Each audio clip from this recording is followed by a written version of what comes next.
Welcome back, ladies and gentlemen. We're about to get into game number 5 between Sin Gaming and the Chiefs Esports Go. I'm Matthew Fisher. Joining me is, I believe, Jake Spawn-Tabeo, whoever's replaced this guy here. Hey, I'm the exact same person. I just like my suspenders a little bit.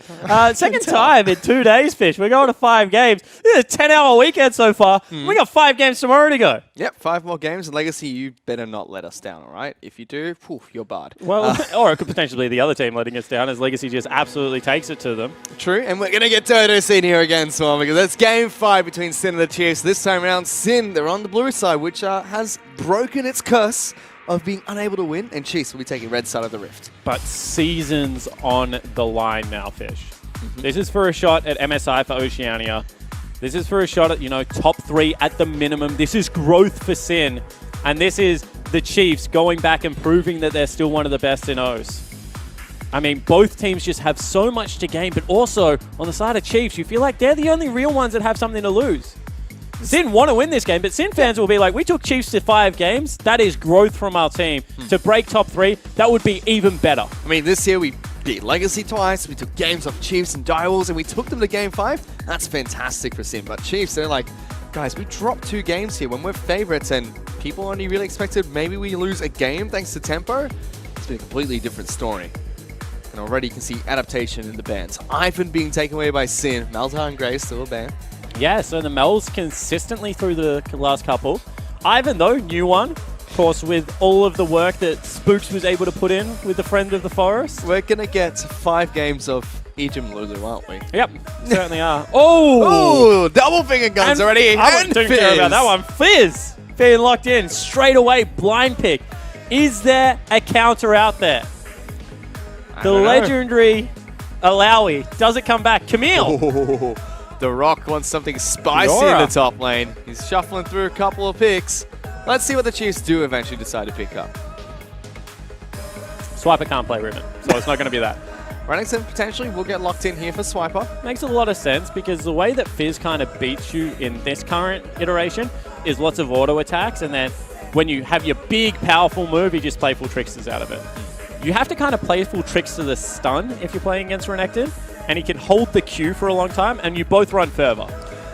This also gives Chiefs the opportunity to lock in Ashe, which has been the highly contested AD carry between the 2 teams this entire series. Juice being a little bit of a sad mummy. That certainly is. You can see on his face there. Gragas! Oh, Gragas locked in for Juice.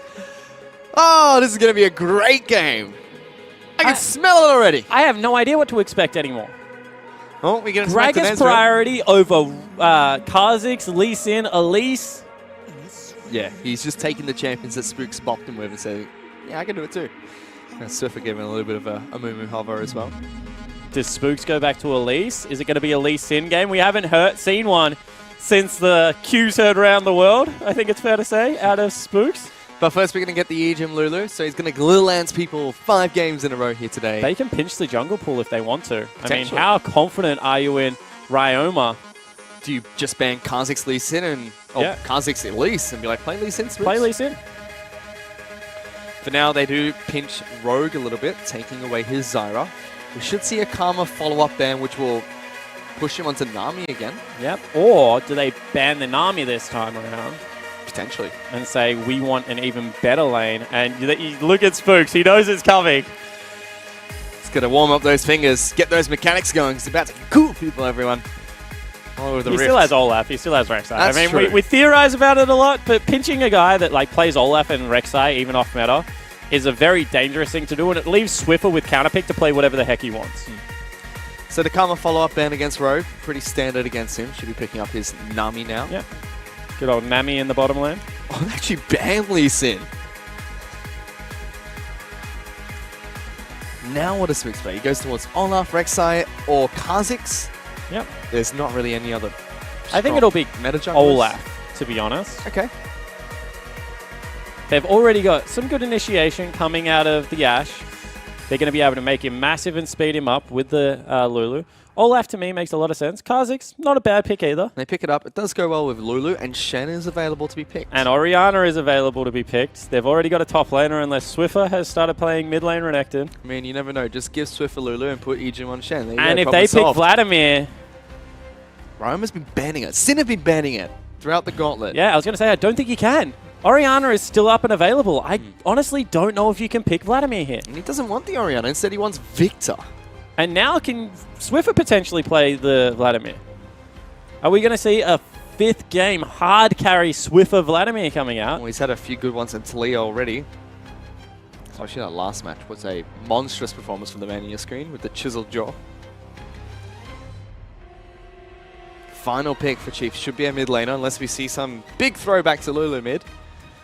It's going to be Orianna, the champion which Sin had a lot of trouble dealing with. And it makes sense. Kha'Zix flying into the back line. Renekton flying into the back line. They all start with RE. Don't blame me. There's so much good synergy on there. 5v5 again. But the big question is, can Swiper stand up to the Fizz? Because Fizz in Game 5 yesterday, what was it, 16-1? It was disastrous, I tell you that. It was a hard carry performance, regardless of what it was. 16-1 and 5. I've just remembered off the top of my head, without my producer telling me at all. You're very smart, Spawn. I am, just an encyclopedia of Osh League of Legends. I just absorb it. I sit there with like headphones in at night and just, dream of the League of Legends, Fish. Dream of the League of Legends. It's down to the wire here. Game number 5, Sin against the Chiefs. Fizz has gone through pick ban again. Sin did it against Avant-Garde. They permanently banned out that Fizz. Now they've got it. Flares on that carry chamber, which he performed so well on. The Rock himself, Swiper, has got to stand up to this, Fishman. Yeah, and I don't think it's going to be a Rock performance. I think the way you beat Fizz is fight fire with fire. I don't think you can farm underneath turret because he can dive you so simply. You actually have to try and get some form of advantage. He is on Renekton, so it is possible. Yeah, it certainly is. I mean, as far as lane bullies goes, Renekton's one of the best. He's had a couple of very good Renekton games so far. So we'll see whether he's up to the task. And unlike Sybil, when he was up against that Fizz, he was playing Lee Sin. This time they've got Kha'Zix. If Kha'Zix gets in there, that's a lot of damage you can dish out. If Playful Trickster has been used, it's a lot of damage that can dish out. If it hasn't been used, you just miss all your abilities. Then he turns around and kills you with Ignite. Because, of course, Flares is running Ignite. Yep. And he is out for blood. He certainly is. They do have Gragas in the jungle for Juves, which is an interesting pick because he had the world of junglers left available for him, and now he brings it out Game 5 where it really matters against the Chiefs. And I think a lot of the Osh junglers have been playing it, so it's not all of that much of a surprise, Fish. No, it's not. Everyone has been playing it. Juves has told me a couple of times during the regular season that he's ready to show Spooks his spicy Gragas jungle. Spooks has done that once already here. Let's see if Juves can put up a similar performance as we are onto the Rift for game number 5 between Sin Gaming and the Chiefs Esports Club. And just a 5-man fan out as everyone does not want to make any risky plays. Yeah, we're not going to see... Oh, we are! Face check! Face check from FBI. He's actually very low. Ebb and Flow will heal him back up. No potions used. He'll just be able to head back to base. Everyone calm down.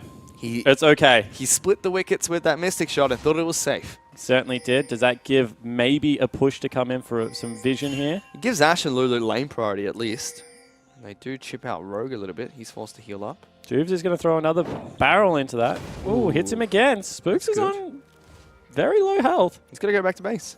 And they spotted out where he wants to start. Juves has to use this knowledge to his advantage now. Actually, he didn't go back to base. So now Juves might think he has a tempo advantage. And instead, he's going to start on red buff. So the mind games, the tricks within tricks. So they've got sleight of hands. They've got 2 deep wards for the side of the Chiefs. One on Raptor Brush, one on red buff. Whereas Kha'Zix, he's only got his Raptor camp warded out here. So Spooks will start missing about a quarter of his health, you could say. You see Swiper taking a little bit of damage here just to help him out. Yeah, take 2 autos. That's absolutely fine. Get back into your lane. Spooks probably going to smite this one to regain health. Actually, he doesn't.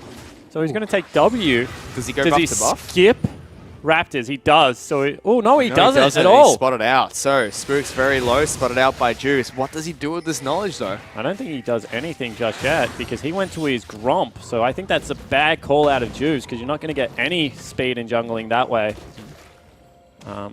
Could potentially see Juice try to prioritize top side. Oh, big double bounce there. Yep. Gets raised, gets Ejim, and heals himself back up. Rogue will dodge out the volley as well. Both bottom lane AD carries starting with a longsword and lots of health potions. Level 2 accomplished, so they have to back off, Fish. Ejim and raised to exactly that patient play. Swiper taking a beating the top lane already. The Golden Fizz, and there's a Gragas coming right behind the Crocodile. They're going to be careful. They're going for the fight. There's a stun. There's the Ignite. Body Force predicts the flash. Juves, you're a monster.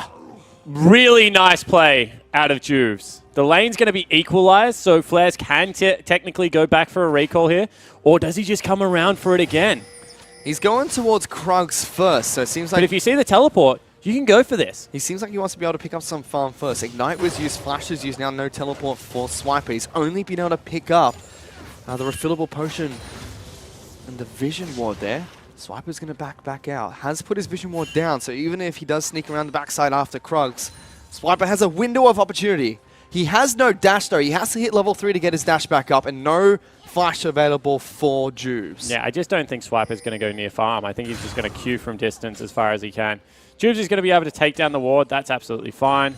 I don't think Swiper's going to miss that one too much because it potentially will save his life. But they've got the ball rolling. Flares has got a kill. He's now 13 CS over Swiper. Swiper will be able to pick up most of this lane. Oh. Nice and easy for him, but still, this is what we wanted out of Juice. Very proactive early game, showing some signs of life again, and he's not being out-farmed by any means. Yeah, exactly right. I mean, and he got the first blood, which gives you some good golden experience at this stage of the game. They're going to clash at the Raptor camp, however. Finds him. Level 3 to level 4, though. Spooks could probably take this fight. Fizz is in the mid lane, though. Here. What is going on? Swift speed jumped on, tries to take down Roma. Clockwork wind-up's not going to go through because Flares gets the last auto attack. And suddenly, the nightmares of the Fizz against the Vanguard are coming back to haunt the Chiefs. Exactly right. But Ejim and Spooks have teamed up. Might be able to take away a buff here. Rogue is here to try and back up. Don't even want to go for it because they know teleport's available. So instead, they just back out. And Ezreal collapsing as well. So Juves gets his jungle saved. And it's a Sheen Fizz already. Ugh, and he teleports back to lane. 4.5 minutes into the game. He's going to have Ignite coming back up quite soon. And the Chiefs, I'm sure they watched Game 5 together, might actually have a repeat here. Potentially. Oh, Juves has got a kill as well. The assist in the mid lane helps Ryan out so much because he was being bullied almost. Certainly was. I mean, he was about to be solo killed by Swiffer. Had burnt everything. But now he comes back to the lane. He's got the exist. He's got double ring, which is just so hard to put up with. Rogue is a really good Nami. I enjoy watching him play Nami. Him and Jake. Best Nami Zos. Your two Nami players? Yep. One's a Nami, one's a Nami. There's a difference. You can see they're trying to control Juves' jungle pathing still. Swiffer actually runs all the way to Krugs and gets a ward down there.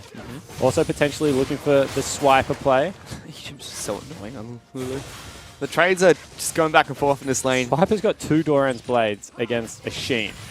But that kind of feels like what you have to do. You have to be able to pick up some damage so you can still trade. If not, Flares just walks all over you with Ignite. Yeah, potentially, but doesn't he walk all over you anyway? Yes. I mean, he's got a big creep wave crashing. He's got Ignite about to come off. If he hits level 6, I think Swiper just dies again. Potentially.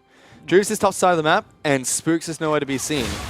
That's a sleep, left, right, sleep tight, good night, whatever the heck you want to call it. That's a lot of damage. Got no health, no pots. Juve's coming in. He did ward that brush, so he's going to know if he goes for it. They have to be careful, though. If Swiper is able to hit level 6 off of this... Yeah, he's not, though. He's just turned level 5. Did they go for it, or did they just wait for the wave to push back out? Here they go. Juice trying to wrap around. Fizz getting around the back. He's just sacking the turret. Playful Trickster, trying to strike, gets the fish off, but there is a Kha'Zix nearby. Flares pops down the Ignite. That's so much damage. Flares picks up a kill. Spooks coming in, trying to get the return, but the body bomb comes through. Again. Flares is going in, and it's a 2-kill top lane. Juice will get one for himself. You can see him shouting on this player. He's fired up. Mid lane, they've burnt ultis. Woo! Swiffer's being hunted down. Oh, Ryoma nearly got another solo kill onto Swiffer there. Ray's in big trouble. There's action all over the rift, but one more time. Flares, the import from North America, said, I did not come to Oceania to lose in the gauntlet. I came here to win the whole damn thing. And he's putting them on his back. Juves has also showed up. And now Swiffer, I mean, you're just dead. Juves not going to be able to get that one. The shield comes out and Roma just says, thank you very much, buddy. You herded him into my laser beams, would pick me up a kill. Ejim just killed him, though. No one needs to know about this. Yeah, so Ejim does pick up a return kill. But still, it's 1,400 gold right now. They can't control the bleeding on topside because Flares is big enough to just be able to solo kill the Renekton now. Renekton probably going to have to go all defensive. FBI now making use of the fact that he knows Ejim's not in this lane, trying to push this one up and make Ray's life hell. It's about 10 CS up, does have a big wave crashing though. Flares topside map, Balmy Cinder. Here's that play again. Juve's missing the body buff, but still helps Roma pick up the kill. And Oh. Wanted to execute. Makes sense. Saw Egypt coming, wanted to execute, couldn't get it done. Flares just so... Oh, that's a lot of damage. That's obnoxious. Certainly is, and all of a sudden you have to get out of the lane. Yep, he's got a slice and dice. Can't do anything. Swiper is being torn apart. Yeah, you probably have to teleport back as well. All of a sudden the play is play safe bottom, because I'm getting absolutely bodied. So Renekton goes back to base. Flares knows there's a pink wall there. Was spotted up by Juice earlier. Decides not to clear it out yet. And they're actually going for the lane swap fish. I mean, you have to at this point. So we asked if that was something that should have happened yesterday in the AV series. Yes. Flares has forced this solo. Juice has had a couple of good ganks, but this Fizz is what really puts on the pressure. The thing is, when you react to a lane swap, if you just keep swapping, don't you slowly get incremental advantages by being able to push out your own waves? You should. It depends how quickly they do it, though. Because Ryoma getting locked down here. Spooks jumping in amongst it. He's going to turn it back around. Juice gets the bop return kill. Double teleports coming in. One cancelled, one goes through, and Flair's on the hunt. He can smell a bug from a mile away with the fish, although massive. Not going to be able to catch him out. Spooks looking for an execute. Runs over a ward. It's going to die to the Nami, probably. Yeah, so Nami is there. Hello. Ebb and flow. Turns around and actually gets some damage. He's making his way towards Egypt. Yeah, he's trying he to might run. live. He's lived here. This is going to be a botch play from Sin. How much do they get out of this, though? So it's a 1-for-1 trade. Both mid laners picked up the kills. No, Swiffer didn't. Spooks picked up the kill. Oh, that's right. So Swiffer didn't get the advantage trade there. But Ryoma, very confident, just turning around and be like, you know what? I'm dead. I'm going to just try and get a kill. And he did. Exactly right. And all of a sudden, Good bubble. Slow sprays down as well. He throws out a volley. Even uses the balk there. That's half health just from Manami. And they need to trade back. I mean, you can see Swiper's already backed off. Surprised he hasn't started a recall.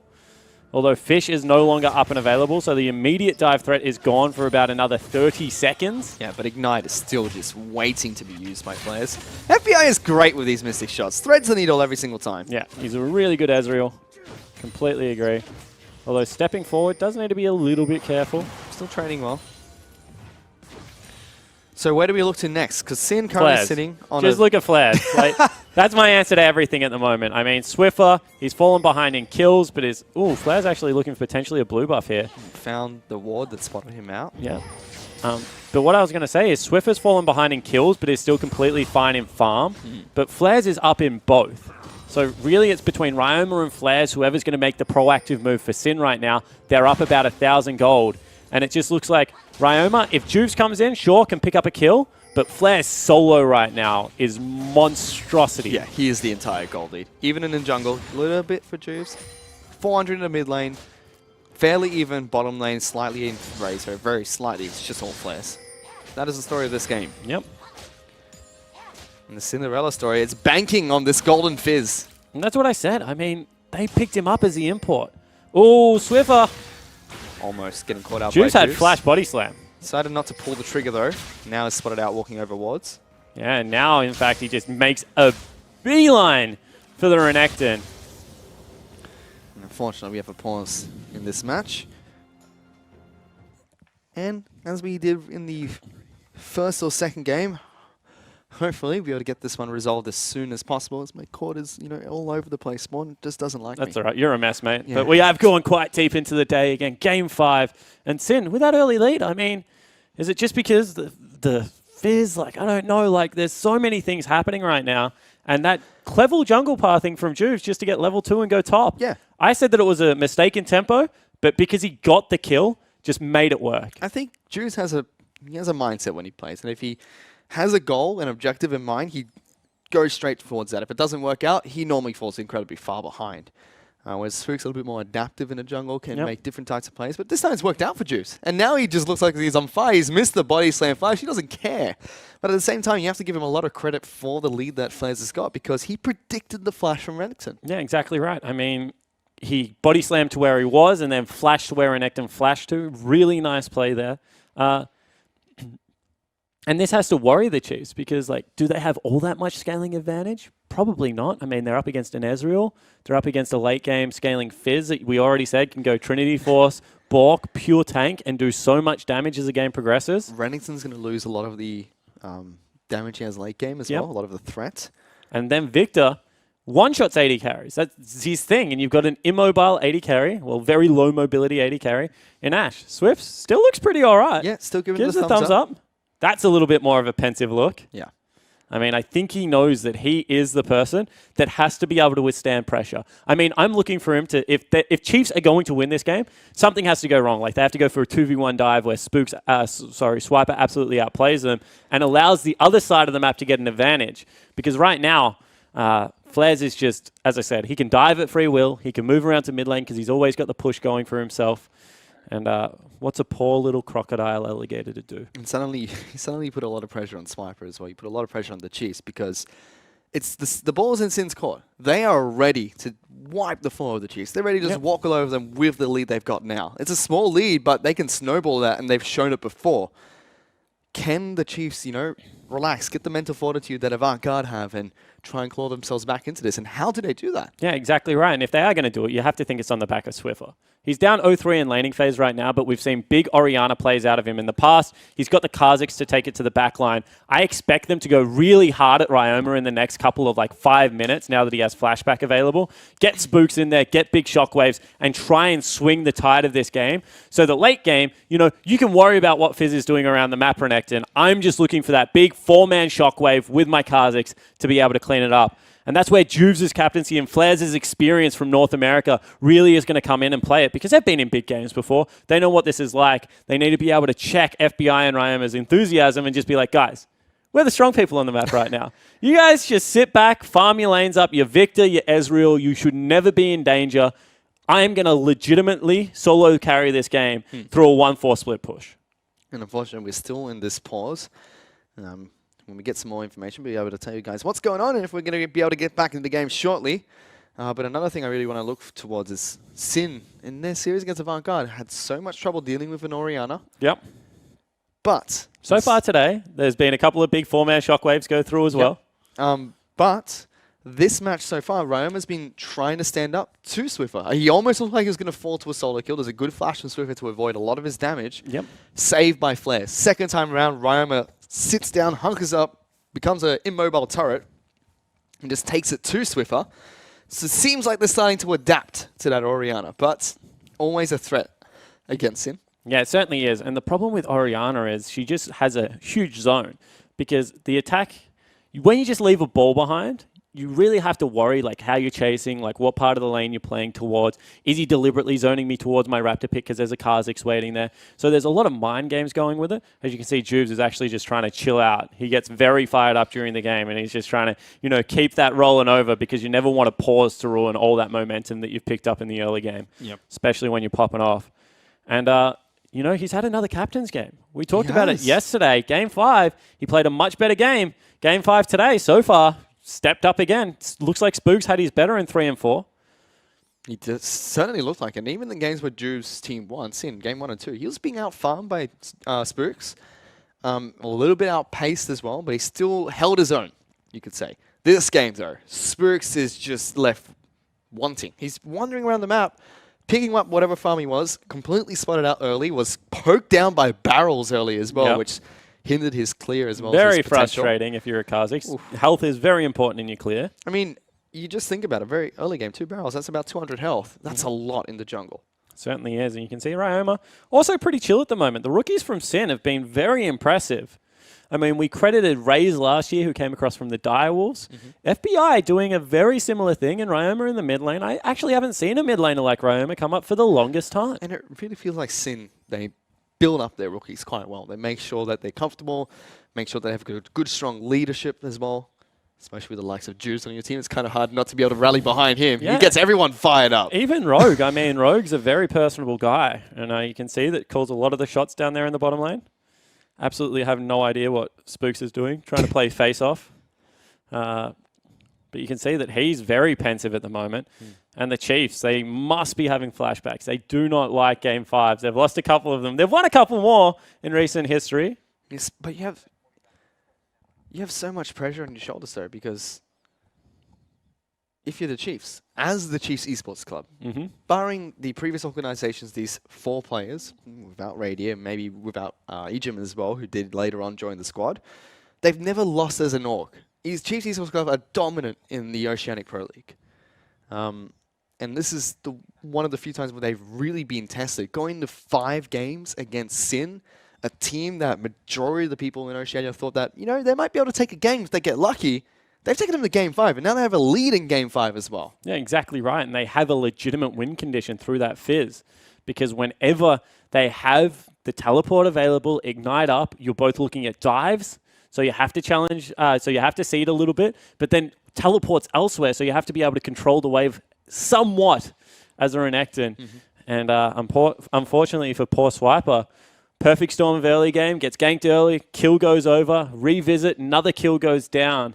Means that he's just absolutely up the creek without a paddle. And Chiefs try to do what Avantgarde didn't, which is, let's swap out the lanes. Let's try and delay this a little bit longer and try to macro this one out. But Sin are just like, we'll match you. We're fine with that. And just unlock Juves a little bit more. Now he's got free reign to move around without being hindered by lanes pushing out. Yeah, exactly right. But you have to say that the lane swap did buy probably about 2 minutes. It did. In the last couple of minutes, Swiper hasn't been solo killed. The teleports came out, and Flares actually completed his, whereas Swiper stayed home. So his will be back up and available a little bit earlier. So that man on your screen, he's not having a good game by any of the stretch of the imagination, but he's a wily veteran. He's trying to use every move in the book. I was going to say something a little bit harsher. He's trying to use every move in the book that he knows to be able to stand up to Flares. And one person we really haven't talked about, because we talked about Rogue a lot. I mean, he had that fantastic Thresh game. He's playing well on Nami. He's very stable for Sin. He hasn't made many mistakes at all in this match. Him and FBI have been pretty solid. Ejim has been up and down this entire series, and he's an aggressive player. He's really well known for his Alistar, well known for Thresh as well, but he's on Lulu this time around, and although he's looking all right, just hasn't been that big playmaker that we normally see him as from the Chiefs. Yeah, he's had a couple of good games. I think that, Game 3 especially, he had a good game as we jump back into the game. Finally. Yay, we're back! And the dive is called off from Juves. But yeah, he's had great games. Ejim has had really good games so far. I mean, even this game he's playing all right. He's got a kill for himself. He found Juves inside his own jungle. But hasn't been that playmaker we usually see him from on the Chiefs. And as much as that's some criticism towards him, it's very difficult to do that when you are Lulu. Yeah, it certainly is. And you can see the Chiefs actually trying to trade a side of the map now. They say you might be able to take out Swiper in the bottom lane, but with that, we should be able to use our pressure to at least get something topside. Spooks goes over the wall again. And they're looking to pound down on this turret. Can they dive here, though? It's a race for first brick. That has to be what it is. Flares and Juves racing for a Chiefs win. So first brick for Chiefs, get a little bit of extra gold there.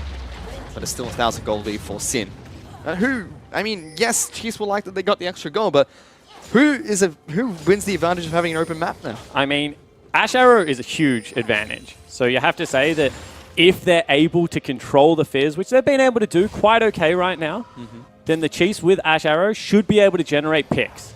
At the same time, in split push right now, 2-level advantage, huge CS, like 40 CS up. You have to give any form of, if this just turns into traditional 1-4 without any picks going through, Sin should be up that full 1,000 gold that right now Flares holds over Swiper. And although they're even level now, this is the first time Juice has been ahead of experience against Spooks in most of the games. So he will hit 9 first, which is a small power spike for every champion as they get level 5 in one of their basic abilities. See mid lane, Ryoma just standing up, taking up minion waves to try and clear this one out as fast as possible, while Swift has gone back to base, pushes a cannon minion in. Ocean Dragon's on the table, and Juves has been spotted out on Gragas in the river here. They've called Rogue down as well, and they're back to conventional lanes. We have the top laners on top side of the map. Swiper has a turret to fall back to. I think that's teleport coming out. Oh, they're going for it. Here comes the Fizz. No time for that now. They're still going. Doesn't get cancelled. Ray's been knocked back. Juves will knock him further down the line though, and Flares throws out the fish. Not going to connect. Doesn't get the knock up, but is he still going to go? There's a big shield on towards this. Ash, and they botched the play. The flash from Rays was crucial there. Certainly was. Got him on the perfect side of the cask. And all of a sudden, Swiper breathes a big sigh of relief and says, by golly gosh, I don't have to deal with a teleport. I don't have to deal with a fish for the next 60-odd seconds. Everything's coming up Millhouse.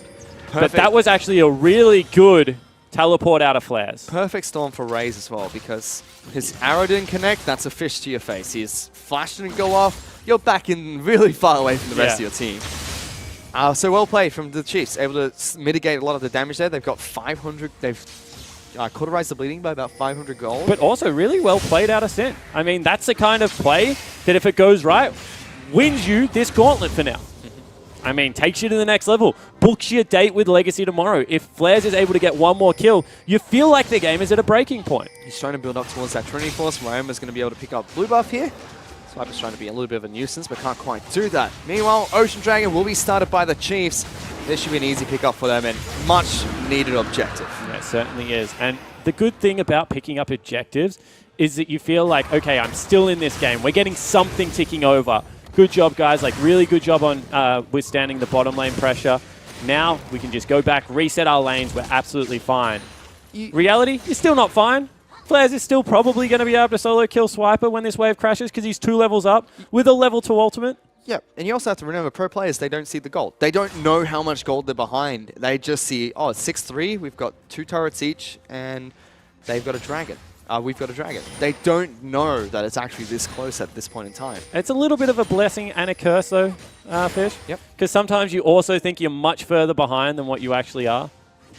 Fish can come out point-blank range. Instead trades there. Ooh, dodges out the stun, but Swiper goes back in. Still big damage from Flares. That's half health Swiper. There goes the Fish. Ignite is ready, but Flares backs out while Dominus has been popped. Yeah, actually really nice play out of Flares because he didn't have to burn anything for that. You can see assist pings are going out. Swiper has to back away from the turret, you feel. Spooks is close by, and Flares doesn't have any wards to spot him out. But he's going in. Oh, that Grasp of the Undying proc. Just brutal for Flares, and he might be able to go to town on this turret. Spook still very close, taking down Krugs. Can possibly defend, if not try and take down Flares. It is a Kha'Zix. Does do very well, but Ignite is still ready for Flares if he wants it. Exactly right. Now does Swiper teleport back? Does he just run it? He has been so disciplined with his teleport play. Hasn't used one of them selfishly, Fish. Nope. Making sure he's still that team player the team needs him to be. He's down about 55 CS though. Flares have just pushed another wave from 2 turrets. Incremental advantages. They traded ultimates. Flares got more CS and damage on top lane turret. Big win for Sin. And you can see even though Chiefs were within 500 gold reach, now they're back to about 1.3 down. Exactly right. And that's all Flares again. That's why I said that's if you're a Sin fan, you were just crossing your fingers and hoping the Fish goes to work. Because Swiper's actually seeded the game. From his perspective, he's going Sunfire Cape first item. Which is not too bad. Renekton's used to do this. They used to go for traditional tank. Yeah, certainly did. But does mean that all of your ability to duel is absolutely gone. Yep. He's now just team player. But Juice has found him, knocks him back good. Flash. And Flares They're going to stick with the play, though. We'll slow him down. So they do burn summoner spells again. Juice keeps burning these spells, but thanks to the changes on Gragas, can't find the picks his team wants him to. Potential dive mid lane, though. Teleport not yet available for Flares. Watch it come off cooldown and see if they actually make a play for it.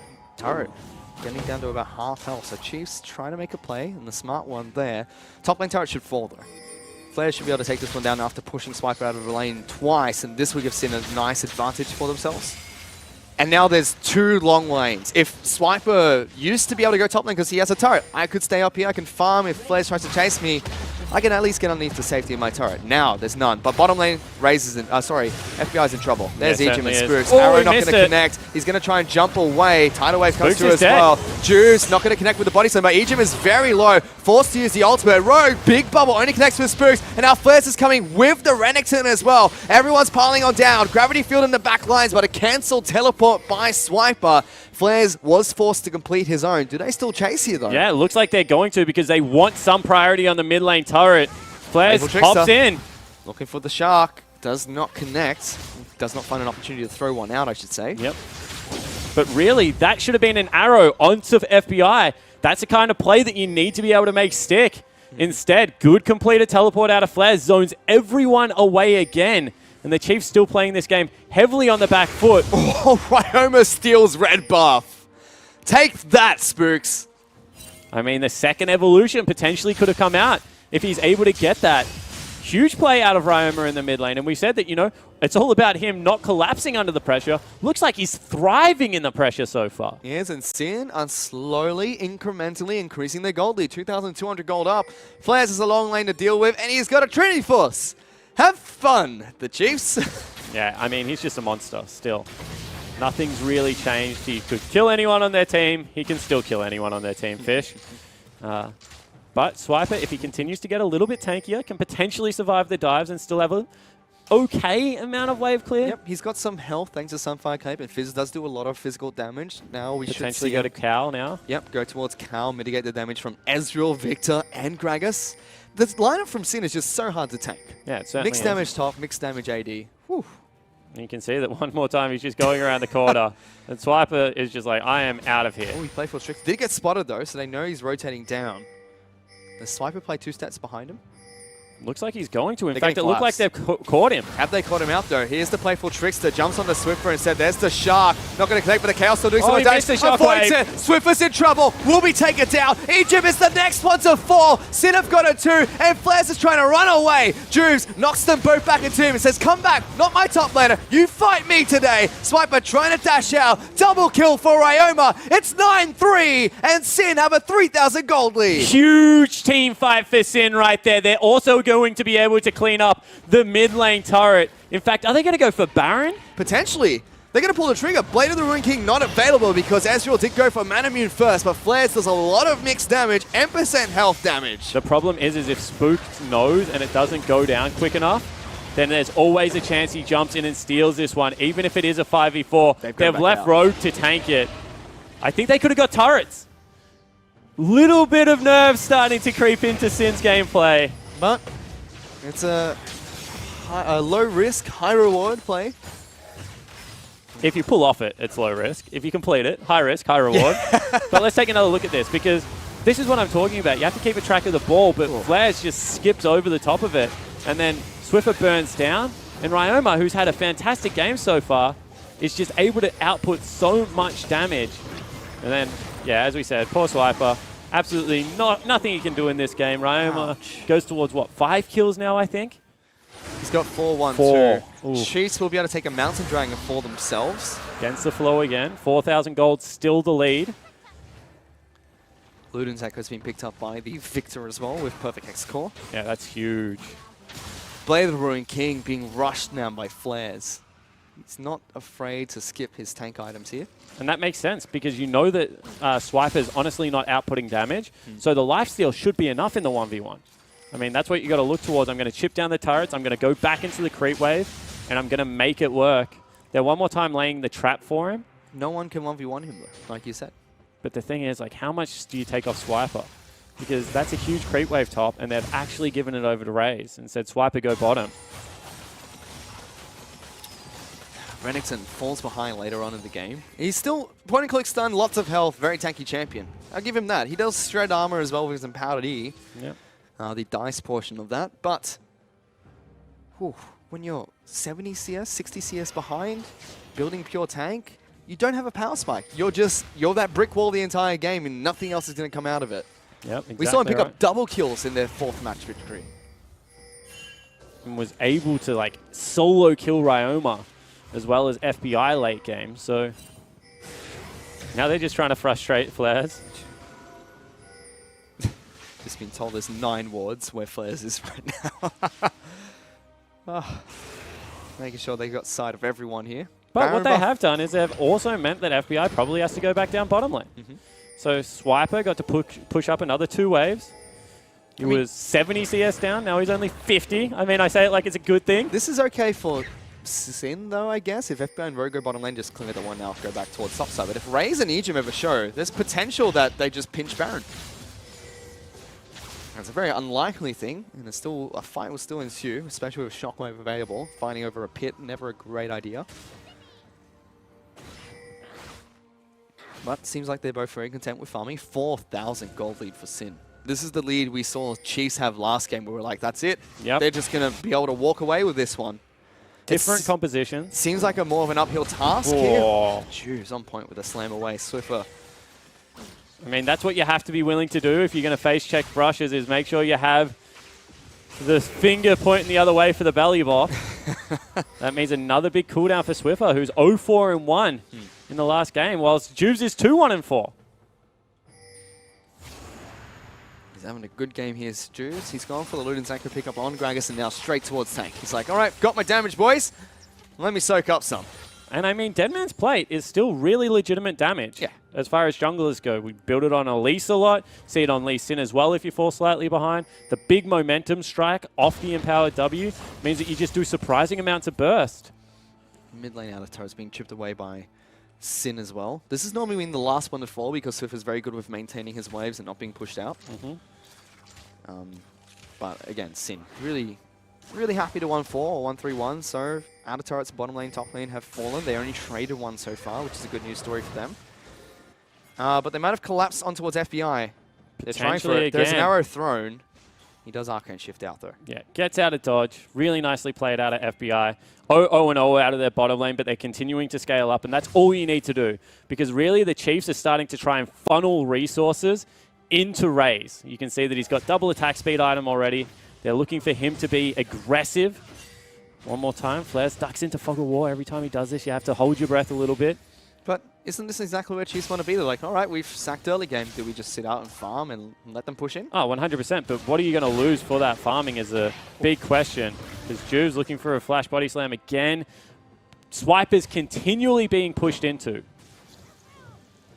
And Flares is just still an absolute menace. 3 levels up over Swiper. What a machine. He's definitely got a lot of gold in his back pocket as well, ready to go back to base and get a big shot. There you go. Just dives in on top of Swiper. He's like, take that! And Swiper says, okay, I can't do anything. Oh, that's the sun going down. That actually might be a push on the bottom side of the map. Oriana's there, and now all of a sudden, yeah, you can't do anything. Playful Trickster, Titan Strike gets him away. Swiffer now has to flash away from the fish, and the Chiefs lose their mid lane outer. Flares goes in for a bit. Playful Trickster's away from the stun. Swiper's just a sitting duck. What do you do here, Spawn? I mean, that's all they can do. I mean, that was actually a really good flash because Juves is cheated into Fog of War, so you can't do anything there. You can see that Flares is trying to continually dive onto Swiper. Potentially you have to sack that bottom lane turret and look for a play here. You've got Arrow available. Does have Arcane Shift. There's the Arrow. Sidesteps it, but that means Rogue's going to cop one. Swiffer throws out the command attack. One more. That's enough. Blows the Shockwave as well, but they sack bottom lane inner turret for that play. Yeah, but they still get something back. So that's all the Chiefs can really do because Flares, and I just feel like a broken record. Flares. Flares at the moment is a just huge vacuum of pressure. He's just going to continue to pull things into it, and there's absolutely nothing Swiper can do. He's got a Blade of the Ruin King picked up with that Trinity Force. Now, if Sinner left over Baron, whew, that's going down quick. Certainly does. And the Chiefs, all they really have is a level 16 Orianna about to tick over with 3 items. So if you Sin, you're hoping that the map stays big the way it is now, and that you can set up for, cheeky plays wherever it is. And if you Sin, then you're hoping... So if you Sin, map stays big. Keep Flares in a side lane. If you're the Chiefs, you're hoping that they just rush for a Baron or a Dragon. Instead, that might be what the Chiefs are going for. That's desperation. Get out of there. Instant scrying off there. The Chiefs like, damn it. I mean, that's all of the health gone from Spooks as well. So potentially now you do open yourself up for that play. You see Flares cheating off to the bottom side of your screen. He's actually soloing out a Drake right now. Getting a mana Drake for his team. And if only it wasn't for those meddling kids, would have got away with it. There's no chance you're getting away with that one, unfortunately. Dragon's picked up. Flares gets it. Continues split pushing. Does have Smite available. Sorry, Teleport available. So now the Chiefs have to control pockets of vision. Need to look for that arrow, look for the pick. Big wave top as well. Available for Ryoma to pick up, it seems. He's looking for his Lich Bane. Got all the items ready. And Flares is just doing what every top laner wishes he could do every day of the week. He's like challenging Renekton for a Gromp. He's got 2 offensive items. Like every Renekton every Fizz wishes he could do this. He's 3 levels up. He's level 16. He's got a red buff for himself. Guys, you spoil me. Flares, though, having a great game. I mean, he did against Avant-Garde in Game 4. You can see the gold lead between Fizz and Renekton, 11,000 to 8,000 gold. Ooh, 3,000 in the Fizz's favor. He's got that Triforce going. So long as that Blade of the Ruin King, now going to start to get even tankier. Let's see what he can do next. Sin are going to continue pushing up here. Looking to try and take down mid lane inner turret. Big mini wave is pushing bottom side of the map, but the Chiefs were able to shove out top side, so less pressure point there. Flares, they're going for Egypt, forcing a flash out of the Lulu. He's not pincered in any way, though, because he's got Juves in his back pocket, and mid lane inner turret is under fire. Exactly right, and Swiffer's being chunked out there, so there's no way they save this turret. They have to let it fall again. And the Chiefs are just continually bleeding out, and Spooks might have been caught. Might be.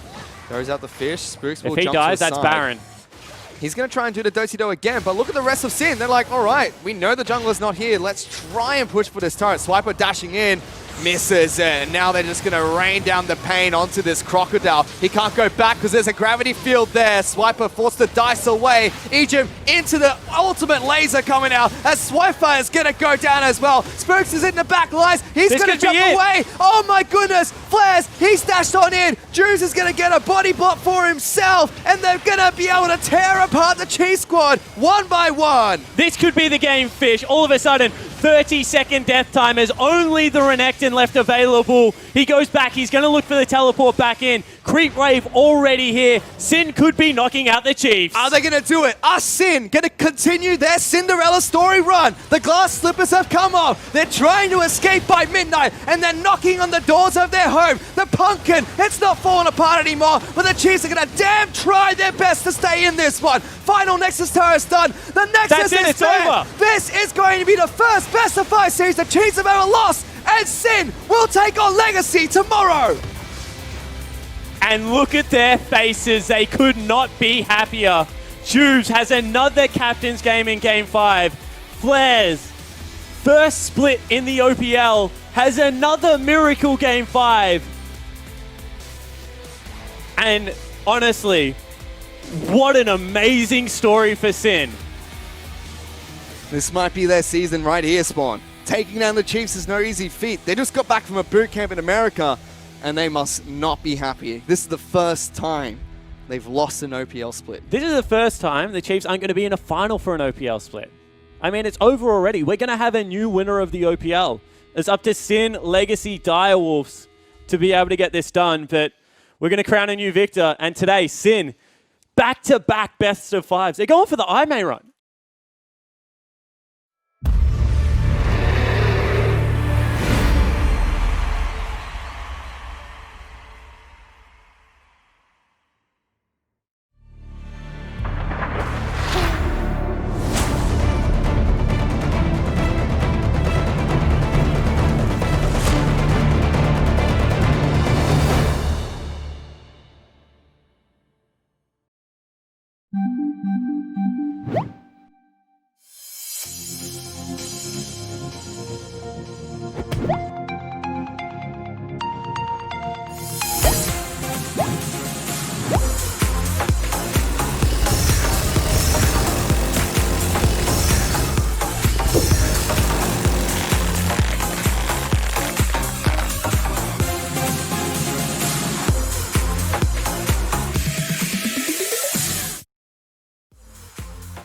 Hello, welcome to day 1 of week 2 of the Split 2 2020 OPL playoffs. I am your host, Nick Boy Richardson. Whew. Oh, coming in hot. That one was, whoa, boy. Oh, let's not do that again. That was way too close for everyone's comfort on that one. I am joined, as always, by Jake Spawn Tiberi, Zach, Rusty Pie, Andre, Skimmy Ulchin, and Juves. How are we, gentlemen? Who's going Not first? bad. I usually go Who's first going- all the time. I thought you said that you were going to do the American accent. No, you were like, I could just do that. wait I don't for know me, if that's- boys. I'm doing the He's American got camera accent. shy. He's got camera shy now. No, I'll do it. But the thing is, dude, I feel like a lot of the time I borderline terms of service, and so like when I don't have to get on that line, I don't want to. Okay. Well, Right, if Juice yeah, doesn't yeah. want to get on there, I'll open. I'm having a throwback day. You know how I've been having this difficulty where I was like, I feel like I'm not looking good, I'm not feeling good or anything like that? I woke up this morning, I looked at myself in the mirror, and I was like, you've taken some years off, Spawn. You look okay. And then I shaved, nice. I did my hair. Jenna gave me that fresh haircut, and it's looking good. I'm having a bloody banger, ladies and gentlemen. You woke up this morning and you were turned on by Jake, and Correct. that is a great feeling. 100% correct. I looked at myself, and I was like, wow, you look 23 again. That is a very nice place to be. And you had an espresso and a muffin for breakfast. Rusty, what did you eat? For breakfast, I've been having my oats with fruit, Nick, every day. Trying to eat healthy as much as I can, because breakfast is just my favourite meal of the day, to be honest. Is it actually your favourite meal? Yeah, by far. I don't know why. Why? I think I just like eating so much that going from not eating for hours when you're asleep to waking up and being hungry, just it feels good to eat. It is not only my least favourite meal of the day. I don't have it for most of the week. It is not even on the calendar when it comes to the Nick Boy food experience. So, but I will mess with a brunch, like a brunch, mwah, a breakfast. Brunch Get goes out of off. here. Yeah, brunch goes off skimming. It does. I mean, coffee, banana bread, it's my go-to. I stick to it religiously. I have it all the time, and it just carries me until, you know, those hunger pains strike around the 4 or 5 p.m. mark. You're like, probably time for dinner. So, you know, we have an interesting diet, I guess. It's stock standard. There's no variation, but it gets the job done. Speaking of getting the job done, we just got the job done before coming on air here, and a massive thank you to Spawn for some real clutch technical difficulties work there as well, taking over the role from Skimmy, who normally is the one who's like, oh, I've got the weird rule that everyone forgets of how to fix this thing. And it's a good thing we fixed it as well, because we've got a big night of League of Legends action coming at you, thanks to our partners Macca's, Neosurf, and Epos. Tonight, it is the Chiefs versus PGG as we continue this slow, devastating march towards death. I mean, towards the grand finals of the OPL. PGG versus Chiefs are your games for tonight. It is a best of 5 between these two, and this one could go to all 5, I reckon, Spawn. Yeah, I absolutely agree. And we were talking about this a little bit last night when Rusty, myself, and Pete were on another show. And I was saying that historically, this has just looked like a really tough matchup for the Chiefs. And although last time they beat Pentanet pretty cleanly, I do agree that when Pentanet's coach say we have a recipe to be able to have a good time against this team, and I think it does revolve around the jungle. Croc plays pretty much for himself. He passed towards the end in the early game and then tries to get a lot of damage done solo. But I think that Pabu really is that unselfish jungler, much like we've seen Hughes on that Sin Gaming lineup take down the Chiefs historically, and I think he can get some damage done today. And he certainly will... Oh, sorry, Sorry, Rusty, you I go. wasn't sure. No, my bad. You go. Juice, you go. No, you go. No, this is awkward. You go. Okay. No, I was just gonna reiterate. Well, like stylistically, right? If you look at the Pentanet bot lane, they actually like had started off with a bit of a lane kingdom against Order, right, in their first playoffs game. And Chiefs, yes, they had the really good mid-game team fighting. They had some very good mid-game team fighting, but their laning phase against Direwolves was a little bit lackluster. You know, getting 2v2 killed a couple times. I do think Chiefs, Pentanet cannot match the Chiefs in the top side of the map. But the beauty about that is that BioPanther picks things like Mundo anyway and kind of avoids all interaction in the game until about 35 minutes. So we're going to see a nice kind of like clash of styles. One team that focuses heavily on top side, the other team who resources bot side. And the winner of these two games are going to go on to face off against Order for the chance to face up against Legacy in our grand final next week, which it's coming. There's nothing you can do about it. Unlike, very much like the big D word that I mentioned beforehand.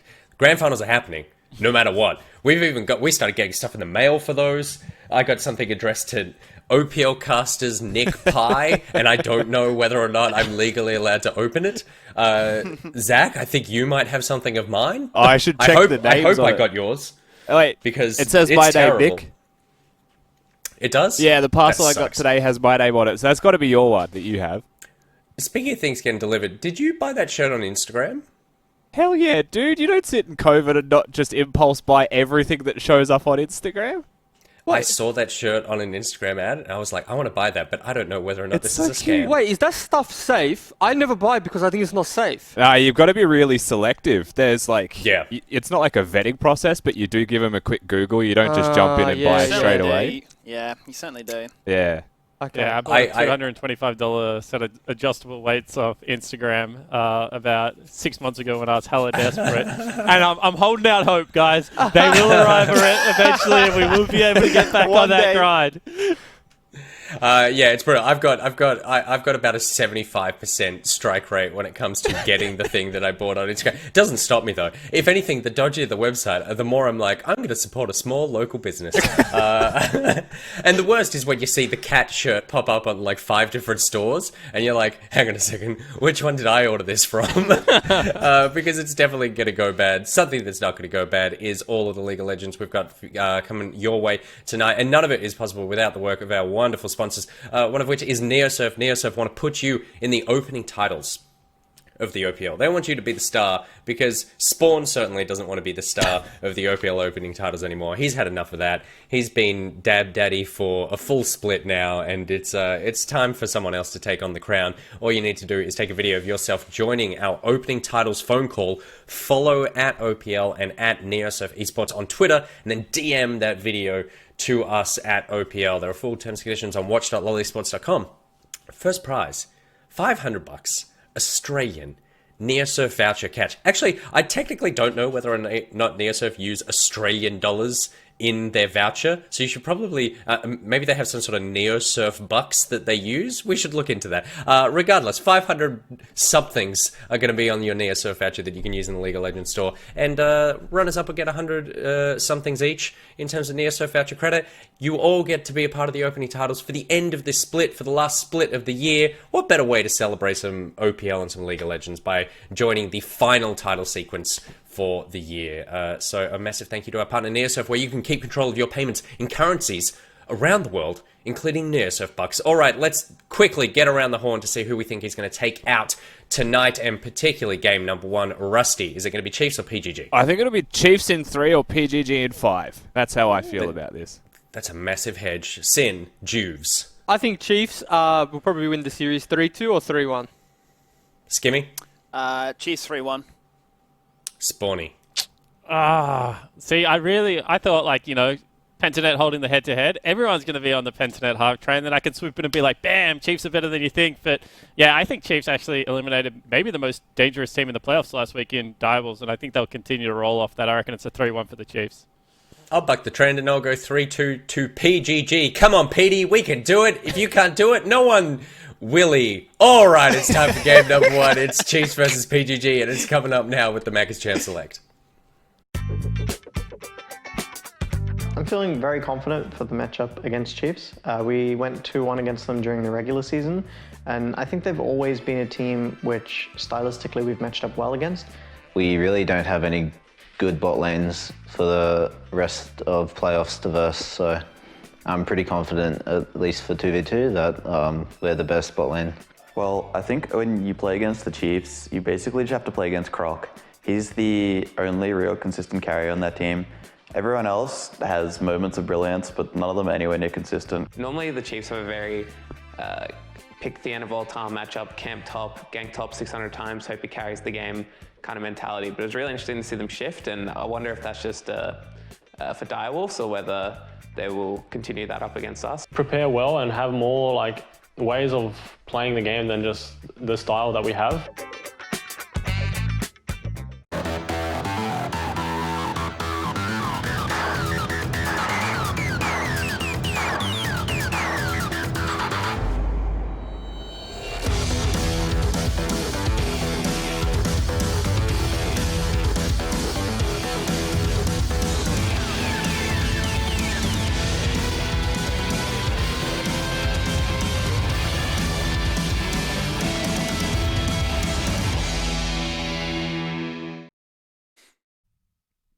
And here we go, jumping into the lower bracket. There are no second chances now here, Spawn. It is the do or die moment. The Chiefs taking on Pentanet.gg. It's an opposites attract kind of moment, really, as you kind of alluded to, with the Chiefs getting the 3-1 over the Direwolves, and then Pentanet.gg falling down 1-3 against Order. And Skimmy, before we get into this game, I do have a really important bone to pick with you. And I've been saving it up. Okay. Because I believe you tweeted out, and I'm going to say it was like 3 or 4 days ago, the fact that you had got a sick new haircut. And I believe you called it a quote-unquote fade. And now, Skimmy, I don't know whether you know this, but Juves and I, we're big proponents of the fade. We like to have a sick Melbourne haircut. Okay. So I did what any other self-respecting friend would do. And I said, that's sick. Show me. And then you never sent me a picture.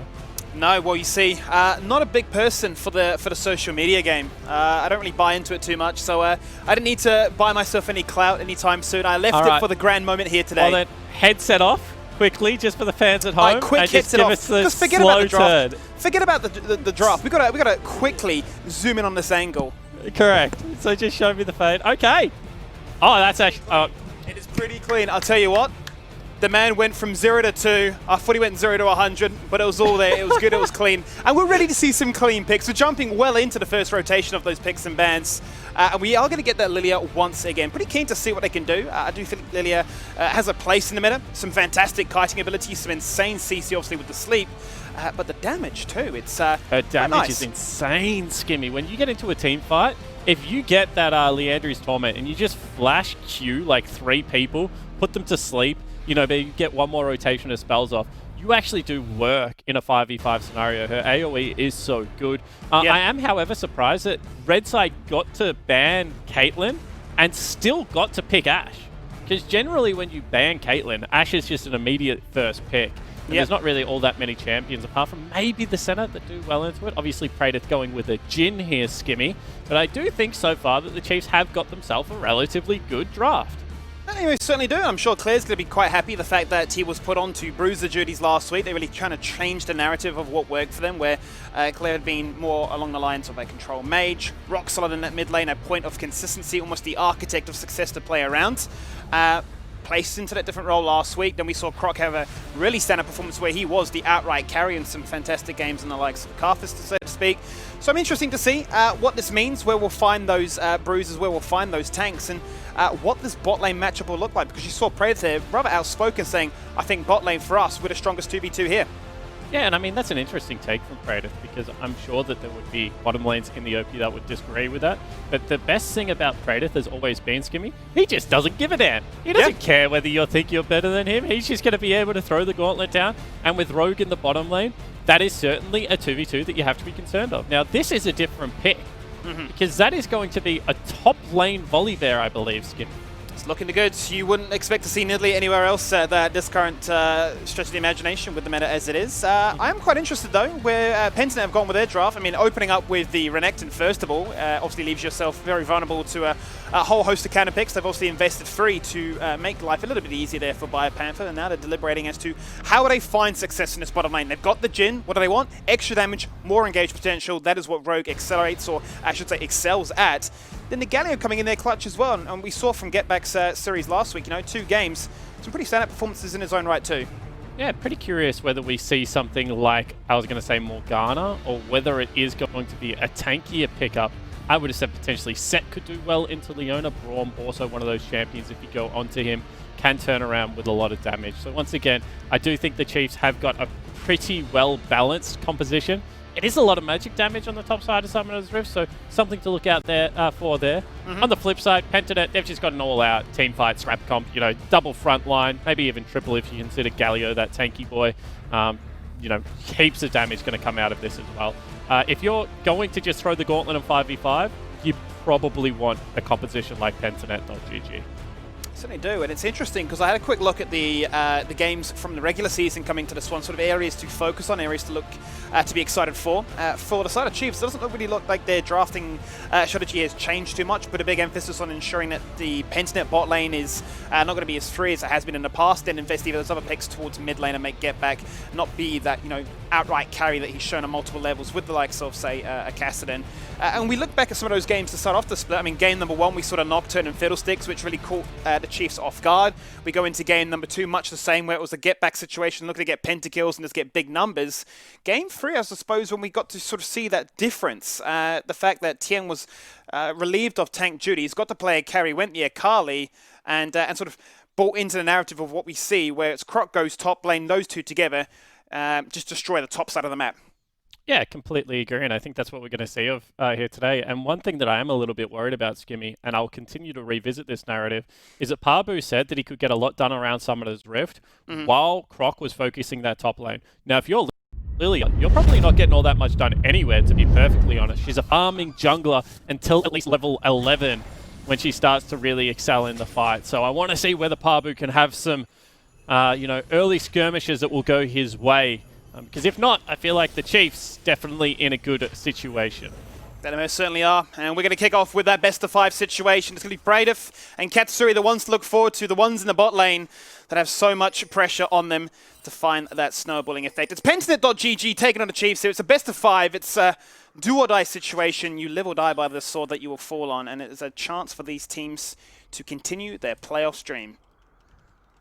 Chance to play Order tomorrow in a best-of-5. Winner of that will go to the grand final and take on Legacy, who are looking in fine form still, Skimmy. But it does feel like the OPL this time around is wide open. I thought that Legacy last split, they were just out and out the best team and going to win it. Right now, I feel like on their given day, any of these 4 top teams can take the entirety of the league, get that position at Worlds, and we'll get to see today whether that is going to be Chiefs or Pentanet.gg taking that next step. That's what we'll be looking forward to. Pentanet do hold the head-to-head in a regular split, 2-1. But as the season has gone on through, sort of what we saw from last week in the playoffs, it really felt like a lot of that narrative of what was shown during those 10 weeks of play very quickly went out the door. And it was much of the, well, what matters now? That was a best-of-1. This is a best-of-5. Yes, you can showcase what you can do in a small situation like that, but can you continue it when the pressure goes on for, umpteen hours? Yeah, we'll see whether that is going to be the case. Pabu does 1 camp and is actually already looking to cross.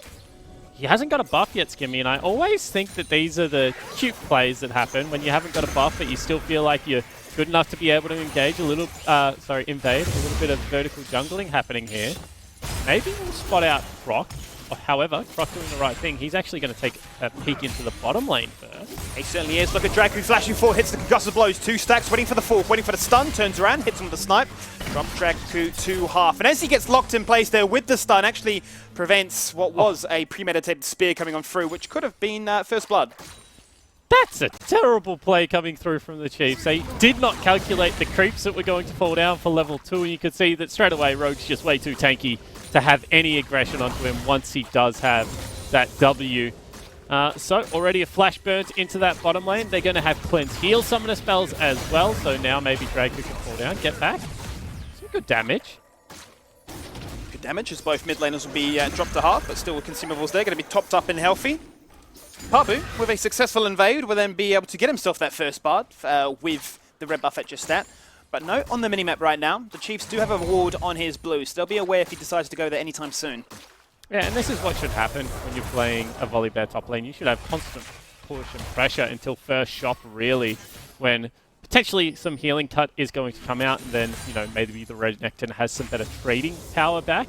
But this is a very rough early game, and maybe even a dive. Oh, forced to flash away out of that Storm and Thunder. That could have been a lot of damage right there. He's gone for the Conqueror. He's not going to have that instant burst damage, and he could still be vulnerable here. As Croc flashes forward, double buffs, pounds 2 turret shots, too little, too late. The Chiefs get first blood. Yeah, really well played from Croc. They just read that nicely. Skipped the camps he needed to skip. There's a top scuttle crab, there's a blue buff, all available. But Croc says, you know what? I just want the kill right now. Now we'll walk into the jungle and take away the rest of those spoils. However, Pabu right now is going to cross. This could be the first clash we see between these two junglers. Certainly could be. Pabu has self-advantage, and he has a flash if he wants to commit to it as well, but the clearing speed of an Italy in the right place at the right time from a first blood to a buff steal as well. Really good start, and this is an area of the map that you love to see the Chiefs excel at. And I'm very curious that Pabu just took his romp there, because with how the lanes are currently playing out, get that off a fresh shop in mid lane with priority, and Biopanther currently solo in the top lane. I thought he would go for a second Raptor invade immediately, because that camp was coming up unavailable.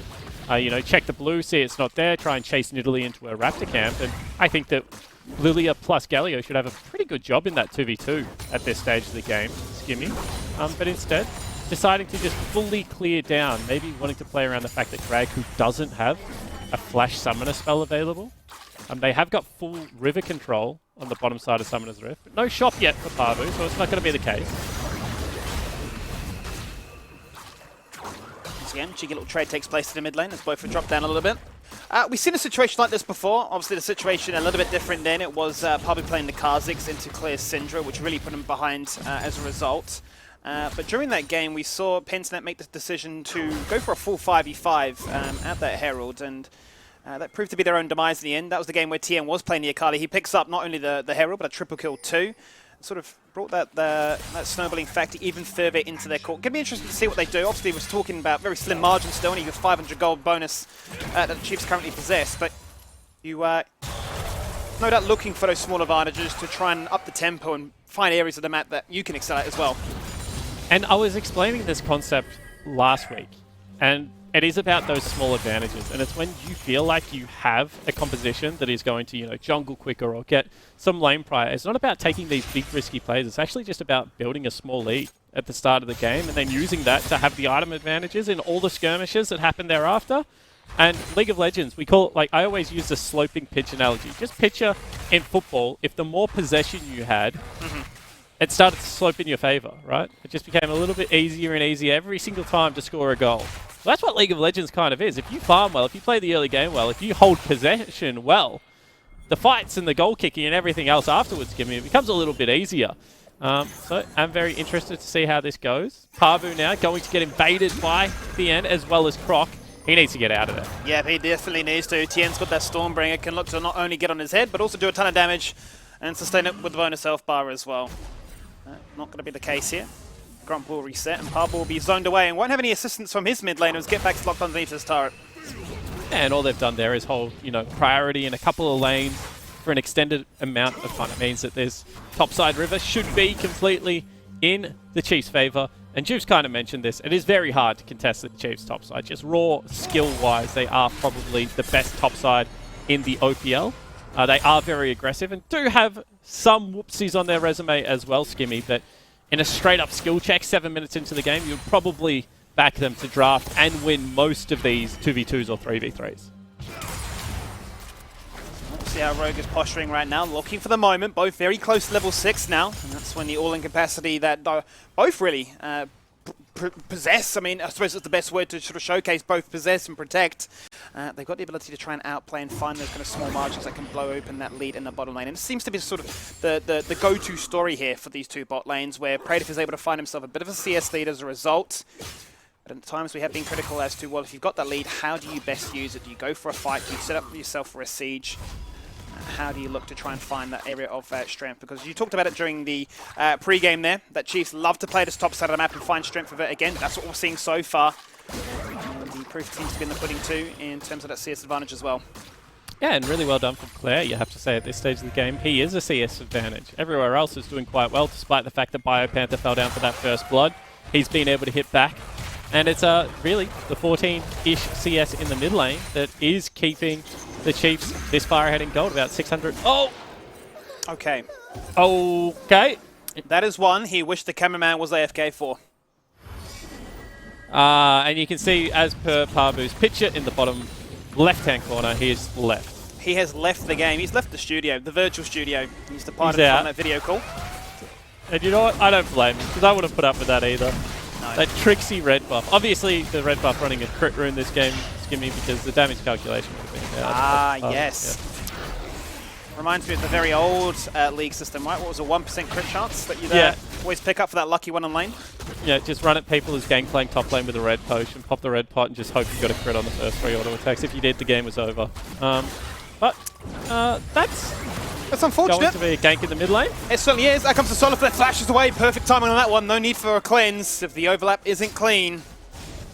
Claire is afforded another lifeline. Bet the shockwave in the exchange as well, but that's not going to turn out to trade. That takes place topside now. Stormbringer goes out, flashes out of it, buys himself some time as both junglers now collide. Croc takes 2 turret shots. Will that mean he falls on down? He gets put to sleep and he gets destroyed. One farm with these bruises. Now who can find another? Parbu dies to a minion, but he takes out your top laner. Yeah, really well played there from Pentiment. They had inside track onto the gank. You could see that Croc had actually spent his time counter-jungling and did not know that Parbu had access to the river. That is going to be the 2-for-1 trade. Parbu finally on the scoreboard here, Skimmy. It was looking to be a rough game, but that one would bring the confidence back. Certainly was a nice bit of mechanics maxing there to buy yourself some time, flash towards your jungler, and have the positional advantage. I mean, the fact that Croc got put to sleep and also took 2 turret shots. Very little impact for him to showcase what he can do. And will be no doubt a little bit upset, because if that gank had gone their way, he had a Herald to deploy and to make sure that this Renekton was even further zoned out. Yeah, and that's what you have to remember, right? When you're playing from a situation of power, that's what I said, it's about getting the little advantages. They should have looked for maybe just a chip, a little bit more controlled play, wait for Croc to be back on the map. Or, better yet, I like when Thien plays with Croc's camps there. You know, Thien also joins Croc in that jungle and looks to take even greater advantages. Meanwhile, Croc is going to solo out a dragon. He is one of the few serial dragon soloers left in League of Legends, I feel. Everyone else kind of draws their bottom lane over. He'll do it against double lanes of priority. And credit to Praedyth and Rogue. They said they're going to beat everyone in lanes. Well, they're currently 20 CS up, Skimmy, and having a fairly good time down here in the bottom lane. Yeah, they're definitely loving life, and with 25 stacks remaining on that card, that's even further gold injection that could go his way. We've seen him at the best of times not only do that, but also find turret plates, have a lane swap that favors his ability to take those trades and build up that lead even further, hit those all-important item spikes first, and then be able to showcase what he can do with it as a result. Obviously, both the likes of Jhin and Ashe, notorious for their long range.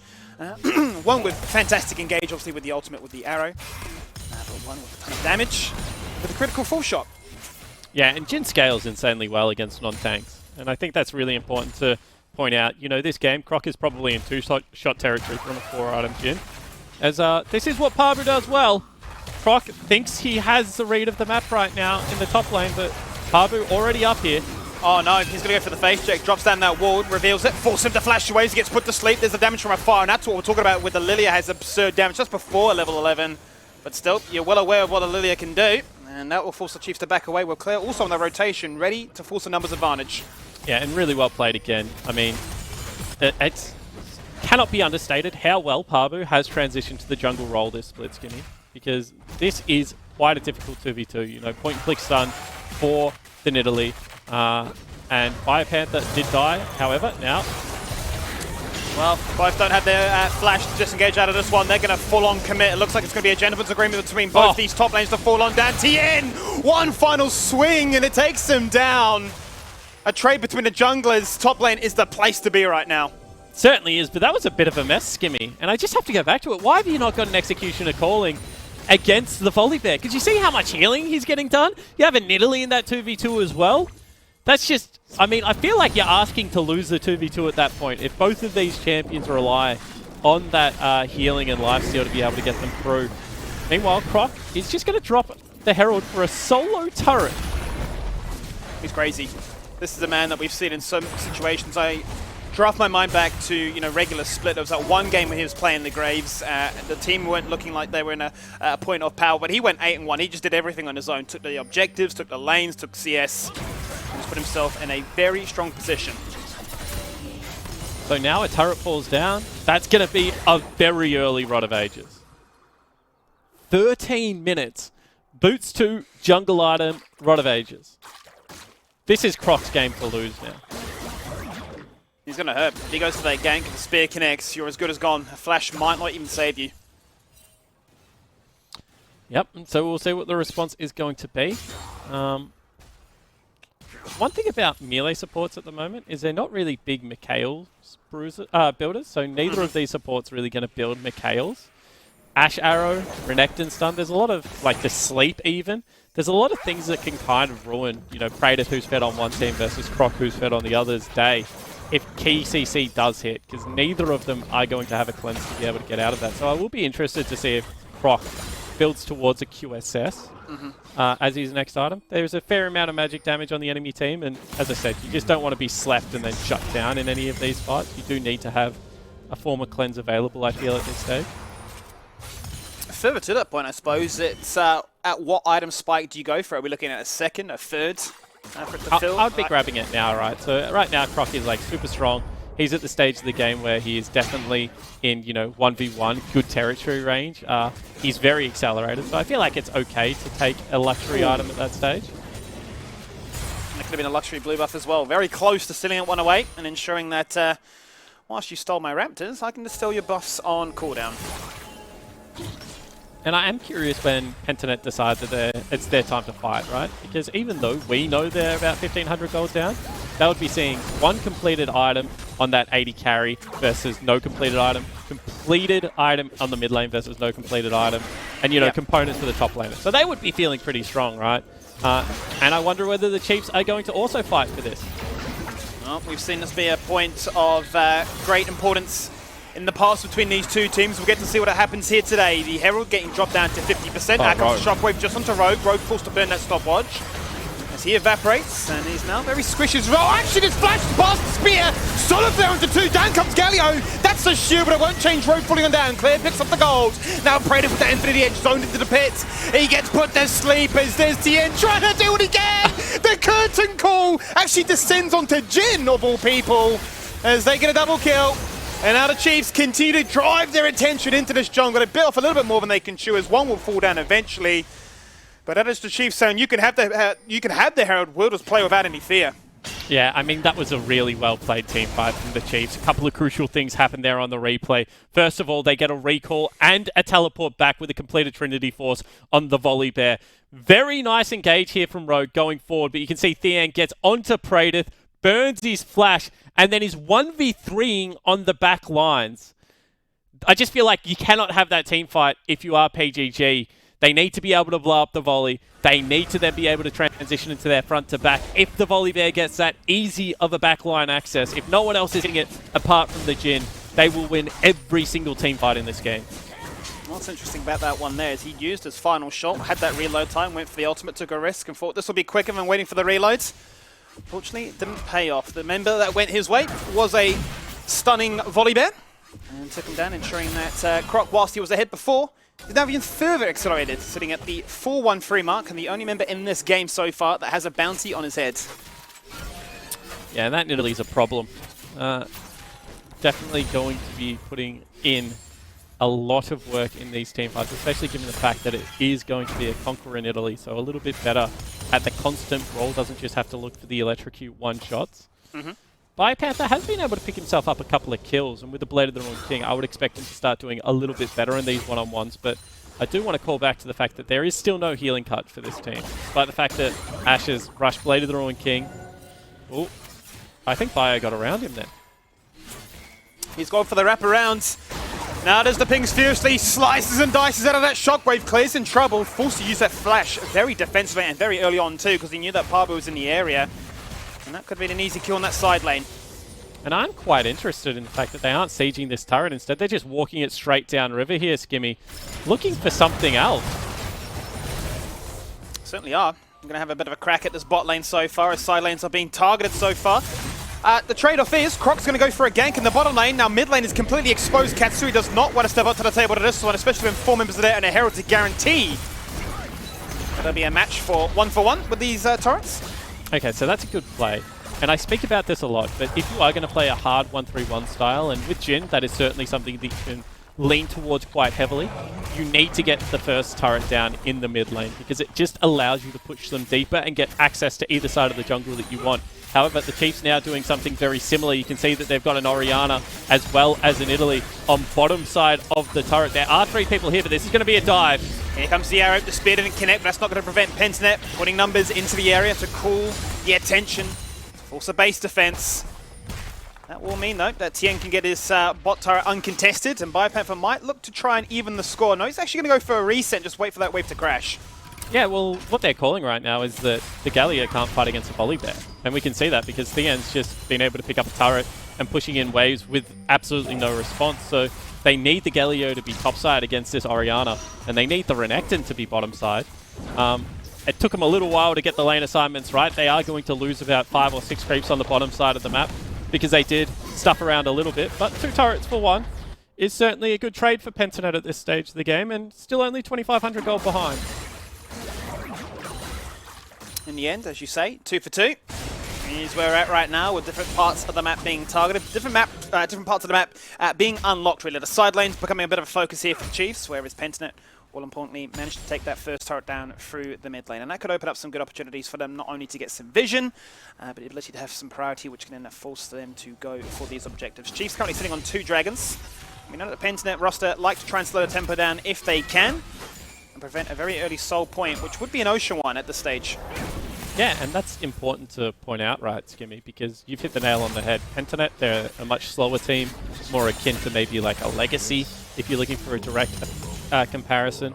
Whereas the Chiefs, they are definitely the quickest team in the OPL at this point in time. So I think that Chiefs, if they get this next Dragon, would be very confident that even if they don't get the Soul eventually, they will get enough team fights based on that Soul point that they will eventually win this game. So I feel like Dragon number 3 up in 53 seconds is crucial for the PGG lineup to be able to win.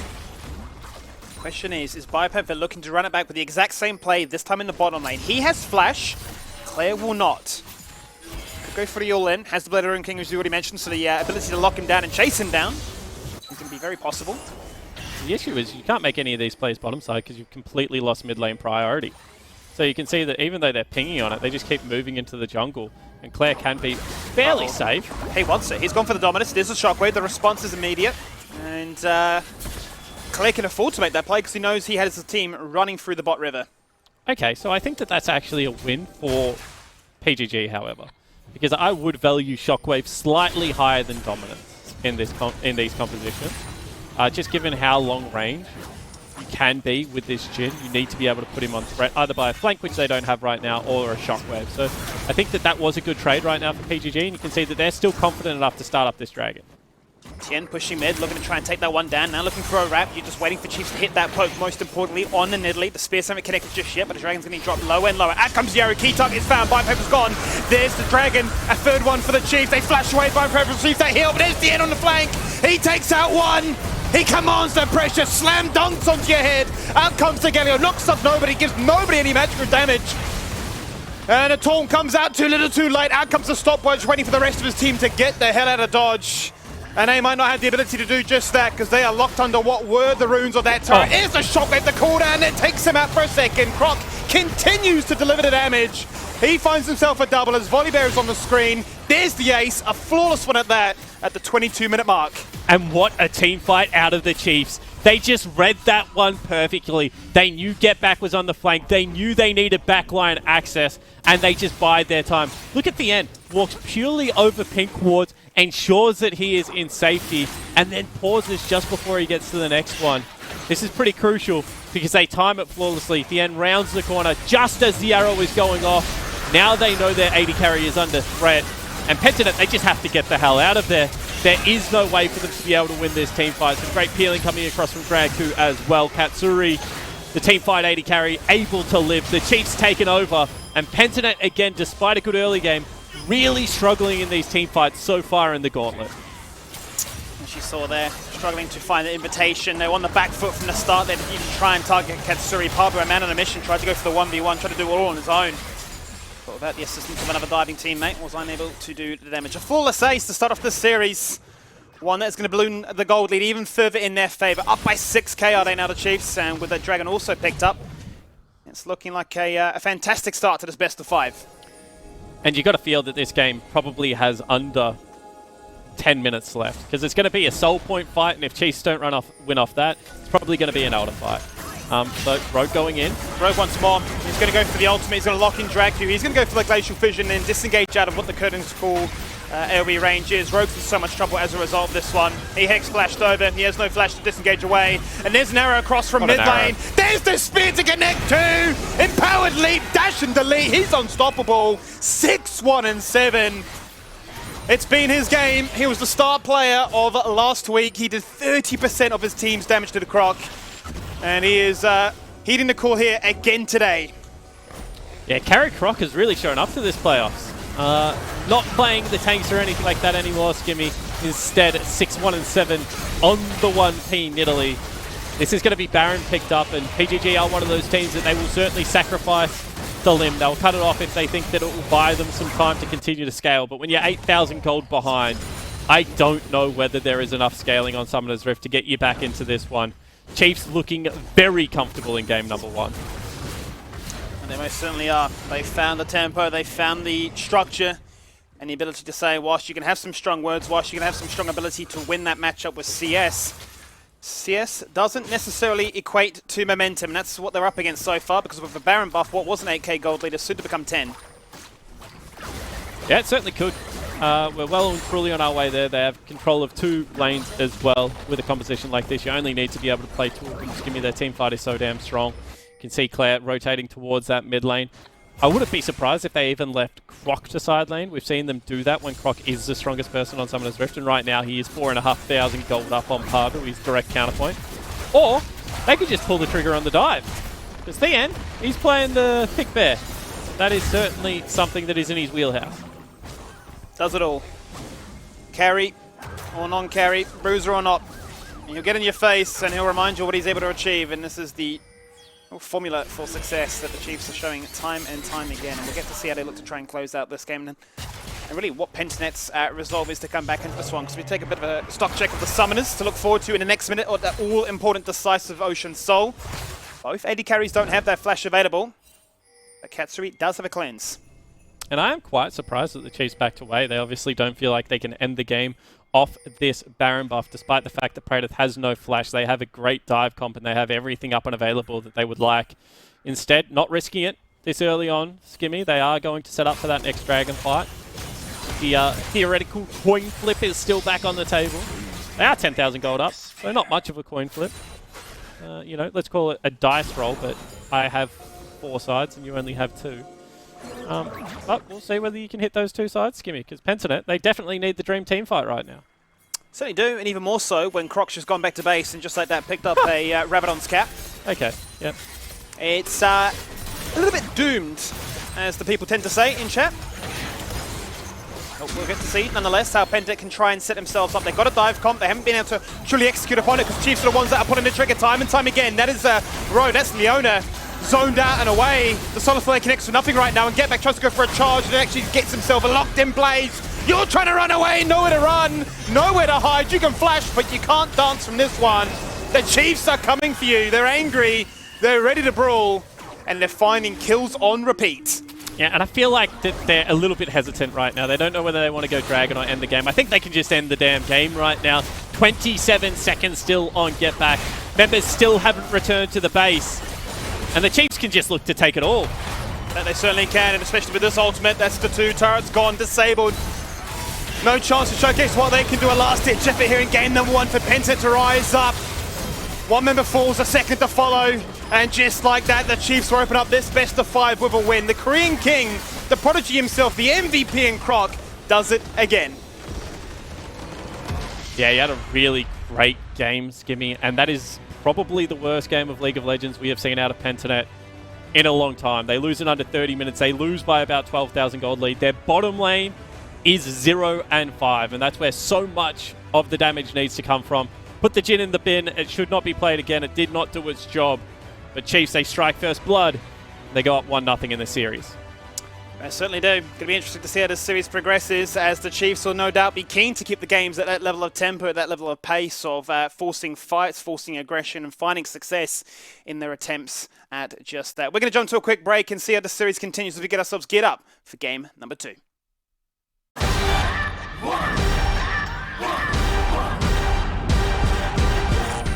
Today is the NeoSurf Cup, and we're going to be playing against Misfits, so hopefully we can bring home the win. NeoSurf is simple, safe and secure. You can go to your local shop and get a voucher code and use it online, preferably to buy League of Legends skins. He's got this! It's deadly! He's got it!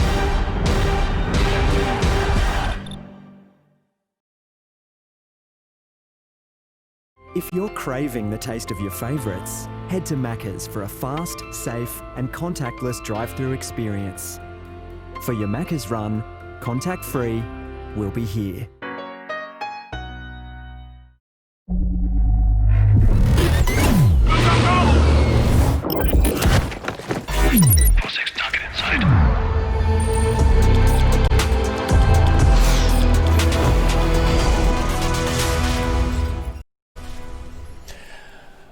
Alright, well, Rusty and I both said that PGG could get this done in 5 games, but you don't get to 5 games without losing 2, Juves. So you could say that this is all part of the PGG master plan. Yeah, PGG master plan, but you know, that game was a pretty well-played game from the Chiefs. You know, we actually saw them go back to what they generally do, is play topside. They had TN on some sort of like Bruiser carry S champion, I mean Trinity Force builder. And Croc was on that Nidalee, which is a very heavy, like, tempo-based jungler. And the one thing Nidalee does really well is it rewards good pathing. If your pathing is better than the person you're versing, you're going to be very far ahead and in good stead to carry the game.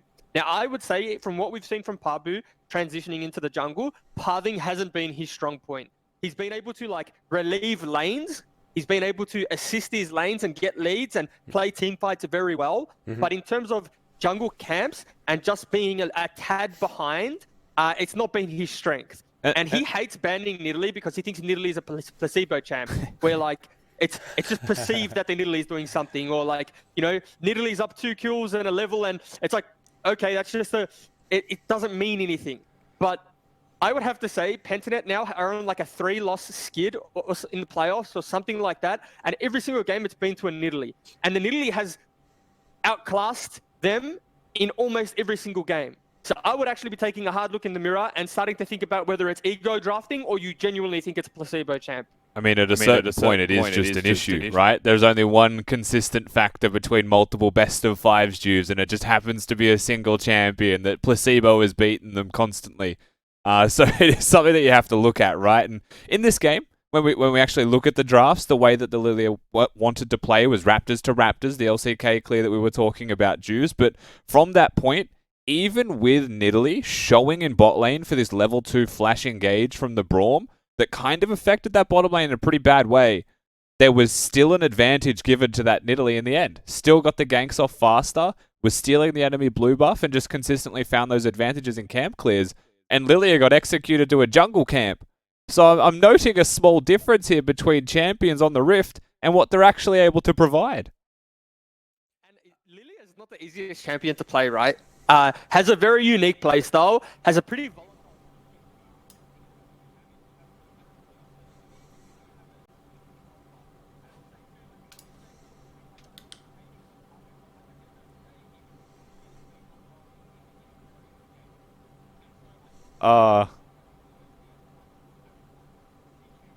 Jeeves is muted. And they're hearing 2 of me. So Good. Good. Jeeves, you tell me what you want. We could. And I'll just relay it. What do you say, Dick? Change your draft and just get a better draft. What else do you need?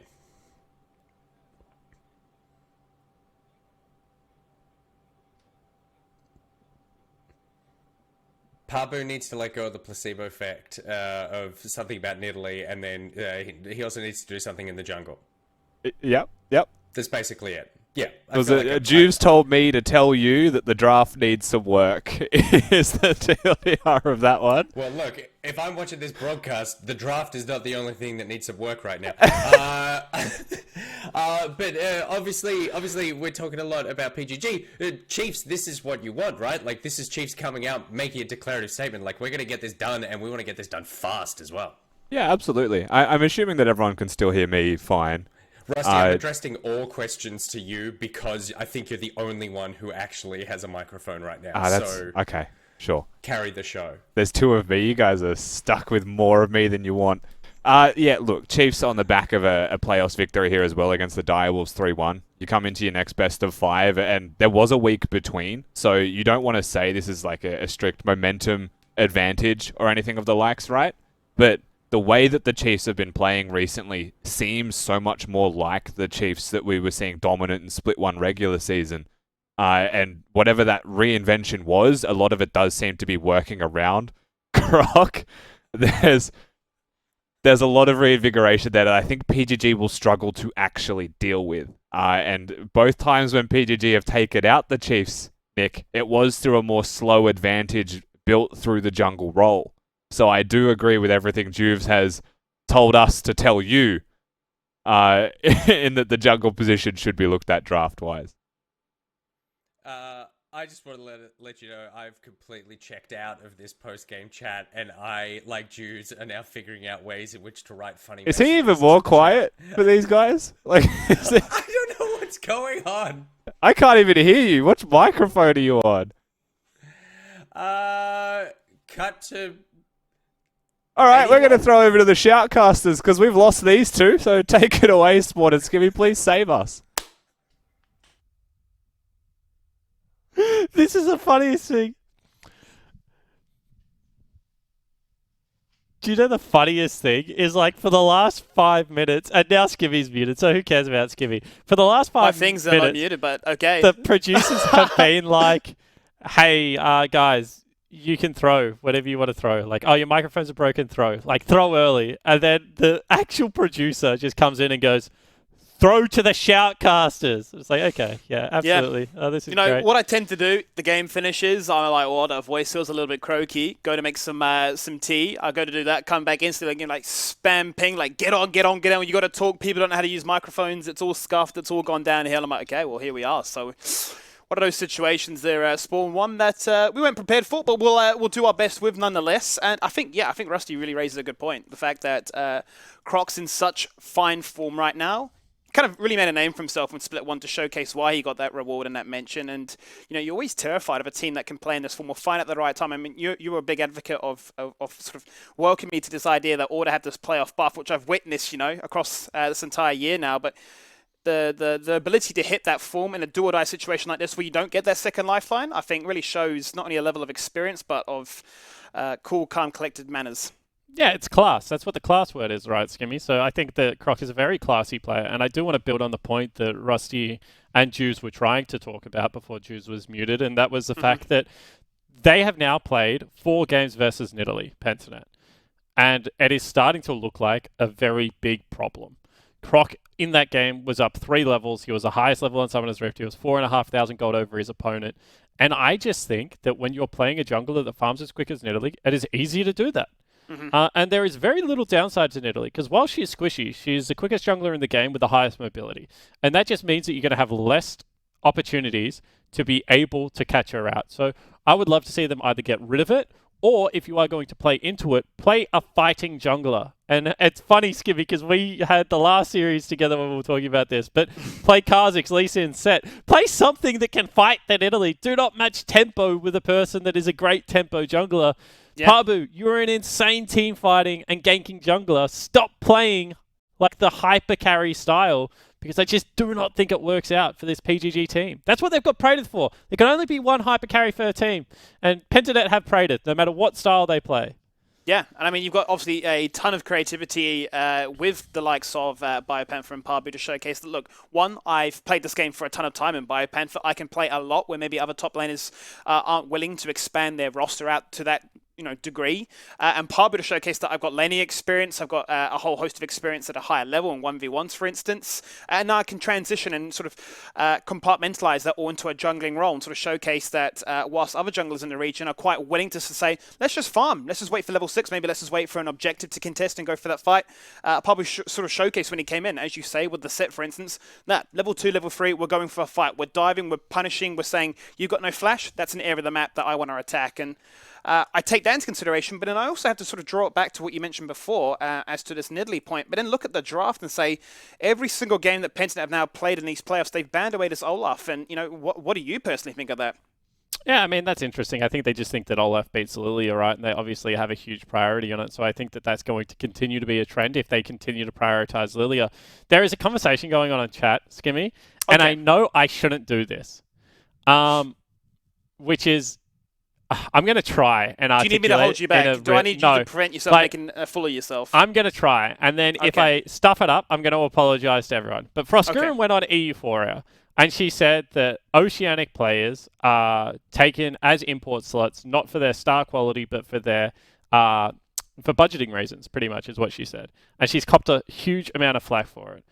And pretty much what, if you read through all the Twitter conversations, what she said is there is so much talent in EU Masters that she doesn't believe that imports from any minor region, let alone Oceania, should be taken into the EU ecosystem, and it can make sense for North America. That's pretty much summed up what she said.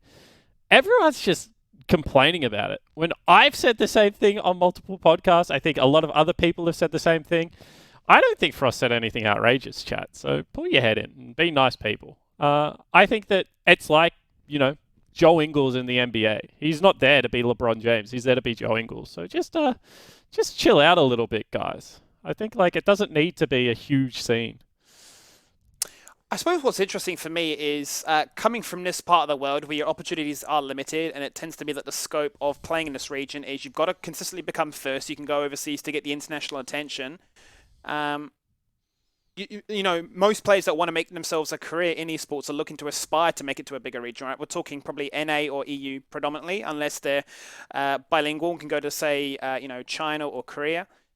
is it out of the realms of possibility to say that, you know, sometimes you take a chance, sometimes you don't? Because I draw the parallel once again back to football, and I can say you can buy, you know, this fantastic player, and sometimes they will flop, sometimes they won't work. Yeah, correct. And that's what it is, right? It's always a risk. I feel like we're just slightly riskier. I don't think there's much drama here. However, guys, we do have a great game of League of Legends coming up. Game 2 of Chiefs versus Pentanet.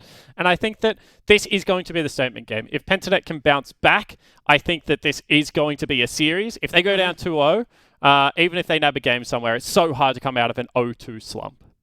So I suppose we go back then to hone our attention into this one. We reset the palette and say, okay, Chiefs lead the series so far. What will we look at? We're going to find out because we're going to jump into that Macca's Champ Select, and we're going to see how game number 2 gets kicked up and started off.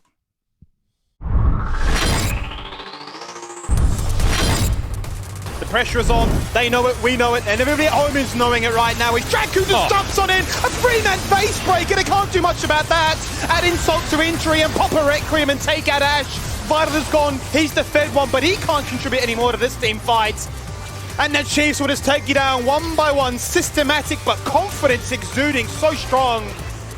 People were critical of Draku coming into this role. Could he match that of Korea CK? He was fantastic since joining the team. You talk about the Direwolves not rising up to the occasion here, but Draku, he certainly is. You know, let's just go for a 10-man trade and buy ourselves a bit more time. Yeah, good point. This is double ace. That's the full combo. Everybody flashing on forward on Therese right now. He receives all the tools in the arsenal that Legacy have to complement him. Protect the Caitlyn, protect the AD carry, and he is protected. And he'll reward you quite handily. 1 and 2, they find them easily. They'll get a third, he'll get a triple, and they'll take you down. There are the kills you asked for, and he'll deliver. The big man for the occasion shows up. This is Legacy ready for playoffs. They've had weeks to prepare and a night to watch, and they'll lead this best of 5 series.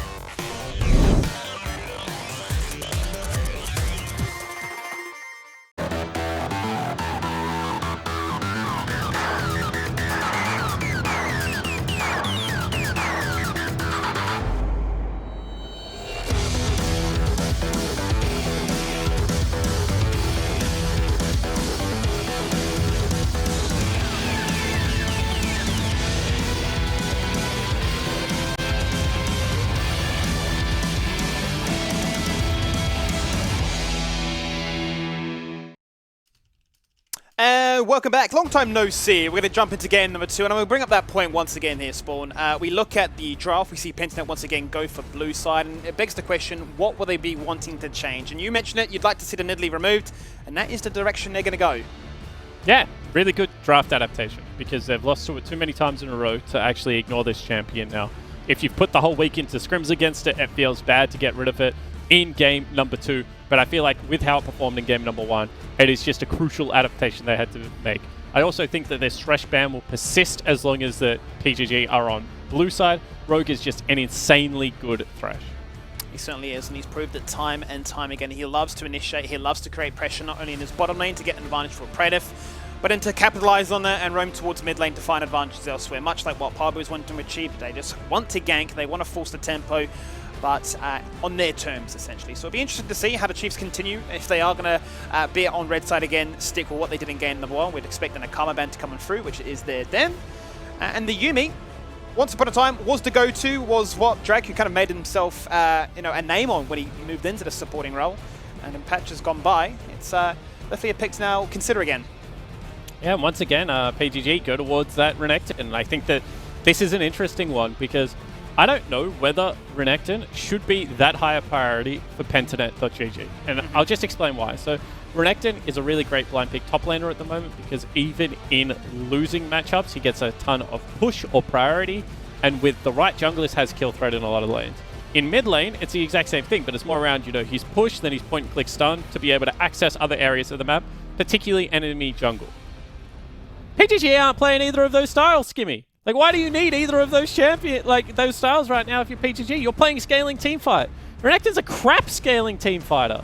Like, that is interesting, because I mean that's one of the first things I learned right when I moved into League was like you're either playing early game and you're taking risk and you're trying to force advantages, or you're just going to sort of say, hey, let's just farm till 20 minutes and see what happens. And you know, sometimes you can definitely get ahead, or sometimes you can sort of showcase that you still have relevance with your maybe itemization, be it Blade of Ruin King for split push or Black Cleaver for empowerment of a champion like that in Aphelios. But it'd be interesting to see what this priority actually nets them. Yeah, it certainly is, and this is why I really don't like the Renekton, because I feel like if they took Ashe plus aggressive support, they're guaranteed to win bottom lane. But they've already failed on one Ashe counter, and now their second Ashe counter that we're going to see is Aphelios, which isn't actually an Ashe counter. It's just like a neutral lane, like slightly Ashe favored and really great scaling for the Aphelios. So I feel like, and Azir is the exact same thing. It's like, it's good push, sure, but it is not necessarily a winning lane, and it is just insane scaling. So now the Renekton, it just looks like a pick away. Like, it's making less and less sense. And if you're going to play Azir in the mid lane, then Renekton is just straight up a bad champion to first pick, because, you know, if Claire takes Renekton into Azir, you actually win that matchup. Whereas now that you blind pick it, you get counter-picked. And I think that this series, just based off this pick ban, if Pentanet make one mistake in the early game, this is going to be really tough. I'm worried for a few reasons. As you say already, the Renekton for the early game, but then you've got the Aphelios that, you know, Predator wants to really invest into. He wants to be very risk-adverse, avoid those fights. If we are going to see an 8-minute lane flip, he just wants to continue to siege, push, and hope that he gets the chakrams for all those plates to go his way. Also, the Azir wants to hit that 2-item spike too. But on the flip side of that, with Croc in this form, this will be his first ever Lilia game. He's going to say, I will have tempo. If you ban my Nidalee, I'm going to steal this one away from you. And then we've seen what Tien can do on this Akali. So I'm worried. They've got engagement, they've got damage. Yep, they certainly do. And we'll see what they round out the composition with. Very interesting that they're dropping Dragku consistently in this pick ban as well, Skimmy. I haven't seen Dragku get all that much priority in drafts, and, you know, grade 5 is definitely the highest priority that you can give someone in a draft. It means you get to counter composition and counter your direct lane opponent, like, with the one pick. So we'll continue to kind of scout whether this is going to be something that continues to happen. I would expect Tien or Claire to take their champion out of this, just given the fact both solos are seen so far. And I am curious what it will be. Whether it will just be the volley bear again, because it didn't look bad game 1. It certainly didn't. It put in a ton of work, and one they'll be hoping that they have some engagement with. With Set still available, we know that Dragku loves to go for it. No doubt will be quite keen for it. We have seen a mid-set from Claire as well, so it's not out of the realm of possibilities, especially when you've still got Lux available with Morgana denied away, as well as the Lulu that Rogue has played once, and it was with the Aphelios. So just making sure that Pentanet are still playing the guessing game in this draft. And they've given over the Lux, so I wonder if they do have a Lux counter pick here, whether it is going to be something like a Blitzcrank that they can run in the bottom lane to have some pressure, because you ban away double enchanters and leave the strongest enchanter up on the patch. That to me sounds like you have a niche counter pick that you want to play, and it looks like Pentanet also read that, Skimmy, so they just don't touch it at all. They say, you know what, we'll just play full front line. This is a full front to back comp. What does Parbu play? I'm sure he would have loved Set in a composition like this. Potentially it's going to be the Lee Sin picked up instead. I would... Evelyn! Okay. Okay, we have not seen Evelyn in such a long time. The only time I've seen it this year was played actually by Ubisoft in OCS. He had 2 games and he smashed those 2 games out. We'll get to see what the Evelyn looks like in Parbu's hand. A man that sort of really made himself at home in this jungle role and a showcase that, you know, forget about the meta, I'll do what I like. Forget about that for 2 seconds, because that is the last pick. Graves coming on through. Interesting. Top lane Lilia into Renekton. I understand in theory, you're trying to kite the Renekton, but is this not very item dependent? I'm so excited to see what happens here.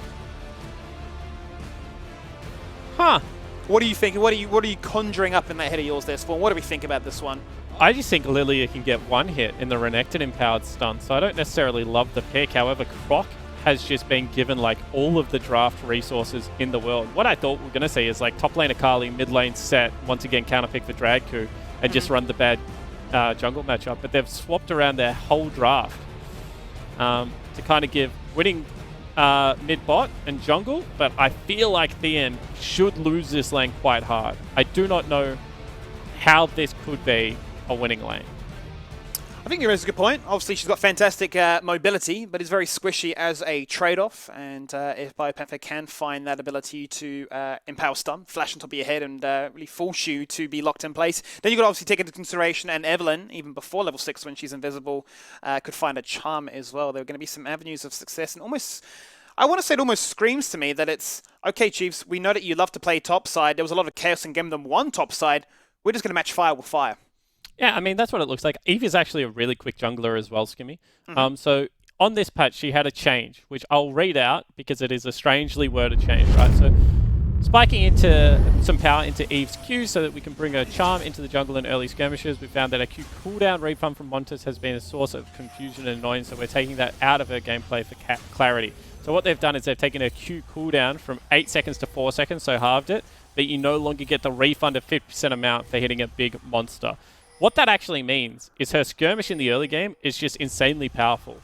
And what I was going to mention, but has not happened this game, is you can now just play Conqueror into a lot of bruises and just stack your Conqueror incredibly quickly. Now, obviously, that's not the case here. Pabu feels like he can one-hit someone on the enemy team, so he's gone with Electrocute still. That makes me think he's going to be playing around Theon's lane because that's really the only one-hittable champion on Summoner's Rift. But it is quite interesting that this is a pick he's been playing, because this is a much more Pabu pick, right? If what I've been calling for is a gank-heavy jungler, well, a jungler that goes invisible certainly is a gank-heavy jungler. It certainly is, and you touch on then for the flip side of it, if we're looking at jungle v jungle comparison, Croc comes in with that last pick there, surprising us all with the Graves. He's gone for the Ignite Smite Phase Rush Graves here, so as much as the Evelyn can be very gank orientated and focused, this Graves is definitely going to be keen to brawl as well.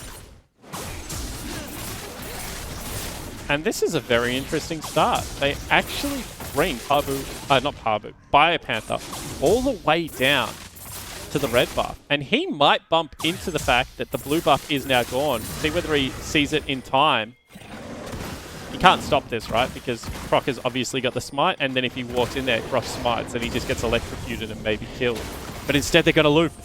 Holy guacamole. This is a bit of a cheeky play right now from the level 2 mark. He's got the Ignite, he gets charmed, he's getting locked in place. The Croc continues to add aggro. It's a 3v1 at this stage. He dashed away. Catback was there if he needed. You've gone for the risk. The reward was there at the start. But Pentanet, they read you like a book. Oh, that's a really nice play from Pentanet, but what did they use for it? Like, almost everything. They use Flash as a W start Renekton, which is definitely not the start that you want against a ranged dealer. They have to pull over Get Back as well from the mid lane to help out, so he loses, I think, about a creep worth of experience. That was a very costly endeavor for PGG. However, they are off to a much better start now, Skimmy, and we'll see whether this is the momentum they need in game number 2. Certainly is a bit of a change up here in the draft, then into the picks themselves. It'll be interesting to see now what they can actually utilize as a result of it. They can build themselves up any big leads, and I suppose the biggest lead that you're looking to achieve first of all is with this Renekton to punish that of the Leah. And then if you find yourself in another situation where Praetor is able to get a nice sizable CS advantage, what can they do with it? You can see Pabu is jungling incredibly quickly. He's going to be level 4 nearly by the time that Croc is still level 3. He's also going to have inside track on potentially this bottom lane crab. However, bottom lane push is going to be there for the Chiefs. So we'll see whether Dragku and Katsuri can get over to help out with this objective. Looks like they are going to, so I would expect a cross back to top side right now for Pabu. Maybe even off a recall. There's the stun, both down to 50% as a result, as Tien continues to utilize that passive to hit him from afar and pad that health bar, making it very difficult and oppressive for Biopanther to see us underneath that turret. Very surprised to see a lethal tempo Azir in the mid lane this game. One of the reasons that Akali does so well into Azir is that you can't just sit there and continue to auto-attack her when lethal tempo is proc. She has better windows to be able to wait that out. So I would have expected to see Comet Azir played, like just to be completely frank. Obviously, once again, just valuing that late game team fighting. And I'll just keep going back to it. You know, Conqueror for late game team fighting, lethal tempo for late game team fighting. This team relies solely on Pabu to have any early game impact. He's the Electrocute Evelyn. Everyone else on this team is there to either deny a pick, apparently, in the Renekton, or to just be in some late game insurance for the team. So very interesting to continue to track this one. Theon's very quick. There's the charm, but as you say, it is Lilia, and very mobile, very easy to disengage away and make sure you're out of range for that charm to connect. And that is quite bad for the Evelyn, because she has just shown her path. Evelyn, as a champion, probably wants to just power farm to level 6 and not really have to show anything. The first gank was not gank, what was it? First repellent of counter jungling was merely a bonus for an Eve. She really is one of the quicker clearers in the game. So we'll see whether this does come back to bite Pabu in the bum, or whether now Biopanther just gets dove in the top lane. Not pathing to protect him. It's interesting where they are going to go. Croc has that Ignite available if need be. That's going to be the wave crashing in. No level 6. Teleport no available for mid lane. He doesn't have flash as well. He's in so much trouble right now. Slices, Oh, dices, he killed him. Oh, no, he didn't. looks for the heal. Nope, the turret aggro drops at the last stretch there. That could have been a 1-for-1, but unfortunately for him, Croc delivers the damage. That would have been third turret shot onto Croc, and I reckon he would have died from that. So very well done to be able to drop the turret aggro. And again, Biopanther just having a miserable early game. And this Renekton just does not seem to be the style of PGG. Like, you know, good job getting rid of the Nidalee, because I think that was a great call, but I think that Renekton needs to shortly follow. Maybe a rethinking of this top lane strategy. Top lane aside, the pressure will be rewarded in the bottom half of this map as Pentanet will get themselves the very first dragon. It's going to be an Infernal Dragon at Jestat with a Cloud to follow, so a little bit of extra damage that they can utilize in this laning phase to try and find any small advantage that could be paramount in climbing these leads, as we're seeing some CS advantage favor that of the Pentanet lineup. Top lane continues to be the most volatile area of the map, though, with the fighting CS advantage. You'd have to expect that would be the case here for Tien, you know, ganks aside, playing a ranged into melee matchup. Yeah, and I mean, I think the ganks have actually impacted it quite heavily, though, but in all honesty, it was just the fact that he's played the whole of laning players without flash. Because that first trade he had where he took them to 50% health would have been such a great exchange if he had flash available, but obviously was not the case. So he had to go back. Now the full-on invade into the bottom side jungle. Seems to be pretty good timing as well, where are you going, buddy? Pentanet are resetting their bot lane at the same time. They're just going to sacrifice this red buff. And Bio's just out of there. Bio said, you know what, you can freeze top lane. That is no skin off my nose because I am out. Pre-level 6 lane swap for the top laner. If he gets dove here, it's game over. Like, Biopanther will not be a champion. That's interesting, because you know that a Renekton wants to go for those 1v1s. You know that he wants to sort of find that strength in the early game, and from what I've observed, you know, when you're going for that 2v1, you're saying, well, I'm going to have to put myself further and further behind as a result, and I'm sure that Tien's going to be very happy with how this is played out. Yep, you would have to assume that's going to be the case. I wonder if they fast push here. They certainly are. They've just taken out the creep, so they're looking for maybe some turret plates. Red and white gun on the switch. Yeah, that's what you love to see. That's going to shred for those turret plates very quickly. Let's be some pretty good timing as well, because 10 seconds and that Herald will spawn if they have numbers in the air, and if a Get Back can find a shove to free himself up and go there as well. That'll be 2 from 2 when it comes to these first objectives. Okay, so now they're going to back Akali. It's a good time to back her, but you can already see the Biopanther walking up the river. And Bio has just sacked everything this game. He sacrificed his flash early on. He's now sacrificing his whole laning phase. That's just the essence of a team player. Certainly is. This is a player that can do it all. And he's got the champion roster to boot, and has the ability to believe in his team so far. And given the current circumstances, I don't believe we'll be seeing a Blade of Ruin King this time around. Probably more utility of the cooldown reduction of the Black Cleaver to empower that of this late game comp with the Aphelios and the Azir. Mate, I don't know if we're going to see an item out of him at this rate. He's 39 CS at 9 minutes into the game. I'm believing. I'm hoping.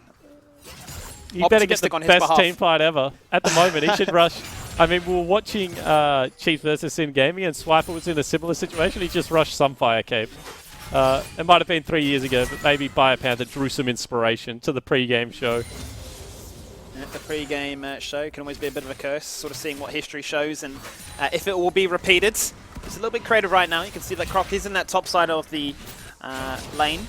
Going to go for a reset though. Had the Ignite, so always threatening kill pressure.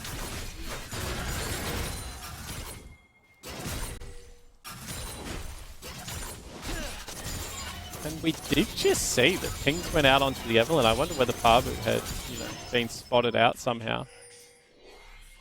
Yeah. Lots of alarm pings coming across. Jungles make a light here.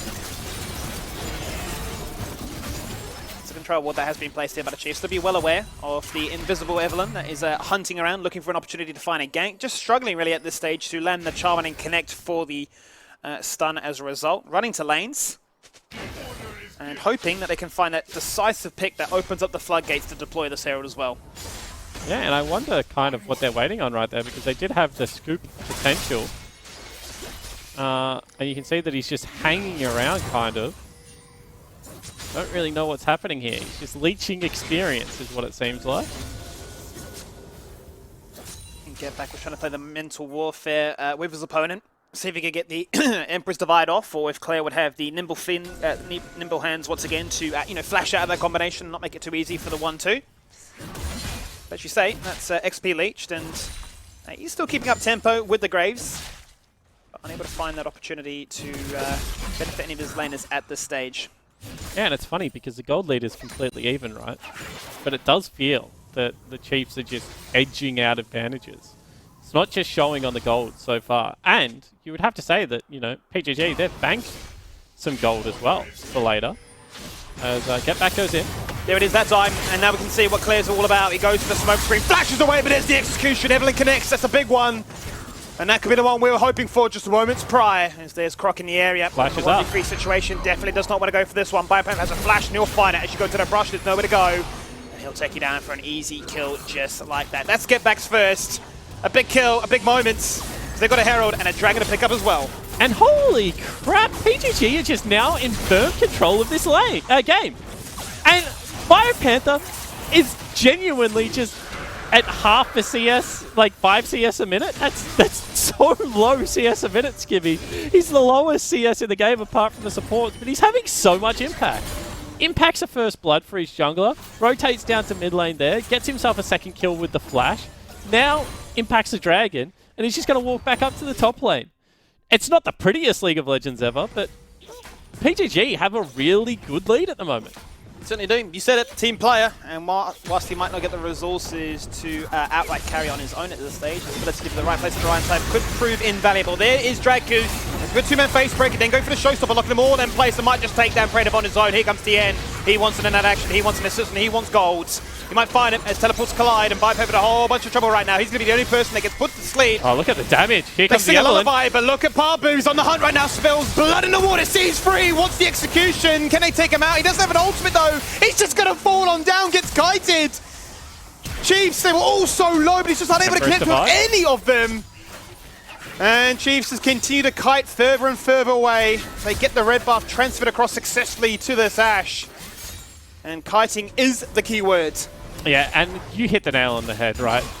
No ultimates available for Biopanther, Parbu, or Get Back at the start of that skirmish, so they're always going to lose it there. Also, the inside track was just available. Credit to the Chiefs, they managed to pick themselves up 3 kills. But also, the target prioritization was a little bit shocking there from PGG. When you see 3 people with, 5-10% health left, you just think, why didn't we hit one of them? Why did we go for it all and have nothing? Would have been a good play if the ultimates were available. Unfortunately, they were not. Now Parbu's back to his jungle with no pages in his book. Yeah. Trying to relearn how to, get some stacks. He's rewriting the book, He was on to draft number 1 now. I think he had 3 stacks, but he's ripped out those chapters as quick as that. And said, nah, let's go next. Start again. Start fresh. And he's going to hope that an investment for that cheeky little snowball factor will not come back to haunt him at this stage, as the Chiefs are gifted an opportunity to claw back control of this game when it was looking like a very strong tempo play only moments prior by the Pentanet boys. Yep, so now we see what the next play is going to be. Rift Herald is about to come back up and available, about 2.5 minutes on the next Dragon in the game, Skimmy. Feel like the Mountain Dragon would be a great boon for the PGG lineup to pick up. Put themselves on Soul Point very early into this one, 16.5 minutes through. But they need to be able to get a skirmish to happen beforehand. The game is still dead even. There is still a Rift Herald. Has it been dropped somewhere? Was it just dropped in the jungle? I didn't see what happened there. I think we were too preoccupied with that chaotic team fight that took place in the bot lane that we didn't even get to catch where that Herald was summoned. But nonetheless, the second will spawn and the second is there for the taking, as Pentanet have the ability to hold their own in this river. Okay, this is risky because all of Pentanet, they thought that they had a complete clear run up this river, but they did not. So now everyone from the Chiefs also here. Next range hook, Rogue unable to connect. We'll be grateful that he wasn't as well, as Chiefs will push out midway before they decide to go toe-to-toe in this river. Bowling ball. Pentanet will start things off here. There's the hook, supports collide. Can they find that pick? Draco buffers, has the grits. Himself a meaty shield as a response. That's going to be Claire coming from base right now, teleporting in. That's a big slate. Two-man sleep. Parbo on the flank right now. There's the Emperor Survivor. It's just too little too late. Rogue has gone. Out comes the Arrow CC trains coming on through. Wombo combo. You can't do much about this one. Croc. May he survive? He's done his full combo. He's down and done. Yes, he's dead, but he got himself a double kill. They've done their damage. Double kills for the boys. The carries of the team putting in work. And they say you can flank, but you can't get that objective. Yeah, and that's just an incredible way to start the fight. You know, two crucial members slept. We've already mentioned the fact that you have to pay the tax against this champion. However, BN is in some trouble here, Skimmy. Certainly could be. Doesn't have a flash. Could be in a whole host of troubles right now. Very vulnerable, very low on that health bar. 700 damage is what he had left. And just like that, Papa can run him down. You can gallop away. No. Or maybe you can. Survives on 9 HP to be specific. That was anticlimactic amongst many things. Yeah, I mean, Parbu just missed every spell there. He used the heart, wasn't able to allow it to store back up with the charm.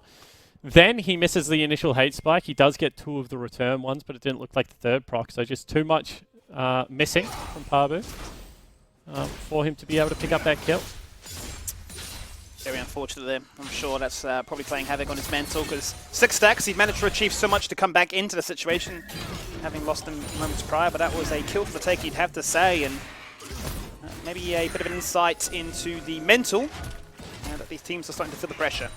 Alright, and now if I'm PGG right now, I know I have the scaling 80 carry, right? I've got the Infinity user, we can see the Ashe has gone with later than the thing. So the longer this game goes, the better off I am. I am not contesting this dragon. I'm running as fast as I can into the top side of Summoner's Rift and trying to get myself a 4v5 scenario up there while Croc tries to solo it. In saying that, Chiefs have done a really good job of just reading that, and I think the Parbu's movement on the map has been quite slow this game, a little bit predictable. He's in reset while the rest of the team wants to go down there, so not going to be able to pick up a gold objective for the Dragon, and things just getting worse and worse right now for the PGG lineup. Chiefs look like they're in firm control. Certainly do. They read the play, and not only will they be gifted that Dragon, but they will ensure that they don't lose anything as a trade-off that Pensnet will no doubt hoping for. That's going to be a mountain side they're playing for, more resistances, more tanky nature that they'll be so grateful for, I'm sure.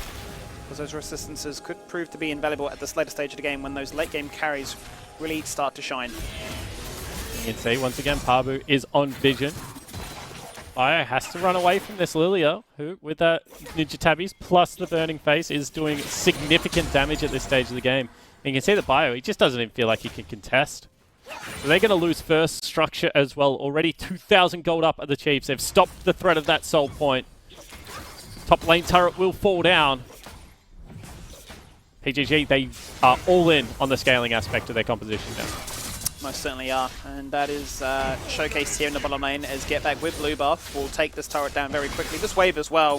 He's also got Parbu waiting in the wings saying, look, we've got to try and find a kill somewhere. I've got to try and accelerate myself and get to that 10 mark stack. More movement speed, more ability to try and be quicker on the map to find those picks and match the tempo that Chiefs are able to force as a result. And that gold lead continues to build in their favour, up by 2k. Still a healthy margin for comeback potential. But you're looking at Pensnet saying, okay, are we just going to keep waiting for these dragons to spawn and say, maybe we go for this one, maybe we don't, but we don't want to give away too much because for Pensnet, we just want those 2 item spikes to look forward to. Yeah, and the thing for PGG's lineup is they don't really mind if they give away too many of these dragons, right? Mountain Dragons, not the best for the Chiefs lineup in general. They don't build all that many resistances. But at the same time, you want to be taking gold structures for these dragons, because if you're playing the scaling comp, and I've mentioned this many times before, you just want everyone in the game to have as much gold as possible. You don't actually care if you're ahead. Because what scaling means is if I have max items and you have max items, my champion does more than your champion. So it's just about accelerating the pace of the game. So I would have expected much more aggressive trading, as Parbu, once again, is behind Claire. Yep, he's been spotted out. Will not be able to connect with that charm, but that's all it takes for then Claire to jump on through. Out comes the full combo inside that smoke screen, buying as much time as he can. Flashing away, runs to Croc. Croc saying, I can help you live! And Claire does! He lives at just that! Pensnet were hoping for an opportunity to punish him, but it hurts him again. And it is this man on your screen right now, Big Croc, showing up to his aid and able to continue to put in these star-studded performances. Yeah, it certainly is. And again, they're just attacking the point of the map where they have teleport available on DN. It's going to be a 2v2 at best, 2v3 as the other jungler shows up. They don't call in Fire Panther's teleport soon enough. And across the board right now, Pentanet look a little bit lost, Skimmy. Looks like the Chiefs just have their measure today. Mid lane turret also going very low. And they would need a truly spectacular fight to be able to pull themselves back into this game. 20-minute mark. It's a rough situation, as you highlight. That's another reset on the Majesticks for the Evelyn, and another situation that presented itself that was unfortunately unable to be capitalized upon. That means that Croc, once again, puts himself in a very comfortable situation. 5 kills to his name. And whilst you can say that he went greedy at the start, he's definitely come back to showcase that hasn't affected his mental. He's keen to continue to make those plays. Right place, right time. Always there for the assistance of his teammates. As Chiefs might now be looking for a little bit more. And you do have to say that Thing's Lilia has probably been a bit better than you would have expected. When I saw it, I assumed it was just, free up Croc, not really expecting all that much out of the pick, but 180 CS farming, completely fine. Also finds himself a level advantage. Has a very tanky build right now, Skimmy. I haven't seen this out of a Lilia. Yeah, it almost feels a little bit like Set 2.0 with the Deadman's Plate and say, look, I can run at you, you can't do much about it. Yeah, I'm going to get in the middle of everyone. I'm going to hit them with a big Q, and I'm going to put them all to sleep. Playing a little bit more utility Lilia with the Leandry. He's still going to do some damage. Burning Face, yeah, absolutely. Necessary at this stage, and it means that you might think that I'm squishy, but deceptively tanky will I be in these team fights, and it could prove to be invaluable in making sure these targets are as low as possible for an easy execution that the likes of a Graves or an Akali can then capitalize on. And they're again going to the Akali lane, trying to kill Claire. Credit to them. Hopefully this time they find a little bit more success. However, this is what we were asking for probably 6 minutes ago, Skimmy. Heavily trading away from that dragon side of the map. Claire goes for it. Goes for it. Says Pabu, why are you coming to my lane again? Do you know what the definition of insanity is? Doing the same thing over and over again and hoping for a different outcome. Claire just punishes you. He showcases that he has experience and he knows what he's doing in this mid lane role. He just picks up a double kill, says, why on earth do you continue to gank me? Thank you so much. There's a Baron for the spawn. There's a Baron for us to take. This is a rough game to watch, Skimmy. There's just no other way to put it. It is a complete outclass right now from the Chiefs Esports Club. Once again, they're only going to be about 4,000 gold up, but they've got themselves another 20-minute Baron. And Claire is really starting to feel it on the Akali. And when Claire feels it, that means it's probably going to be close to game over. Mid lane turret also going to fall down. PDG, they do the right thing. They still get themselves an objective. They are now on Soul Point, but this game feels like it is slipping very, very quickly. It certainly is. That'll now be a 5k gold lead found as a result for the Chiefs. And yes, whilst they won't have a Soul Point to contest anytime soon, they've got a Baron buff and a reset they can use to potentially put some pressure on an inhibitor. Force the Pensnet boys to be locked inside their base. Sacrifice so much map control. Not make it too easy for them to assert themselves as a dominant force on the map to even look at contesting that Soul Point. And so now we'll see how the Chiefs try and close out this game. And I'm always a huge fan of watching this, right? Because what we've seen so far is the Chiefs have punished the plays that Pentanet have looked for very well.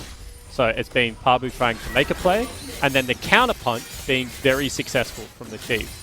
Now, however, with the Chiefs having Baron and having a 6,000 gold lead, now we get to see what the Chiefs look like when they're playing proactively. You can see Croc coming out of base right now. Soon we'll have all 5 members on Summoner's Rift. And I want to see whether they're a meticulous closeout again, Skimmy. I already mentioned it, but game number 1, I thought that would be a one-and-done game for the Baron, and Chiefs would just look to roll them, but they slow-played it. And it looks like, again, they are just more than happy to slow-play these Baron buffs. It almost feels like they're quite willing to say we don't need to make any big play right now because we're almost inviting our opposition to make a play out of desperation, almost inviting them to make a mistake that we can continue to capitalize upon. Yep, I would 100% agree that that is the case because they're slowing down all of their creep waves, they're waiting for members to show, and now potentially they'll look for a dive. Two-man Drowsy, cross-map arrow does not connect, but it puts to sleep all the same. That's Praetor, he's gone. No chance to even outplay that one. Clear underneath the top, goes for the smoke bomb, buys himself some time, and ensures that when he comes out, you're probably dead as well. No, if you can't get me, I'll just go and go invulnerable. I'm stopwatching, you can't do much about that one. Praetor, he's gone, but behind Panther, he might take one before he falls on down as well. Draku gets in on the mix, all the boys are there in the bottom lane. It's the action of the night so far. And with a Baron buff for the taking, that turret is probably as good as gone. Yeah, however, they're still very concerned. That is a big Azir. Does have himself a Banshee's Veil as well as the Nashor, so going to be able to clean out these creeps also had the ultimate available, as did Pabu. So they do the right thing, discipline play. They will back up and not look to break any more structures. Probably an acceptable loss for the Pentanet lineup. They trade 3 for 1, but they do manage to get a fair amount of farm off Summoner's Rift. It was about 6,000 gold when the Baron fell down. Now it's only about 7, so credit to PGG. Still definitely in this one, but it just feels like, you know, at 3 items to 3 items, I think their comp was better. It's not going to be 3 items to 3 items anymore. They need like 4 items to kind of 5 to make up that gap. We'll see whether they can hold on for that long. Let's take another look at this play. Just another beautiful sweep coming over the wall. There's a bowling ball into the 2 people. Drowsy. Ash Arrow will fly high and wide. However, Claire goes in, able to pick up Praetor. From Praetor's dead, that's a hyper carry gone. And you can see that they just push Pabu as well as Praetor back to the turrets. Fight the 5v2 isolated. Claire did fall down. But across the rest of the team fight, the Chiefs reign supreme. They certainly do. They showcase that they aren't afraid to fight anyone. They just fall underneath your turret directly. They said, look, we'll give you an extra member added into the mix. We'll make this a 6v5. Hope that that turret can do enough, but the meticulous ability to drop the aggro of the turret, juggle it around, and ensure that it will still come and hit, and not fall victim to what could have been a very easier 0 ultimate to lock members, and ensure that he hits that 4 to 3 item spike that you were highlighting. They're going to revisit this lane. They're going to come back, Baron buff or not. They continue the work they started on. There's a teleport now because Pentanet looking to make a cross-map play. Can bypass shot it down? He can. He hits the stun. Top lane turret will fall as a result. Maybe Pentanet got an invitation. It's a max range hook. Rogue smurfing. Now he gets for a 2-man ultimate. Can he lock these people in place? You can't go anywhere this time, Claire. You've got no flash. You've got no Zonyas, and you're the first casualty of war. Now Croc disengaging, hoping for the best. Oh, the hook doesn't connect the second time. That could be their demise. It might certainly be. A cross-map arrow comes in through. They need no further invitation to say, if you can't kill us now, we'll kill you as a result. The stun, the CC, you put to sleep, you're crying yourself to sleep at just that. Because that was probably the best fight they found all game. Yeah, it's a 1-for-1. And on the top side of the map, Praetor's still just pushing. So, I mean, that is definitely the best case scenario for PGG. Praetor now should be a monster. He's going to get himself 2 uncontested turrets, as well as so much farm. 285 CS, and this is what Praetor can do. If you ignore him for long enough, his CS numbers start to explode. You can see he's 40 CS up over the Ashe, going to go back, going to be the 3-item Aphelios. And the 200 years are probably still about 50 years away, Skimmy, but he still has a lot of experience on his side. Certainly does. Double advantage, and you'd be hoping to see that item of the Zeal be evolved and become something pretty juicy at this stage. Does mean, though, they're unable to contest that Dragon. Okay. Still needing a little bit of catch-up time towards that, but they've opened up that win condition now to potentially do a bit of a dance around this Baron up in 30 seconds. And no Zeal item completed, Skimmy. I was thinking the same thing. Rapid Fire Cannon. Just continue to play this range game. If you're Praetor right now, Rapid Fire Cannon plus level 16 Azir ultimate, which is so wide, about to come up and available. But does not decide that that is what he needs. Decides he needs a Death's Dance. Needs to be able to survive these divers. I respect it. I think that we're going to see him go turret mode and try and blow everyone up. And at the same time, that's a 3-item Azir. The carries of PGG have farmed very well. This is Croc against kind of get back Praetor territory right now. Obviously, Lilia going to have very good utility as well at this stage of the game, Skimmy, but I do feel like that there is a chance right now for PGG.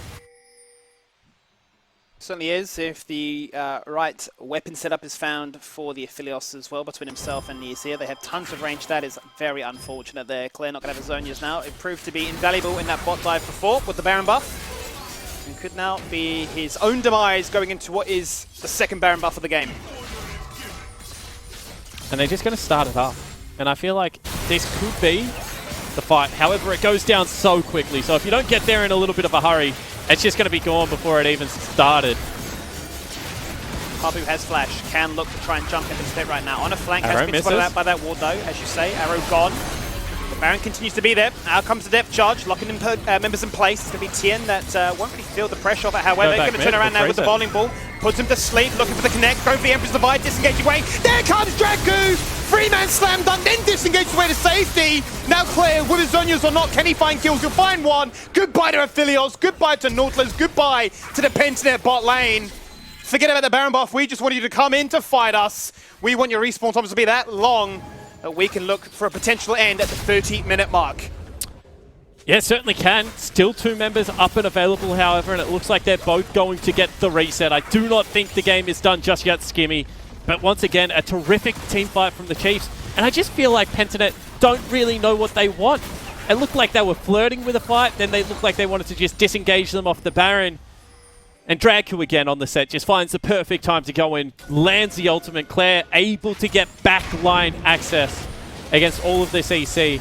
That should now be Baron. Teleports are available, however, for a couple of the carries, and it looks like they're going to burn them. So PGG definitely still want to fight. They do, and Azir has his ultimate back up and available. He's ready to go once again. Out comes Dragku. There's the ultimate. 3 members knocked away, disengaging at just that 2 as the the Baron continues to spit hot fire from the pit. Hit the Baron. 7,000. Do not let them go back. You flip this if you're PGG. Down to 50%. A juggle. A situation where they can look to try and turn this fight and make it their own right now. Croc is the target. Croc is gone. That's a shutdown. There's the arrow. Pabu might fall on down, disengaging it into the ultimate, but there's Tien to pick up the pieces, and he survives on 10 HP again. He just flirts with danger and does not get... Oh, Claire, what was that? Okay, disengages out, flashes back in. Now, Pradev, the man is a monster. The machine of Aphelios doing what he can. Untouched in this team fight, protected at all costs, and this time, the simulation proves to be successful. And Claire actually somersaulted back in. It looked like he was out, Skimmy. And then they gave Praetor, they gifted Praetor 2 additional kills. Let's take another look, because this is how the fight should look. They dive onto the Azir, but he successfully disengages. And now all you're doing is you're buying time for your Aphelios to get here. Pick up the Baron aggro. Do not allow them to reset and spend all the gold that they have. Into the back line they go. But it's this time Croc that is just a little bit too keen. Does not wait for Dragku. This looked dangerous because when Thien escaped here, I thought the team fight was done. But Claire must have, like, how did he come back into this? So he flaps. Oh, he flashes over the wall and smashes his E at the same time. That's just a button mash to try and get out. And then credit to Praetor here, chasing down, being able to pick up a big shutdown. And he is now well and truly, like, he's in a position to carry this game. He certainly is. A game that we were critical from the start here as to what could Pentanet do. Well, they are still up against the clock. 6k is what they're lagging behind here when it comes to gold, but it's all in the right places, as you quite rightly mentioned. Praetor with a red buff, with these items, with the Death Stance and a Cleanse. Well and truly near to being fully stacked up here, nearly at the all-important 6-item mark, and showcased in that previous fight that you give him an opportunity and he showcases that there is a big reason why you invest around him. Honestly, mate, I would say he's done. Like, I would say that this is the area where if you don't out-carry in a team fight as Aphelios at this stage of the game, you're the person making mistakes now. Like, go on to the times where, you know, he's getting automatically blown up. He has himself a QSS, a Cleanse, as well as a Death Stance. Like, if he's the best Aphelios player in the world now, he starts to win these team fights, and we'll see whether he's able to do that. Let's see what he does, where he goes, and what the Chiefs look to utilize to make sure that this game continues to favor them. That's 3 back-to-back dragons, 3 mountain dragons out there, just that. So that's a ton of resistances that will continue to benefit them to try and combat that late game scaling that we mentioned maybe, 10 minutes ago as to being a scary proposition. Now, it is worth noting that Brave does not have a flash or a cleanse, nor do any other members of Pentanet have the ability to gap close as easily without their baseline kit. So I wonder whether or not the Chiefs will just say, let's run it back to Baron on repeat until we can find a fight that works for us. Yeah, well, the issue is also the Chiefs members don't have their flashes, right? And I would say it's more important for Dragku, etc., to have the flashes, as opposed to Praetor, who's probably just relying on the Azir to peel him. This Baron is going very low very quickly. Looking more and more like a coin flip so far. It's getting lower and lower. They're going to disengage again. There goes Tien. It's a mix of things. Everybody's going to get put to sleep. 4 seconds. Lights out. Good night. 3 drinks. There's Dragku. Jumps in. Gets shoved out. Everyone just gets evaporated. Just like that. Double kills for the boys again. It's a clean ace. I wondered if they'll do it. Would they just run it back to Baron on repeat? They most certainly have done it here today, Spawn. And just like that, they say, forget about late game scaling. We want to win right now. Yeah, and they're going to be able to do it as well. That will be the Chiefs picking up the second game. It was so damn clean, Skimmy. And they look like they are in fine form today. That's going to be the Chiefs going into game number 2. A few shaky moments there around that Baron put. You're thinking maybe, just maybe as a Pentanet fan, this is going to be a matched series. That's not going to be the case. The Chiefs want to fight, summoners or not. They want to showcase what their aggression is all about. And the carries managed to do the job when it was required. And 35 minutes in, the Chiefs will lead this best of 5 series. That game a little bit more contested, Skimmy. A little bit more back and forth. You can see the carries of Pentanet starting to get into it, but it feels like the Chiefs very much in control for majority of that. See them on the screen there, look very, very relaxed. And we'll see whether there is going to be the bounce back out of PGG. I certainly will do. Noticing a big lack there of the Ugg boots. No comfiness. You know, bare feet. Maybe a little bit TOS there, as we'll get to see what they can look to try and do in this series. They lead at 2-0 so far. It's a crazy one at just that. They sit themselves in a match point with a lot of daylight separating themselves between their opposition as well.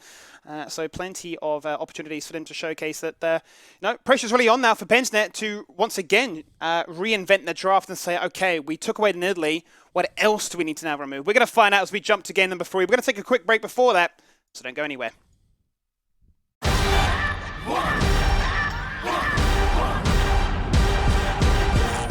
Today is the NeoSurf Cup, and we're going to be playing against Misfits, so hopefully we can bring home the win. NeoSurf is simple, safe and secure. You can go to your local shop and get a voucher code and use it online, preferably to buy League of Legends skins. He's got it! This is deadly! He's got it!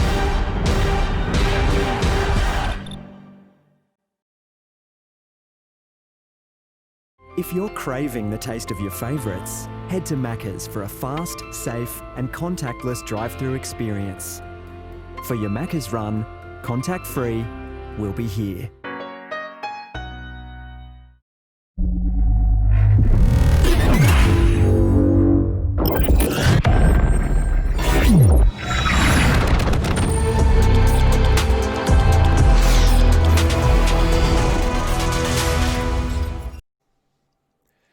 Alright, before we get to what the hell PGG are going to do to save this series, Juves, you noticed a little something there. Okay, when we threw to the shot of the Chiefs room, you know, celebrating that victory, I believe it was Pato, who's one of the Chiefs' assistant coaches. He's coaching the OCS team as well.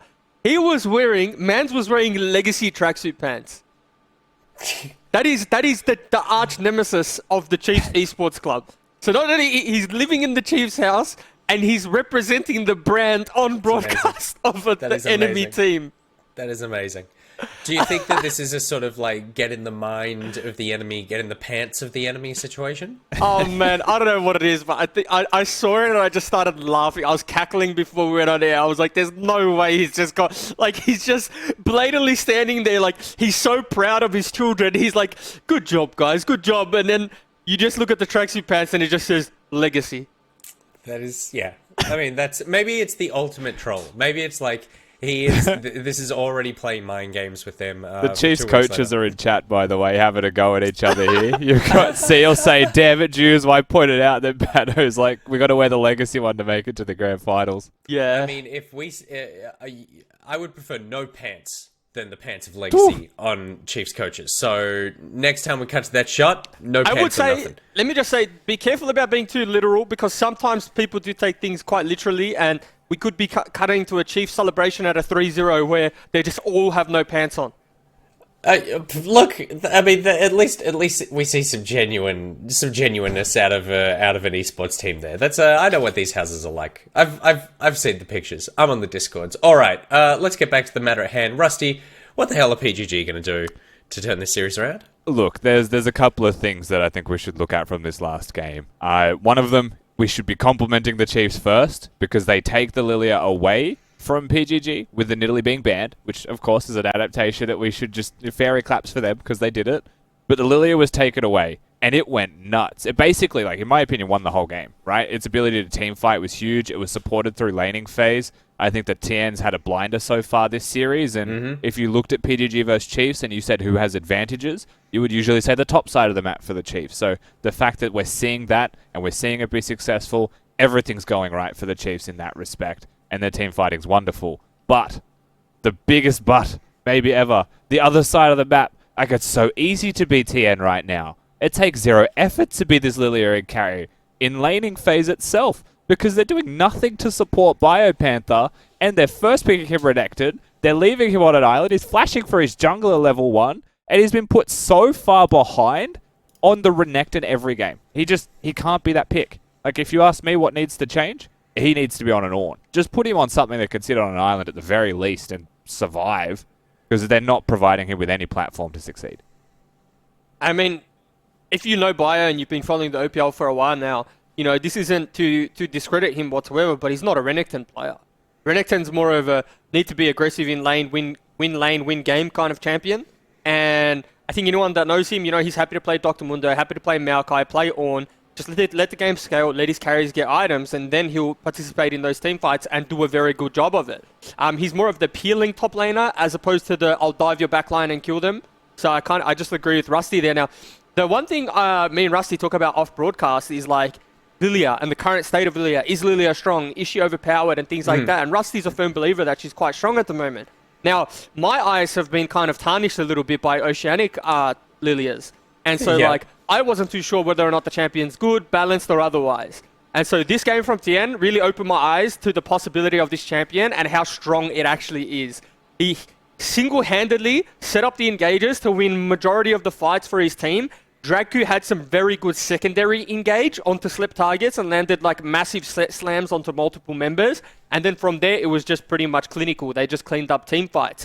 But yeah, I've never really seen a Lilia be primary engage, but hey, today we have it. And you know, it's kind of opened my eyes as to what the champion can actually do. And I think, like, with this, the rest of this series, that has actually changed the way PGG need to attack draft. So they've been picking blue side, it seems. They did in this game anyway after losing. And that Lilia was taken away from them. So one of the options is to potentially go towards red side now and to look for something else as a higher priority. I feel like that may be the most important thing that they could look at. The other option is first pick it instead of the Renekton.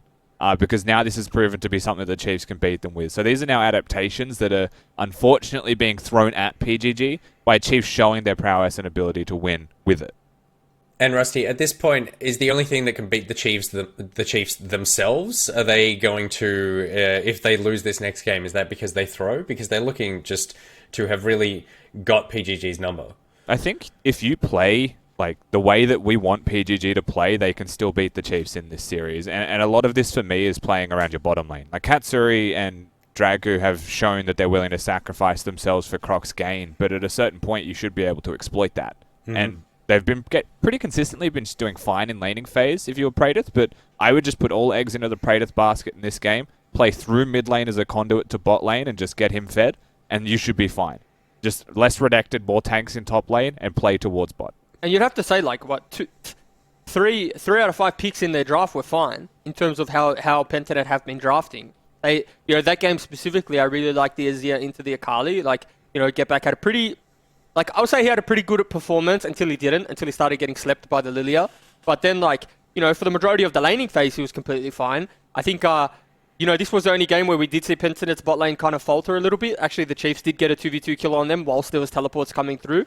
But yeah, like Rusty's completely right. It's the one lane that you've got to kind of look to exploit because A, it's your strongest lane, and B, it's the lane that Chiefs kind of give less priority to, and therefore it's probably, you know, if you force the fights and force the skirmishes around there and put the Chiefs in a place in where they're not comfortable, then, you know, it pretty much just flips the game and says, well, who's better in these skirmishes?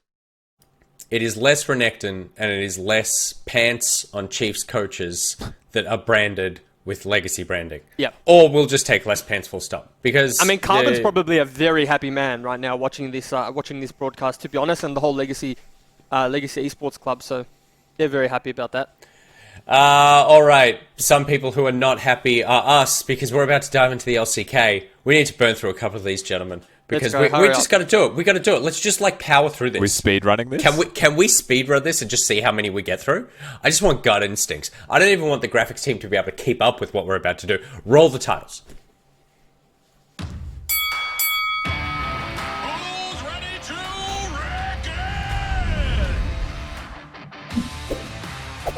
Welcome to Summoner's Rift. Prepare for battle. Alrighty, I'm not even going to pay attention to what chat say on this. This is just us. It's just us here. Alright. Matchup 1, Ivan versus Udyr. Go. Ivan wins. Yes. Shen versus Syndra. Syndra. I'm going Shed. I feel like I do need some explanation as to why. Okay, I like Shed a lot because he's the one real ninja, in my opinion, in this game. He's also like the father ninja of all the real ninjas. And it's funny because while he is the real ninja in the lore, he's the worst ninja in game. And I just think that's great. I don't actually know Syndra's lore, but actually Rusty's convinced me. Shen, Yep. that was the easiest convince of all time. Well, he's a ninja, bro, and he's a trash ninja. Can I just say, Jubes, you, I know I said we will power through this. Let's take a hard stop and talk about something else. So congratulations, Shen. I changed my mind. What? Are you going to have a go at me for changing my mind? No. I'm going to praise you for changing your mind. Dude, okay. Are you ready? Are you ready go, to accept go. the praise? Yeah. Okay. Most people are so stuck in their ways and refuse to look at the world in any way other than the way that they think it exists. And you are one of the few people who I know who genuinely has a conversation with someone, and instead of trying to argue your point until you go, well, this conversation's over, you will argue your point, and then if someone brings something up, you go, oh, I hadn't thought about it that way, and then you genuinely change your mind. And I think that is a special trait to have in a human being. Thank you, I appreciate that, but I will say I've had a lot of training because I did spend the majority of my professional League of Legends career actually not changing my mind and actually telling him, no, you're the one that made the mistake. No, it wasn't me. You lost us that game. So, I had time to evolve, right? I had time to adapt. Like anything, it has a evolutionary process. I've kind of went from an ape to what I am now. So, I did start off as an ape. What are you now? I'm still sort of an ape, but I'm verging on a human. Okay. I'm verging on a good. human. Okay, good. You're the ape that's wandering around with the club, where it's like there's a happy You're like middle Caesar ground from the Planet of the Apes, right? Yeah. That's a good reference. All right, we will try to get through this fast. Let's get back on track. Matchup number 3: Ash versus Sejuani. Ash, just because I don't know why. Nah. I go Sedge because Sedge, dude, she's literally riding a boar. You know what I mean? How many people ride boars? Also, she is just dressed weather appropriate. Come on. Yeah, There is so much That's midriff true. on Ash she's like a frost queen who But does definitely that has not frostbite. mean she's weaker if she can't stomach the cold the same way that Ash can? Don't you think weakness is feeling like you have to put on a front to say I'm not cold, even though you definitely are? Isn't that real weakness? You have to pretend that you're not cold just to impress your enemies. Do you think that in the Arctic, Ash wears that and just says I'm not cold all the time to I think all shivering? I think as soon as Ash is not around anyone who she is trying to impress, she is just like pelts, furs, hoodies, water bottles shoved up on her tummy, big Ugg boots. It's pathetic. That makes me want to vote for Ash more. No, that's sad. No, she needs to get out of here. She needs to learn a strong lesson. Sejuani wins because you're right. She's tamed a wild beast. Mm-hmm. She understands that you need a bit of fur when you're in the icy hinterlands. Congratulations, Ash, Sejuani, and Ash. I mean, obviously an iconic League of Legends character, just deleted from the game. Gragas versus Braum. Oh, I Gragas. have to say Gragas. Because Yeah, I Gragas. think I've seen him at the peg leg a couple times, to be honest. That's going to be a good inside reference to a lot of people. I think Gragas for a few reasons. One of them is because Juves just played it earlier today on the historical matchup. The Yep. other one is for Minky Whale. And if you don't know what I'm talking about, you miss it out. That's all I'm going to say. Dude, yes. And we are Yes. picking the OPL League of Legends champion, and I feel like Gragas is potentially the OPL champion. I mean, that was where Juves and I established our friendship, and True. of course, the years of casting in between have really tested that friendship. Yeah, but for now sure. I feel like the friendship is getting back on track. It is. That's because Jake's not here to ruin it. He plants I think seeds. he's a seed planter, isn't Yeah. he? He's a and seed then- planter, but he doesn't have any plants, so I'll let you figure that one out. There you go. We'll do one more. It is a Nivea versus Lee Sin. Lee Sin. I'm getting flamed for picking only junglers, but there's no way Lee Sin's not a better champion than Anivia in every facet. Lee Sin is like closest thing to maybe the perfect champion in League of Legends. Yeah. Wow, this is a huge call that I really wish we could double down on, but we've run out of time because I spent a lot of time talking about how Juice manages to change his opinion. So Lee Sin, absolutely take this one's out. Yeah. And also, I feel like we've got enough Frosty champions in this.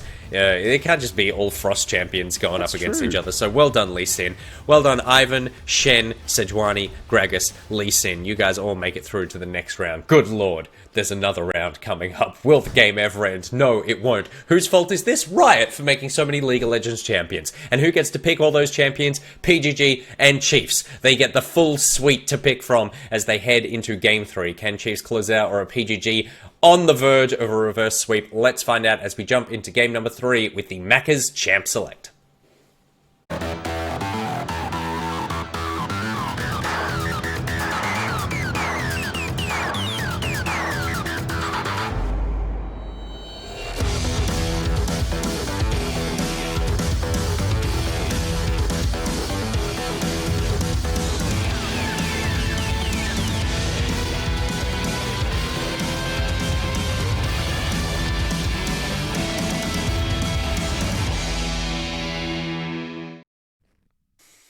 It's game number 3 as the Chiefs lead this best of 5 on match point. Pentanet.gg are going to need to make some form of change, and that change first of all comes in going for red side and actually themselves here at Spawn banning away the Renekton.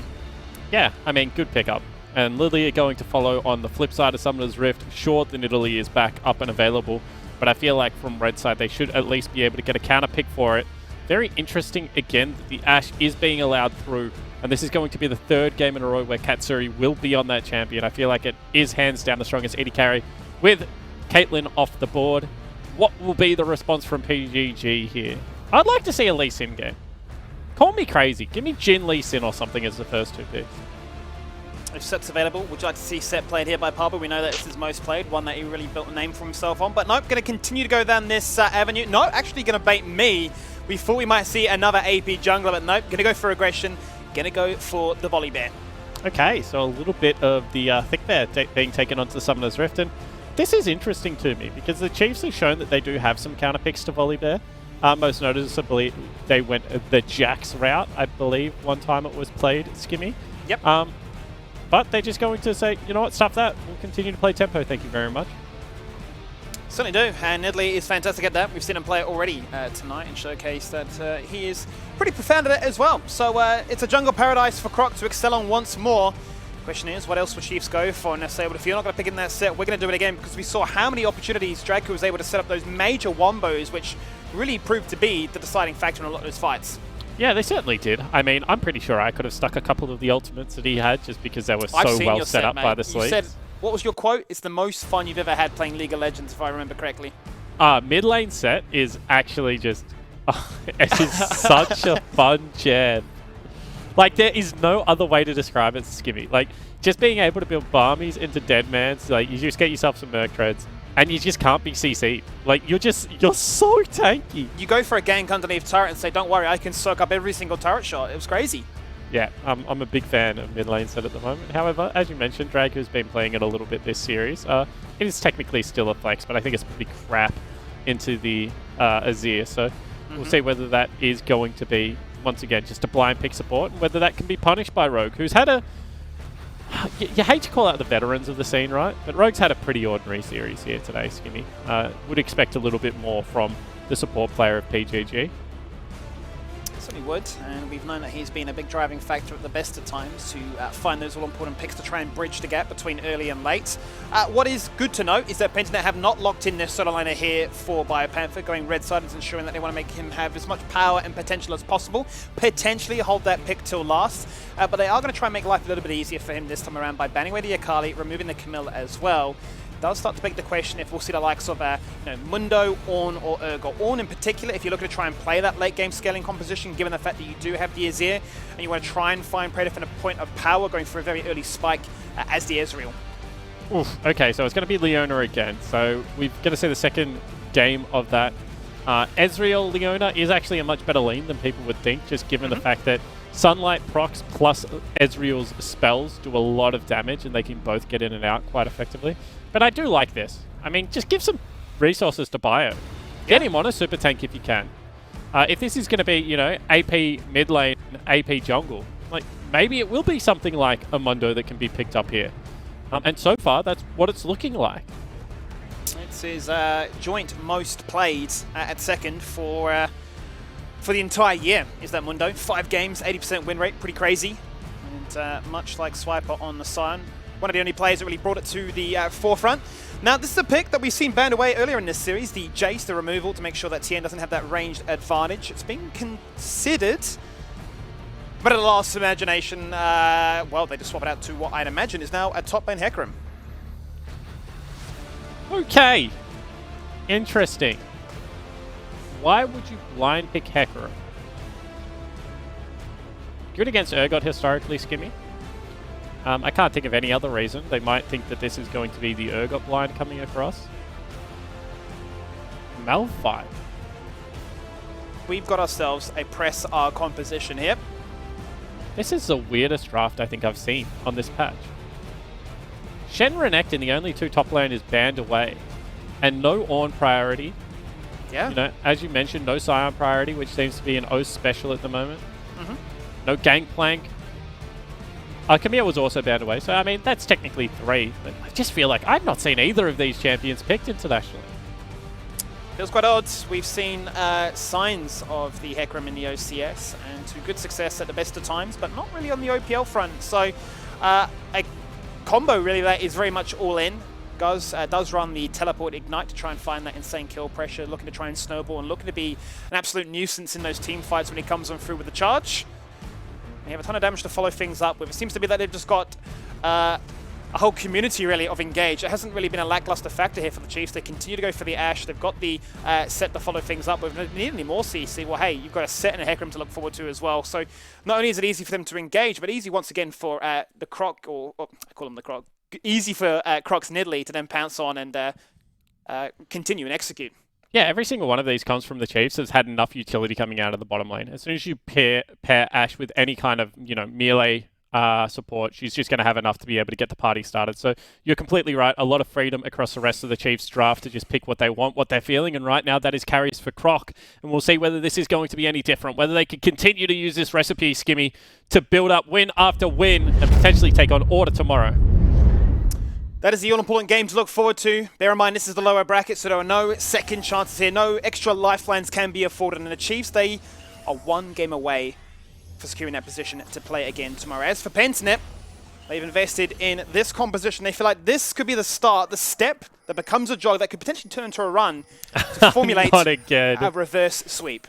Only Mammoth step, hop, run, whatever else we came up with the term. Pentanet, they just need to find some damn form.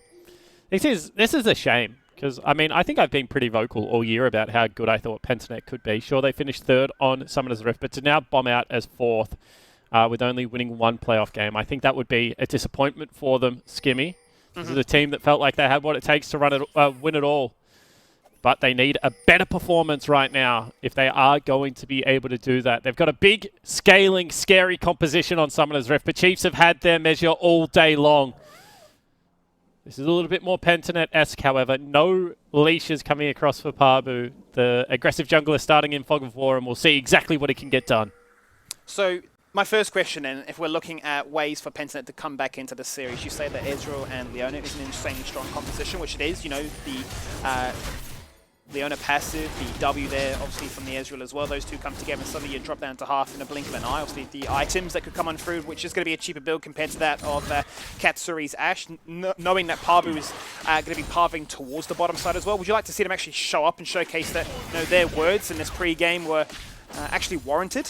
Yeah, completely agree. I think that Parbu needs to get really, really busy actually in this early game. I would expect non-stop ganking after the level 3 is hit. If he doesn't, I think that they just lose like every single lane, to be completely honest. So I feel like he has to be the difference maker. Volibear is the best ganking jungler.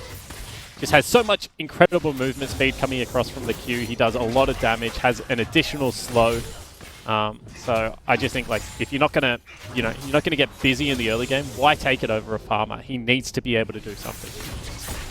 One that's what we're hoping to see. As we do know that Volibear, since the rework, has found a lot of love on the global front, not just only in the Oceanic region, but knowing that you can go for those ganks, he'll flash, you're forced to flash, or you'll pay the price and ultimately fall on down. And if they can find some nice little kills in the right places as he's actually hovering towards mid, that could be a snowball factor they'll be very grateful for. He's got the sweeper, Croc's in the area, he's going to be one that pulls the trigger to start things off with right now. That's clear stun, that's clear flashing away, that's clear looking to try and buy time for Croc to come on in and even out that trade. Both mid laners are low right now. Getback is potentially in lethal range. One order will do it. He'll flash. He'll secure it. One turret shot. Can Pabu turn things around? He most certainly can. He might be looking for a double kill. Here comes Tien on the flank right now. Charges a minion. Protect your mid laner. Get one more. There it is. He hits him with the Ignite fadeaway. And Claire lives again. I have to see the replay of that, Skimmy, because that was just Fog of War trolling the absolute out of Pabu. He was so close to picking up the double kill. Maybe with a Triumph proc, he can also run away and live. But oh my goodness gracious, that is just a game coin flipped on a mid lane fight. And unfortunately, Pabu loses. Well, that's everything you wanted to see there. Aggression at the start here. I mean, it all starts off so fantastically here by Pabu. Yeah, it certainly does. So he gets in, gets a slow. They take out all of Claire's health, and then Croc goes forward. A little bit of hesitation here from Croc. So you can see that he takes a step back, has to flash forward. Okay, this is a first kill. So, alright, stun goes across. Pabu lands one auto, two auto, no cancelled auto yet. One. How did that not go off? He's been very unlucky this series. I bring it back to game number 2 as the Evelyn. Yes, you can talk about skill shots being missed, but how many times have people, particularly Claire, evaded death by the slimmest margins? We're always looking at a number lower than 10. Oh, I'm so mad for Pabu. Like, the full animation went off, but the damage didn't register. A lot of the time, you'll see like half animation and it'll look really clunky. But that looked like a full W. Oh, it's just, it's the little things in League of Legends, right, Skimmy? Like, you can never understate how important the little things are in the game. However, now, bit of action on the top side. Especially at this pro level, as Tien will be the benefactor of the gank before, having the double buffs there, but now is suddenly in a lot of trouble, but that's going to be Chiefs responding to it first of all. 3v2, Spear doesn't connect, but Pub is in trouble. Tien rotating for those corners as quickly as he can. Viper trades it, he finds the double buff, but he might now fall on down as Pabu's in trouble. It's a 1-for-1 so far. What can Croc do? Can he look to try and find himself? Heal on call and pounces forward. Get back, flashes out of the combo. It's going to fall down all the same. Clear gives himself a double kill before Biopanther, the Rock in the top lane, says, I'm not on Renekton duties today. Eesh. I might run you down, you might survive, but don't come to this lane again. Okay, another 2-for-2 trade, but this time it's going to be set taking the long journey all the way to the top lane. So this should mean that Praedyth gets his big advantage on the bottom side of Summoner's Rift. Very well played. Also, teleport advantage going to be picked up for the Malphite as well. If somehow he can push out this top lane with his double buffs, get back into lane without using TP, oh, there could be some spice in the bottom lane. Let's take another look at this. Pabu still staying active. Will use the blue smite as well. Little bit of a tricksy backstep there. Causes some distance for Thien. It looks like Bio was able to get a very nice water cross. And credit to get back here. He knows if he swoops in, he is in big trouble of like falling down. But he still goes for the aggressive play, and that means that they're successfully able to trade out. I also love the fact that PGG are always hitting the same target. They've really learnt from that second game, you know, little bit of a mishap in the bottom lane. And doing a much better job of it. Tyr already picked up for the Ezreal player. And Claire just knows that he cannot go back to that mid lane as long as the wave is like this. Because he's just going to die again. Mostly we have the vision and we know exactly where this jungler is right now. Pabu just continues to camp that mid lane, and especially with Rogue being freed up from bot lane, giving Praedyth some sort of XP. He's waiting in the wings as well to make it a 3v1 dive and punish the fact that Claire, whilst he got himself some kills, doesn't have a flash. Okay, so they're going to start up the Dragon. Very interesting. Just given the fact that they don't actually have any push in the bottom lane. So you can see that Praedyth isn't there at all. They're going to be spotted out. This is a level 5 Nidalee with completed jungle item versus level 4 Volibear with no completed jungle item. But, fine. I'm going to fully commit to that one. Both junglers did not have the flash, and he's quite content to say, well, I can chuck out a spear and see what happens, but I've got myself such a big lead, 48 to 33 in camp clear. I don't need to really overvalue this dragon at this stage. We got ourselves a small lead, and it's proved to be very successful that if we find small leads, we continue to build them up and just wait for Pentanet to make those mistakes. Yeah, and the thing is I just realized why they didn't contest that dragon. Biopanther actually done the right thing. He'd recalled and he was just sitting in base with teleport. And as I mentioned, Thien didn't have teleport, so, you know, even the best in the business miss stuff sometimes, guys. I needed about 20 seconds to figure that one out. But you can see again, Thien being very active on the top side of Summoner's Rift. Yeah, he's going for a cheeky 1v1 trade right now as Chiefs are on the hunt. Claire's coming on through. There's the onslaught. There's a charge. They're committing. The fleet. Now going for the full commit. He's forced to ultimate away. Unleash power goes on through. Not enough orbs. Not enough damage. He's forced to run. It's not going to be running further enough to survive from that situation. Croc will pick up another kill. Assist shared around. And Chiefs just continue to abuse the top side of this map. Yeah, and Bio would be kicking himself that he didn't, you know, actually get out of there a little bit earlier. He allowed himself to take a lot of damage. And again, full inside track is there through the jungle. So Croc can actually turn this again if he wants to. The swoop and scoop. Get back has swooped a little bit too far, but it's still good nonetheless. The Emperor's Bite comes on out, and here's the Thunder descending from the skies. A big shutdown that should pay off big time here for Parby to catch up in the jungle department. And it will snowball now into their second objective of the game as well. Yeah, nicely done. You can see their bottom lane, once again, fairly active up the river. So Leona already in this mid lane, potentially trying to drag the creep wave to create the mini freeze before going back bottom. Very well done from the veteran there in Rogue. And this is going to be another objective going the way of PGG. So whilst they're 1,000 gold down, Skimmy, the game looking much better for PGG. I feel like they've been more active. This is more of a PGG style, especially around their jungler. And I want to say also Get Back. You know, he's been looking to sacrifice not only his wave, but his, you know, his health and even his life at times to say, I'll group up with you, we'll do what we can. If I fall down, no biggie, because I'm hoping that one of you takes a result as a benefit of that one. But in that last fight, the fact that he just cut off any avenue for you to disengage away, even if you use the flash, the Emperor's Light there made sure that we wouldn't take you down no matter where you went. Yeah, good point. Get Back having a really great game. Has once again gone the blue book build. This is a little bit outdated, but does give you more access to mana.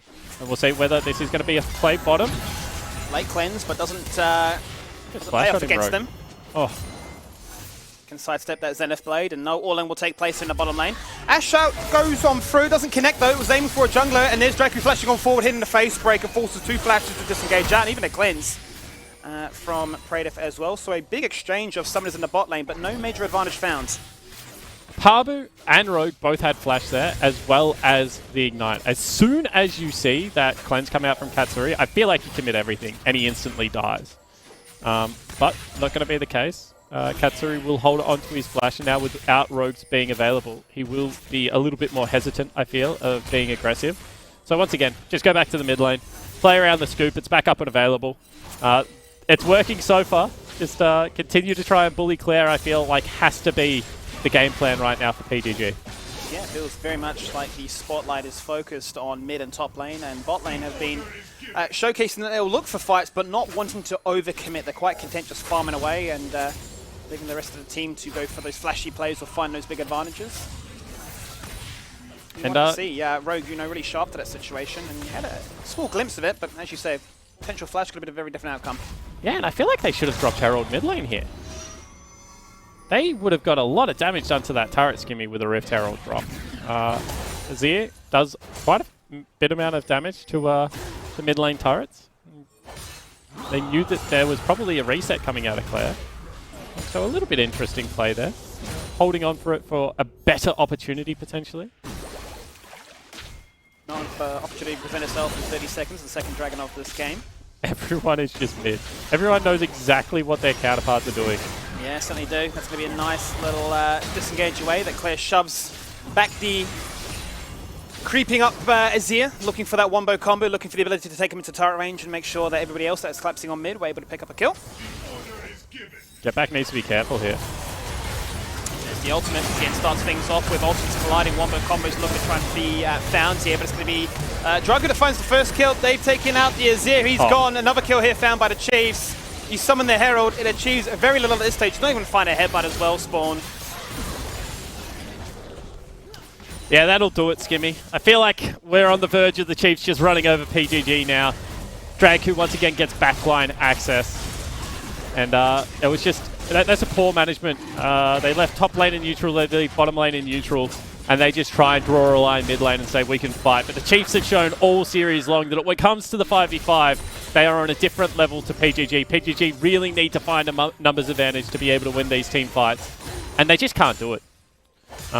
We'll see whether they're able to get a couple more ganks off within this game, try and pull it back. Bear in mind, Tien doesn't have an ultimate. He's only got this charge right now, so it's imperative that Pabu can try and lock him down for as long as possible. For the rest of the team, this rotating Ezreal and Leona, far too far away to collapse and assist. They don't have an ultimate as well, so unable to do any extra damage to maybe take down Hecarim. And no punishment to be delivered here just yet. 30 minutes in, the Dragon apiece so far, and a 2k gold lead that goes the way of the Chiefs as well. And you can see the Chiefs members are just coming online. Trinity Force nearly built up. That is going to be Iceborne Gauntlet as well. It looks like potentially built for the Nidalee. A little bit more of the Brawler build coming out this time around. In the mid lane, Ludens plus Merc Tread's already done, so Claire's completely fine in this game. Cull about to be cashed in for Katsuri. So really, the Chiefs are laughing. No completed items right now outside of a jungle item and a Manamune Praetor that is yet to be upgraded. And they're 3,000 gold in a hole at 13 minutes into this game. This is getting very, very rough to watch as a PGG fan. Maybe a little bit worried if you're looking at this Ezreal and thinking, but they should have been the ones ahead of the clock right now. They should have been the ones that found that tempo, found that lead, found that item advantage, and be the ones in the driving seat to get those kills. It hasn't panned out that way so far. Be desperate, no doubt, to find themselves that first turret, open up the map a little bit, and continue to find these wombo combo kills like their composition presents.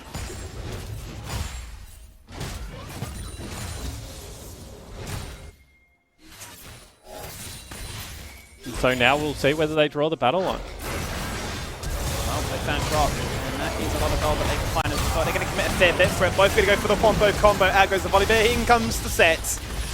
A trade of ultimates, no matter where you're on this map right now, everybody presses the button R. You're stunned, you're locked in place, Cleanse comes on through. That might be Praetor secured. Alpha? But members around him will fall on down as a result, and as you quite rightly point out, Biopanther did have the dash on through if he wanted to find it. First is to push on through mids. So Biopanther doesn't use teleport there, instead walks up river, and then not willing to commit the ultimate or the flash to try and get something on the back end of the fight as well. So despite being proactive in a couple of areas, once again the Chiefs will win the skirmish. I think it was a 2-for-1 trade when it was all said and done. Ultimate's not available now for the Chiefs, so there is an opportunity that this Malphite ultimate does secure them a Rift Herald. I would expect that to be the case. I don't know whether Chiefs want to run into Biopanther at this stage of the game, but you can just see that, you know, already prepped minion wave in the bottom lane. They're going to break the first turret of the game, and you know what? I don't know whether the Chiefs care if they lose this Rift Herald. That was going to be my point exactly. I don't think they care right now. They know that Pensnet have to make something happen. It's a desperation. Every single member of their roster have committed to this one. Tien doesn't have a teleport. He just wants to push turrets. Yep. The more poke that lands, the better off they're going to find themselves in these skirmishes that break out. Mid lane is going to be the next point of focus, you feel like, for the Chiefs. You know, Ash Arrow abound in a couple of seconds, and no cleanse available for Praetor or Rogue. Well, here's a 1v1 between both those mid laners. That's going to be Get Back forced to disengage away. Angry Behemoth comes on through, but Angry Behemoth no doubt in Claire's mind, as his full combo is unable to take him down. And they're just running the whole map at the moment, the Chiefs. Anywhere they go with numbers, they're just winning. Does Bio look for a 1v1 here? He knows no ultimate available. Nope. Instead, he's going to go pick up some farm.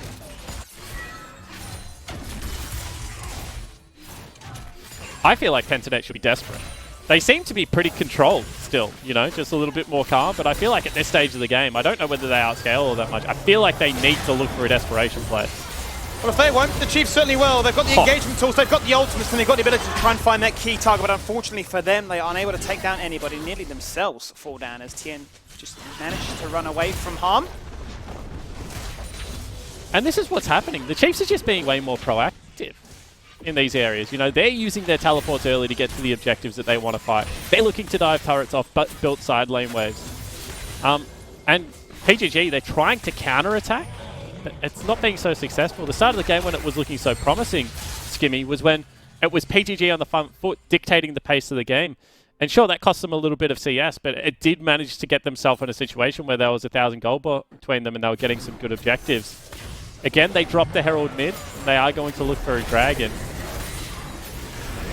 Will they look for a fight as a result, or will this Herald just be taken out again and achieve no headbutt? That is the question right now. Level leads are found in all the right places. 2 levels in the jungle, 1 level in the mid lane. Chiefs are proactive, but they're ahead as well. The no headbutt. saddest Heralds ever. There's the Hex Flash. Zenith doesn't connect, unfortunately. Rogue didn't want to hit that. That was thrown so far to the left.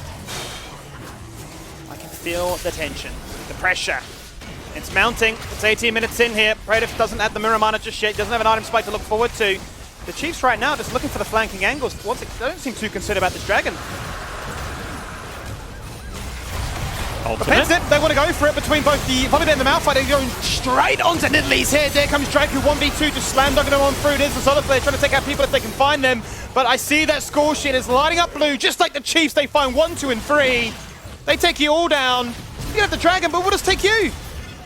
And again, the Chiefs just cleanly win the team fight. PGG get Croc, but it's going to be the Chiefs with the rest of the ace. And you can see now it's a 7,000 gold lead, only 18.5 minutes in, Skimmy. And I just feel like the Chiefs today have been on a completely different level. PGG have not looked like they have a chance in this game.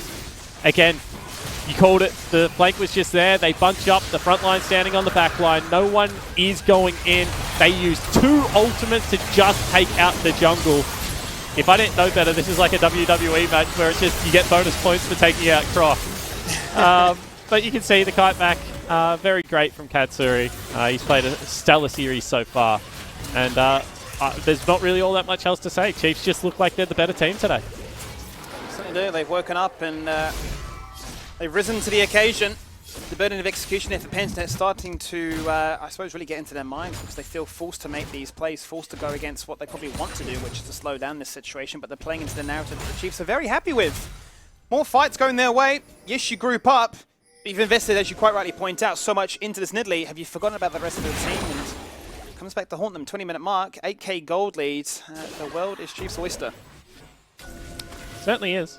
And I feel like this is one of those series that got out of hand really, really early for PGG. And, you know, just speaking from personal experience, I've had them before where you go in, you think you have an okay game plan, you don't make the necessarily adaptations too early enough, and then by game 3, you just feel like, wow, this series was over before it really even began. That's what it's starting to look like, Skimmy.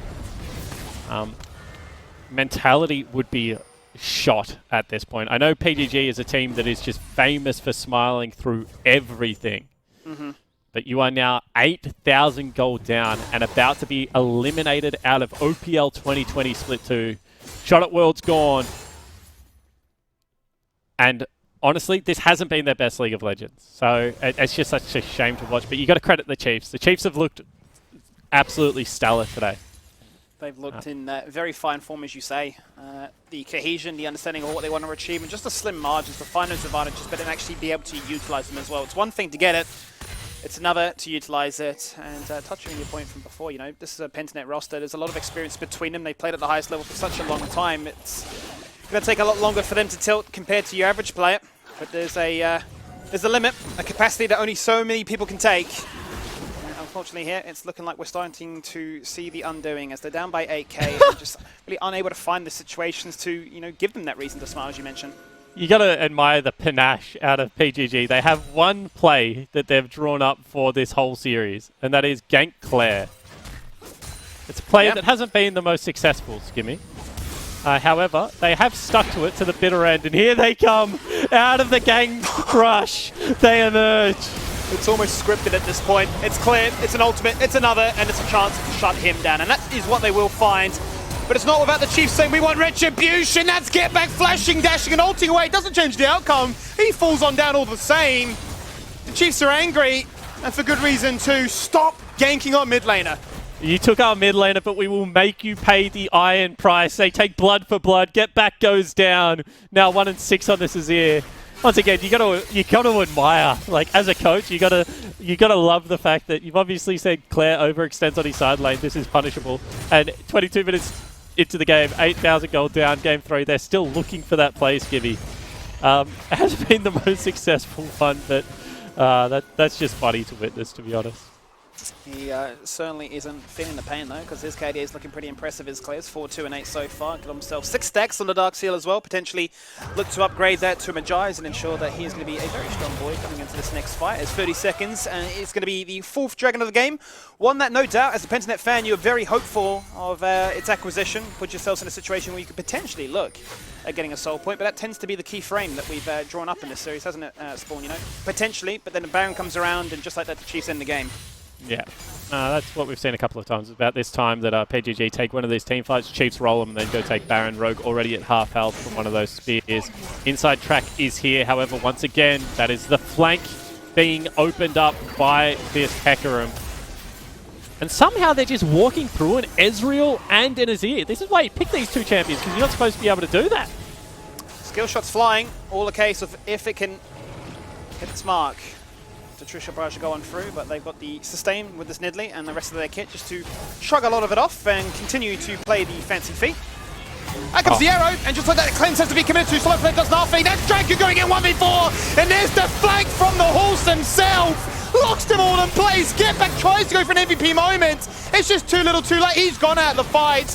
An all-important shutdown is found here for Brader, but at the cost of his health while falling so damn low. And just like that, Pentanet's bot lane is evaporated. So their chances of trying to make this game go in their favor.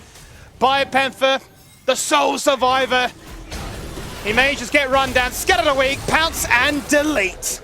And finally, the Chiefs get the frustration play. You can see Prated, he wanted to land the poke. He knows exactly what his job is. None of it's landing. He eased forward, eats the ultimate instantly from Katsuri. Dragku cleans him up, drags him into his team, front line on back line. Everyone folds 24 minutes into the game. It is another ace for the Chiefs. And now 11,000 gold up. They are in so much control over this game. And it all just starts here. It doesn't have the E available. You can just see the flash ultimate, 4 members on 4. It looks like the team fight could turn because the big 4-person Malphite ultimate into the Parbu ulti as well. But they just don't have the damage to be able to get it done. BioPanther's trying so hard. But the rest of the team, unfortunately, not there to back it up. And the Chiefs too far ahead, too big, too strong, and too good today. Certainly have been too good. And the wrestling analogy that you used moments prior, I think it's such an accurate representation of what we're seeing in these fights. Just a case of everybody ascending to the sky, slam dunking down and hoping that they can get as many people locked in place for that AoE connect. 4 members all the time seem to be caught in the chaos, but just from a standpoint of who has the better stats, well, I mean, the score sheet proves to be the biggest decider of that one. Now at the 25-minute mark, Chiefs up by 10k. They've got all the combat resources to win that fight convincingly. And it's just such a big gold lead, right, Skimmy? Like, there's still some good scaling. You know, you're talking about Azir, you're talking about Ezreal. Ezreal's dead again.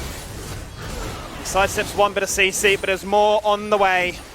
It's like a horror game right now. You're just getting jump scared at every corner you turn. There's nowhere to run, nowhere to hide, and you're really panicking because this game, it's really panning up against you. A last-ditch effort here. You'd have to imagine they fully commit there to TM, but he just ultimates into the Baron pit, baits them all. But, I mean, that's the 3 utility players. Like, you don't care about this if you're the Chiefs. No one here does damage. Like, all they can do is steal.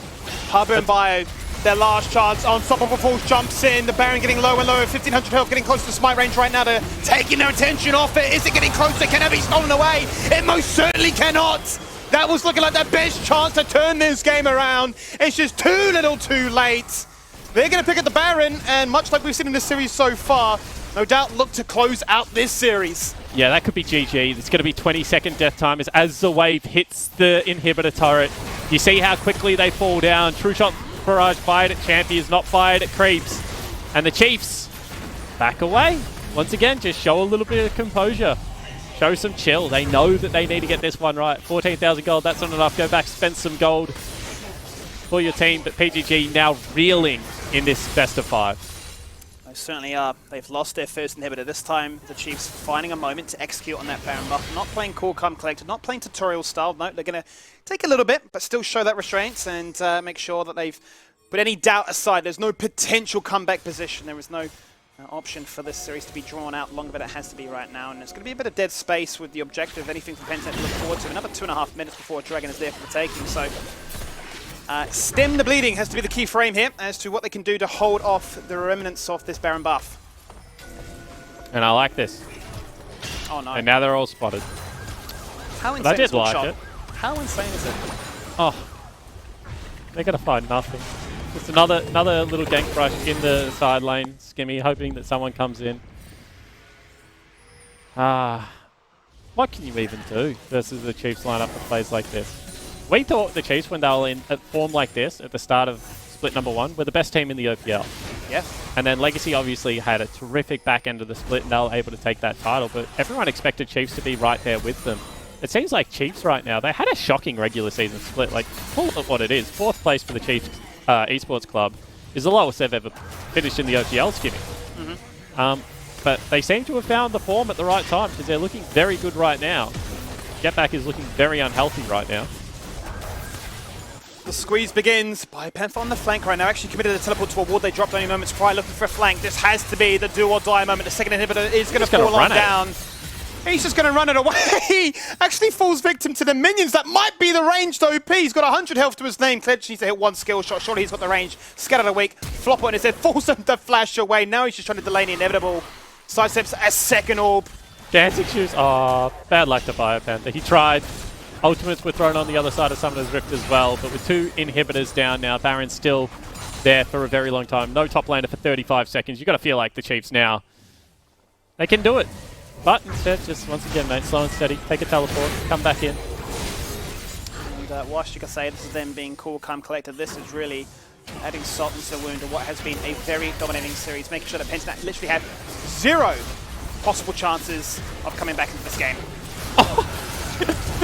It needs no word spawn. That's Predative running and gunning, using everything that Israel has, and it's still just not enough. The damage, it's there. There's an all-important shutdown that Pub was able to find, but the rest of his team have fallen on down in the grand scheme of things. Shutdowns, they're good, but it might not mean anything when that 3rd inhib falls on down. Super Minions will act as the 6th member for the side of Chiefs and just flood your base with pressure. And I mean, Croc and Claire going very deep there might have just meant that this game is extended for a little bit longer. So the Azir will get some gold as he just continues to farm up in the base. He's worth gold again. Yeah, he is. Another Wind Dragon going to be taken from the Chiefs, you would expect. But this just feels like we're delaying the inevitable now. Padding the Twitch watch time, if you will, Skivvy. More exposure for your brand, for your team, and what you get to look forward to as they, you'd imagine, continue their progression in this year's playoffs. Here's the Dragon, the 5th one of this game. No team in a position to go for a soul point. But with the amount of pressure that is flooding their base and with a Nexus turret that is soon to fall on through, I don't see a world in which Pentanet can even walk out of their base. Yeah, they probably don't want to be honest. Because I don't think they want to fight right now. Maybe they can finish another item or something. You know, always a fool's hope. Maybe Chiefs get bored and just go hit a neutral objective instead and don't want to end the game right now. The map is looking like a Christmas tree right now. It's all things fitting to the colours of the Chiefs. It's lit up blue. There goes Drake, who slam dunk again. 4 members locked in place. He'll just negate all that damage you throw back at him. Grit is there. Haymaker is insane. And Set is a champion. He just does it all. They try their best. They try their hardest, but hardest is not enough. And stopwatches will negate those turrets taking you down. And just like that, the Chiefs on the night, they are crushing. They are devastating. And they will win out this series flawlessly, 3-0. Credit to the Chiefs, they showed up to play today, Skimmy. They looked dangerous from minute 1 on Summoner's Rift. And across the board, really no one played badly. Good drafts coming across from the coaching staff as well. And the Chiefs would be happy with that. That is exactly what you need to build that momentum throughout the lower bracket run to try and rebook a final with Legacy. And we certainly are going to be looking forward to an opportunity like that. As a Pentanet player, no doubt disappointment. You had the confidence, you had the ability, you had the praise that you were wanting to sort of showcase on the Rift here today, but it just wasn't their day. They just weren't able to find the moments, they weren't able to find the opportunities, and as the series went on, it felt like their strategy, a lot of it went out the window, and it was a case of just target one person, find any kind of small victory, and hope that it can, you know, build into something bigger, something more. Yeah, and I mean, when you have a look at how Pentanet played this playoff series, I would say that we weren't proactive enough, I think. they had moments in that game 3 that they were proactive, but between game 2 of Order and game 2 of Chiefs, they didn't really go forward all that much, Skimmy. And I think that what we found out in Oceania, and I've been saying it for a while now, is you have to be the proactive, forward-pushing team. You have to be the person generating the action, because that forces mistakes. Yep. And unfortunately, if you're not willing to do that, then you just fall down the slippery slope that is giving up and ceding control of the map. A scary informed Chiefs that are showcasing what we saw in Split 1, which was pressure, aggression, and team fighting precision that forces mistakes, as you highlight, and a team that no doubt now is ready to go and do battle with Order, who have also been in very impressive form themselves. So that's something very exciting to look forward to tomorrow. But for the meantime, as we continue to celebrate the team that have progressed on through, let's throw it back to the desk and welcome back Nick Boy, Rusty, and Jubes. Thank you very much. And Juves, it just felt like it was never in doubt for Chiefs tonight. From the moment they stepped onto the rift, they smelled blood and they were just out for it. Yeah, I mean, it's probably the best that we've seen Chiefs play collectively as a team, generally speaking. I mean, you can obviously point to a few names who had some pretty standout performances, but as a whole, I don't think there was a weak link today, and everyone played extremely well and did their job. And I think the most surprising thing out of today for me, and the thing to, I think, give Order a little bit of headaches, is the fact that their draft is not really predictable now. When do they pick Lilia top lane and why? They had different picks for different situations, and the Akali in the mid lane, something to like brighten it up a little bit. Yes, it's traditional, but it's just gives them an extra dynamic, an extra thing to think about. Yeah, and also seeing the red side draft with the ability to flex multiple champions then, right? Like it was a Set and a Lilia that were flexed in that same draft, and it was a little bit surprising to see, but wildly successful, So there's layers to this that need to be considered now, as Order did get to watch all of it, right? So they have some information, and they will have time to assess that, but at the same time, I feel like what we saw in this game was really just a draft for PGG. We know that they're a high Lilia priority team, and we saw that pick maybe just for them.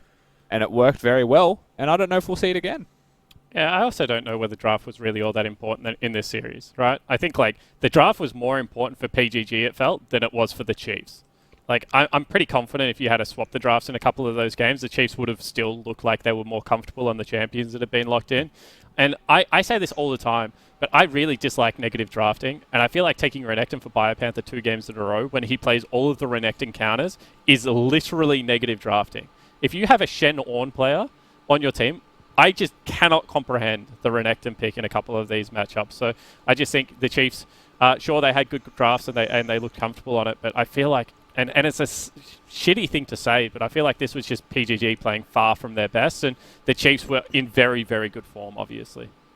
And it is PGG playing far from their best at the worst possible time to be doing that, because that means that is the end of their split.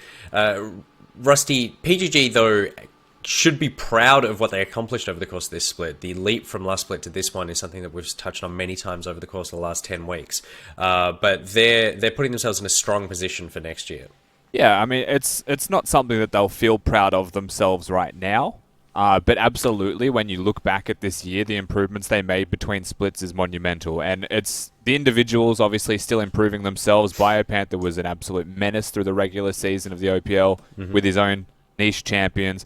Pabu comes into a new role and maybe was slow to ramp up, but once he joined the OPL, just looked like a man possessed with the level of improvement that we saw from him, right? We can kind of go down the list and say these types of things, because honestly, they have improved across the board, and if they stay together, which is rare, but if they stay together, then they could be a force to be reckoned with next year. And Juves, obviously we've got Order coming up tomorrow. Order, what are they taking away from the game that they've seen from the Chiefs today? Look, I think that when Order and the Chiefs meet, it's again a similar thing to the Pentanet, where it's like a battle of styles, right? The only thing I would say is that Croc and Only play a very similar style with very similar champion pools. So potentially, I think we see a very heavy kind of clash between the junglers, who can get their hands on Nidalee or who has the best Nidalee counter pick. Because for me, it's going to be a series where that's very contested. It just goes to show, like, Pentanet, I think, lost like 6 or 7 games collectively to both these teams against Nidalee. And whereas, the Order bot lane are coming off a little bit of a rough series, right? And the Chiefs bot lane are coming off not a rough series because they played well this one, but prior to that, the Direwolves one was a little rough for them too. So they're actually mixing and matching quite well because Swiper's in some hot form, Tien's playing extremely well, and excuse me, I just choked. We're going to see probably a really, hard-fought battle, and I think they're pretty evenly matched across the board. All right, well, let's take a look at the results from today because it was a very big day for the Chiefs. And while it was a split to remember for PGG, it was probably a day to forget for them because it was a 3-0 in favor of the Chiefs, just absolutely dominating PGG almost every moment of every game, and they are putting themselves in a really strong position heading into tomorrow. Speaking of tomorrow, let's take a look at that playoff bracket. There's not too much to go. We're going to see Order versus Chiefs tomorrow, and then the winner of that is taking on Legacy in the grand final next week, which is coming up rapidly. Tomorrow we'll be seeing Order versus Chiefs starting from 4 p.m. Australian Eastern Standard Time, and we really hope that you can join us then. But joining us now will be a very excited Tien from the Chiefs. Let's get him on the line and see how the team are doing. Hey, buddy, how are you? Good, thank you. You don't look it right now, but you must be stoked. Just so. Like, there's still 2 more games that we have to play to win everything, so like that win for us wasn't that exciting. I'm more excited to play against Order tomorrow. Has Claire had a discussion with you guys that you have to play it incredibly cool and almost self-deprecating whenever you're on an interview? Can you not just feel joy in this moment right now, or is it's just too early to feel joy? And if you feel joy now, if you lose in the finals, then the heartbreak is so much worse. Yeah, I think it's just like being too like emotional, I guess, is not like good, because as a team we all see ourselves as like top 3, and like us finishing so low like the regular season and like having to work our way up, like that's why I guess we're not as excited for every win. Like I think a win like next week, like tomorrow you'll definitely see a lot more emotion on people's faces, or like just in general, especially because it is Order, because I think a lot of us in Order are friends, so that game means so much more to us. The winning against friends is a much more satisfying victory than winning against enemies. Obviously, you are going to be facing up against Swiper tomorrow. I don't want to say that he taught you everything that you know, but you certainly both named yourself after colors as nicknames, and that he was something of a mentor while you guys were together on the Chiefs. What's that going to be like facing off against him in basically the semifinals?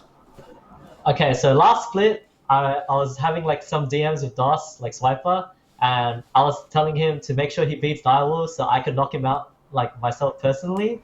And because we couldn't do that last split, this split I'm hoping that, well, since he couldn't beat Direwolves, I did it for him, and so I can't wait to knock out DOS tomorrow. Awesome, dude. I love that confidence. And what is it about the Chiefs that you think gives them the edge against Order tomorrow? I just think that our team just matches really well into Order. Like Order strengths are basically nullified by like our strengths. So like our team identity should match really well into Order. That's why I think we have an edge against Order. All right, dude. Well, congratulations on the win. I'm not going to go celebrate because I know you're not going to, but go rest and get ready for tomorrow so that you can feel that joy when you beat Order tomorrow. So congratulations again. I know you've made a lot of people very happy who are big Chiefs fans, so well done. Thank you. Tien there, looking about 2 foot tall, really felt like that's an impressive victory from someone who I'm fairly certain can't reach the keyboard. That was like some... the riff there, Nick. He was huge. That was some like Lord of the Rings Force perspective shit. I felt like Gandalf talking to Bilbo, telling him that it's time to go on a big adventure. But very cool, calm and collected there from the Chiefs. As always, those guys, they only celebrate when they get the job done, and there's still 2 more days before they feel like they will be able to do that. But there is a big game coming up tomorrow, obviously, against Order, and a very big game coming up for either Order or Chiefs next week. That is the OPL Grand Final. there is a very big opportunity for you guys as well. We've got a big show planned for the grand final, and we want the super fans to come along as well.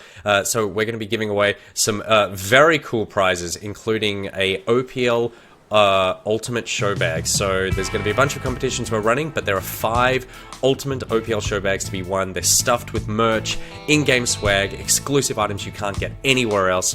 We're looking for the top 5 OPL superfans, so start thinking about your entry, what that is, whether it's a story, a picture, a song, a poem, a dance. I would love to see more dancing on the OPL. That proves your super fandom. Entries will open on Discord next Friday during the grand final. Details can be found on watch.lollysports.com. These swag bags are incredible. You do not want to miss out on these, so really prove how much of a super fan you are by getting the superest fandom merch that you possibly can during grand final night. So we can't wait to see you guys there for the grand final, and we can't wait to potentially see the Chiefs, but obviously we're going to see how it goes tomorrow. Gentlemen, Rusty, are we excited for tomorrow? Because it's the second last game before the grand finals. You know, it's going to be a very exciting day, Nick. I am looking forward to it, especially after Tian's last words, but I can't help but feel like there's this monumental hurdle in the way, and that's putting up with 4 knuckleheads after this show. It's really just clouding all of my mind right now, knowing what's coming up. It's true. We are, because Spawn demanded it, we all tried to get out of it, but Spawn was like, we have to do MPL. I said I got a meeting, and then Spawn was like, no, you go to your meeting, you're fired. And I said, okay, well, I have to play so this. rough. And Skimmy, you've been casting, and obviously you got to save that voice for tomorrow in grand finals, and Spawn's like, no, not only are you playing, but you need to cast the MPL as well. It's true. I might just mute my mic and just use sign language. Here's a I'm actually ignoring you guys and just reading Twitter at the moment, if you can't tell. Sign language play-by-play would be like Naruto hand signs when you think about it. That'd be cool. Yeah, that would be cool. Yeah, I don't quite know how you play at the same time, but you'll figure something out. You're a smart guy. So please hang around, because we got the MPL coming up. That is the end of the OPL for tonight. We blazed through it. It's not even 7 o'clock. There is, like, if this was a normal society, we'd all been going out, but we're not. We're trapped inside. So why don't you stick around and be trapped with us as we head into the MPL. We will be back right after this short break.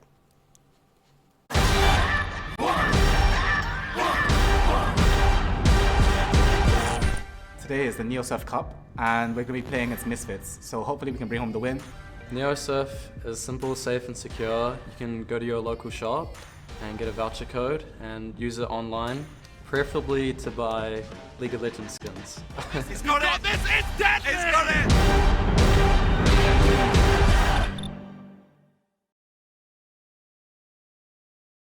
If you're craving the taste of your favourites, head to Macca's for a fast, safe and contactless drive-through experience. For your Macca's run, contact-free, we'll be here.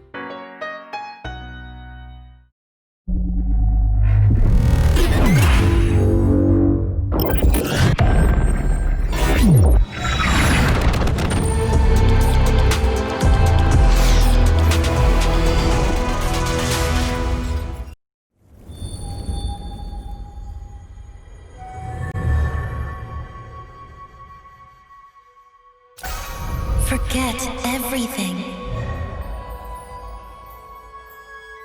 Let me show you what life cannot.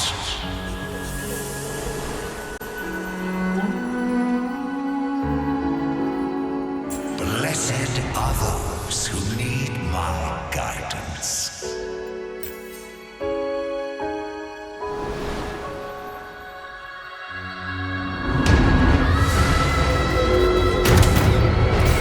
I release them from their pain.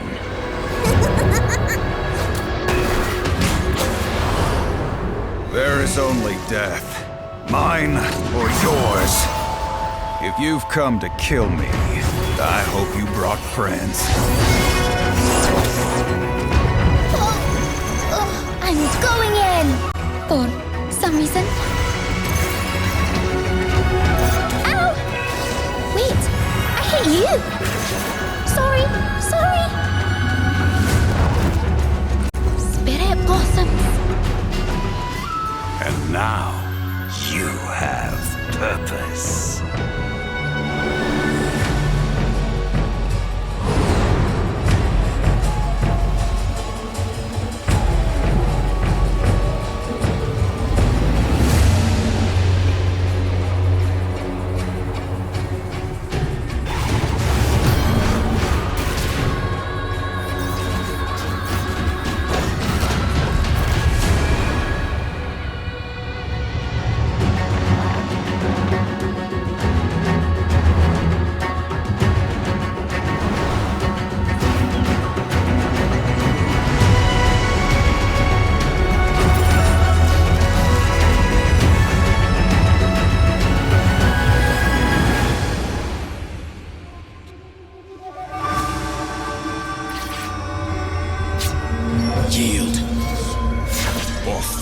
my blades.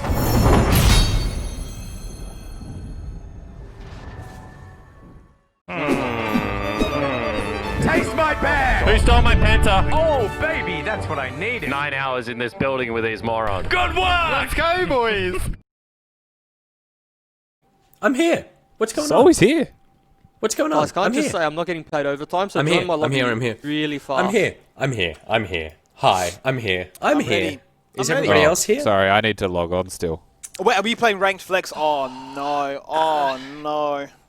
I love how Juve says I'm not getting paid overtime after a series that is a best of 5 that is scheduled to go for 5 hours. Just went for about 2 hours and 10 minutes. I only penciled in for 3-0. He knew. He knew. 3-0 that quick though. Why'd you predict something other than a 3-0, Juice? What's going on, Juves? Yo, I've got a question for you. Hit me, bud. You said, what should I call my name? Yeah, but And I because they said were gonna you do should it. call it Nick Boy's Boy, and instead you're Juvelicious. Can I tell you why? Please. I was on Instagram, and then there was like a girl dancing to something, and it was G L A Fergalicious. M Oh, O glamorous. S. Yeah, and I thought, okay, that song is in my head, and then I thought, okay, Nick Boy's Boy or Juvelicious, and there's no way Juvelicious isn't it. Spawn. Oh wait, you're not even in the lobby. Never mind. I'm in the lobby. Declined already. It Check. says You need to yeah. restart client. What? My client's You're- finding a match. Yeah, it's not. It's bugged out, I guess. All right, cool. Well, It's a sorry 20 for 2020 sorry for client. bugging. Sorry for bugging League of Legends, guys. I'll try not to do that in the future. Well, considering this whole MPL thing is your idea, I would appreciate that. I'm gonna. As long as you don't. I will never. He's gonna mute us all as he I plays will this game. never forget this. You As son long of as- a. You think I will come up to your house and I will. Please, Hey. you couldn't find me in my house. Hey, dude. I can. You're in the IKEA showroom section. As long And my as you microphone's don't dead play now. like last week, Jake will have no problems. I beg your pardon. I beg your pardon. Just dead silence after that comment, eh? That was brutal. Can you guys not hear me now? We can. What's going on? We can okay, hear you. good. Okay. Well, why'd you say dead silence after that comment? It was a deadpan Because you weren't statement. talking. I mean, 90% of tonight's broadcast has been people saying, "Can you hear me? Can you hear me? I can hear me."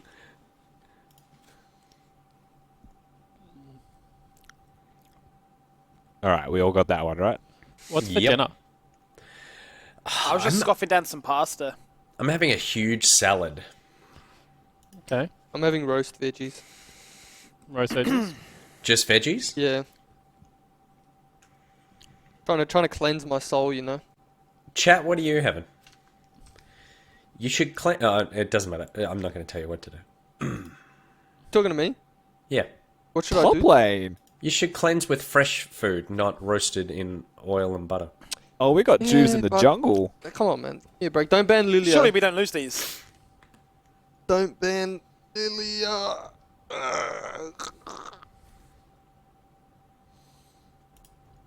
Tien's made a believer out of you, huh? We've had so much conversation around that. I've got to give Yeah, it. it's true. Got to give her a swirl. Swirl. Oh, nice. So, Nick Zillion. Oh, what else am I going to play, Jimmy Icefang? Jeez, come on. I can't play this game. Andy ordered pizza. Alpha says that's not them, but that's Do I funny. even have Lilia? I don't think I do. Nah. Chicken nibbles with garlic bread for paciferousness. Main analyst, I'm having a $10 Woolies chicken. Yeah, $10 woolly chicken isn't bad. To be honest. A swirl seed and e-bonk. It's All right. the names of Lilia's abilities, and the E-bonk, I believe, is the watch out Eep in Korean. Good. She says E-bonk instead, and it sounds so much better. Although, you know what? That pizza already doesn't sound half bad. I could vibe with that. You know what I do normally before I go eat junk food? I step on the scale, and if I'm happy with it, I'll order the junk food. If my weight is a lot to be desired, then I will eat the veggie cleanse. That's a good system. Oh, Angie Foxtrot has a slow-cooked beef stew. Are you Yeah. using a slow cooker, Angie? Because, mwah. How else would you slow cook something? Well, you could do it in a pot. Uh. Like, you could just slow cook it. But if you're using, like, a pressure cooker, then that's the business. Slow cookers are the man. Oh my god, they're so good. You could put anything in a slow... we could put juice in a slow cooker, and after 8 hours, we'd be like, yeah, he is Not tasty bad. and ready to go. Yeah. Should I go Dark Harvest or Phase Rush, Rusty? This game probably Dark Harvest. That's what I'm thinking. Oh, do you want to be cheeky around the Karthus? I wouldn't mind. Nah, you're quicker than Karthus anyway. Cartouche. Yeah. Do you go Orifice? Taste the Blood or do you go Sheep Shot, right? Surely, because when you sleep them, you just want to whack their head. Yeah, surely it's Sheep Shot. Yeah, for sure. Then go do that. Is that Pike mid? Looks like it, I eh? suppose it is. Why am I against a Tryndamere? I don't like Tryndamere, guys. Drassen is frying some schnitty. What kind of schnitzel though? Because this will prove whether you're like... What, like chicken or veal? Yeah. Prove whether you're a monster or just someone who eats other living animals. Well, no, like, as a kid, I never knew that schnitzels were chicken in Australia. Yes. I don't know if you had this as well, Jubes. Would you say so? I'm doing something. No, that's alright, mate. You just do what you do. Yeah, and I'm done. I'm done. And... I can focus now. It's a chicken. It's a chicken one. I have to what do I was something saying for right games, bro. Is as a kid, did you know that schnitzels were chicken in Australia, or did you just assume all schnitzels were veal as well? Nah, because we called we did say chicken schnitzel, as opposed to schnitzel. Yeah. What's the call here, Rustog? Are we about to get smurfed on? We versing big dogs? No, I haven't looked, man. Should I be Googling their account ranks? Why has Rusty got a diamond Maybe we border should on this game mode? I don't know. I'm diamond in flex. That's what we're playing. Oh. We're playing big flex mode. This is ranked. Wait, why am I hearing noise back? Oh, wait, that's why. Gotta mute yourself, mate. Hey guys, just so you know, I'm gonna buy support items this time. Oh, nice. Oh, Just yeah. thought I'd help the team out. How do I do that?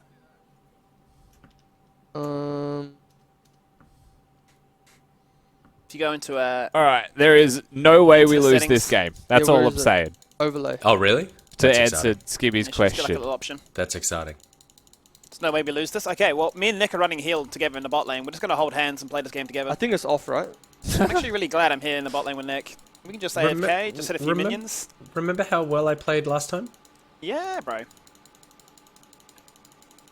Going up against a little bit scary though. Draven and Blitzcrank, they can snowball pretty hard. That's fine. Rusty says they suck, probably- so it's okay. What do you Probably win. put a ward down. I don't want to face check this, but I'm probably going to, and I'm just gonna watch people laugh at me in chat. You know what? I'll give you one Oh, extra they're tip invading. for They bot actually are lane, invading. Skibby. Come, They come, are come, the come, come. best, highest ranked lane. I'm gonna put this here, Nick. Wait, that They're Tryndamere is here. They're here. ignited. Tryndamere ignited Level me. 1. Yeah, but we can't retake that. No, we can. Play with me, we can. Do you want me to go root They're out, first? they're out. Yep.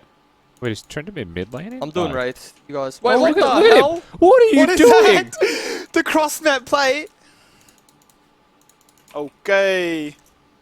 So it appears I am on the enemy team. I don't know if that's fixed, by the way. If it's off now, but hope it is. Can't believe my bot lane didn't leash me. Absolute no respect. No, you're the CEO of the jungle, mate. No need.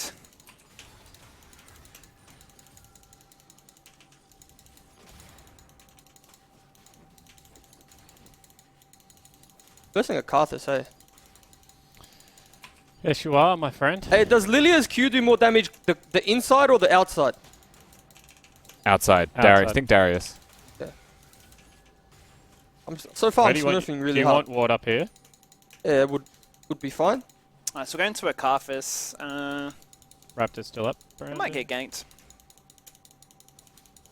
Hey, Tryndamere's got no ignite, by the way. He ignited me level 1. You get a chance, Karthus Nick. is on. If you can put a ward in Karthus it, just is be on safe, because Raptors. Blitz is going to hang in the Karthus bush. is on Raptors. Yep. I will in Yeah, however there many he is. seconds.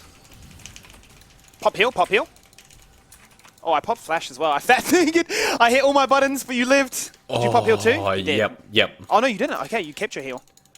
Yeah, I flashed potted, and I got the double bomb off on him. Good man. So I feel like, all in all, Well, I hit my it flash was a as good well, day at so the we got to play office. super defensive now. I think we need to keep the wave like just here. I can freeze mid lane here, Juves, and go to either Scuttle Crab. Which one are you going to play for? I'm gonna go top crab, but I'm down on a lot of tempo. I'll be honest with you. That level 1 really rustled my jimmies. Yeah, good poke, good poke. Double bomb again. Like Just trim this wave a little bit. Careful, Alright, careful. He's gonna no E on Pike. What's the cooldown on Blitz's hook? Trent's gone walkabout for the moment, Juice. Yeah, I don't Oh, reckon. here we go, here we go, here we go, here we go. Oh, big damn. I think Karthus went bot anyway. Bot crab. He may be doing it, to be honest. Yeah, no, Blue Sea, I'm on it. No, he's I mean, back, I'm on the back. crab. He's walked a long way. Pike is Mia. Oh, he's still mid. Help me push this Nick, just like auto attack it. Yep. I can calm, but I don't have E. It's okay. Don't stress. I kind of want to fight this, to be honest. If you hit those bombs, I think we kill. But I'm very low Yeah, I mana, reckon we so we're quite happy Ooh. with it going either way, I think. Where's Blitz? Is he up here? Probably be hanging around. I think I catch him. Oh, wow. Get a walk. That's a bummer. That's good for you. Your Wave, wave's fine. wave. Yeah. Yeah, Oh, look at you. You're a gem.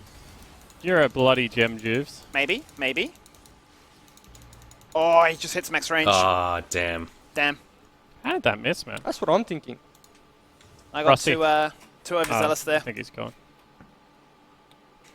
They've killed the Ignite user as his wave crashes. That poor soul.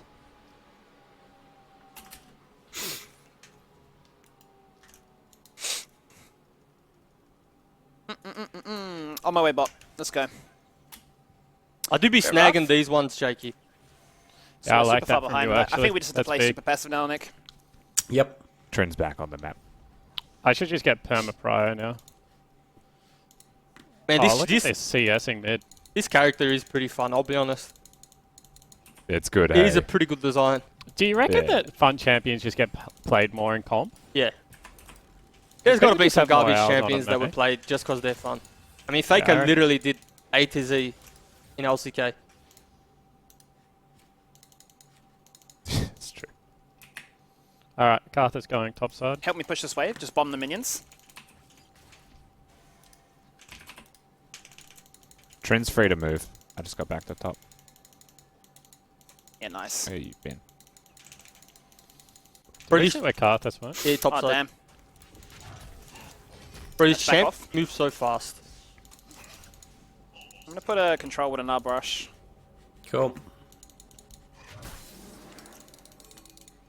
I don't think we really have any control Carthus is on reset. in the lane. He's got a big Yeah. item over me. We can't fight. I can push this next mid wave and then come bot probably. Karthus' bot camps it down. You don't want to gank? I'm really low. Okay. So you can only really gank the Karthus. I'll look for bot crab, but I'm on a bad reset. They might have prior to get that. I think their bot lane's moving. Yep, they're going in now. Yeah. They're going in now. They're going in. It's alright, it's theirs. They're going to Scuttle, that All right. Juice was mentioning. Okay, he's just clearing out. They got a ward and try now. Yeah. The RQ's huge. The what?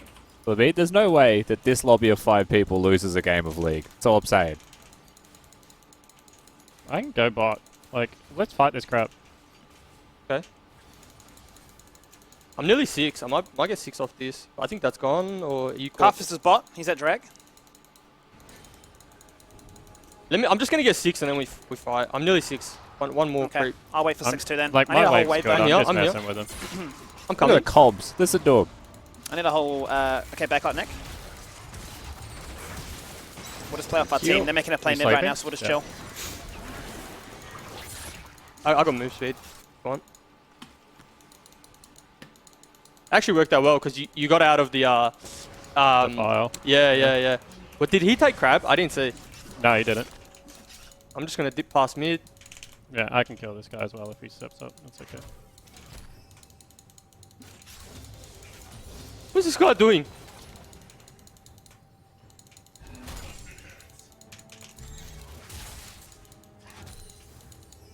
This might be a 15-minute game. That's how I'm feeling. I mean, that's just the theme for the night. Nah, Juvy's caught. I'll be honest. You flash it? It is par for the course tonight, isn't it? Nah, Juvy's caught. Juvy's having a rough one. Okay, we might get ganked again, Nick. Can I tell you, I have not heard all night, I have not heard Juve say angle once. What happened to that? Was that just a No, week because thing? there was It's changed angles. like I did because the thing is I didn't see any angles on living there, so I didn't talk about it. I ran the numbers and there was literally no angle. It was just linear, straight line. Oh, unlucky. I Oh, popped my heel damn. tooth, yeah. I burned everything. Yeah, I saw that. Unlucky. I play League only because of Master Yi. Don't you guys think Yi needs a rework to be viable for high elo? I think Yi needs a rework. They are also me. That's unfortunate. Oh, Hey, Jake. What? I didn't expect that. There's no flash. Slowed. Oh, Dawkin! Wait, did I miss? Oh, okay. No pike ultimate. Am I Half dead? the stickles. Trend could be there. No way, bro. This He's pike's just faker or something. left this lane. Did he ignite you? Yeah, he ignited me and ran off. Just bomb the wave, Nick. How's he 3-0, man? He killed me twice. Once there and once in river.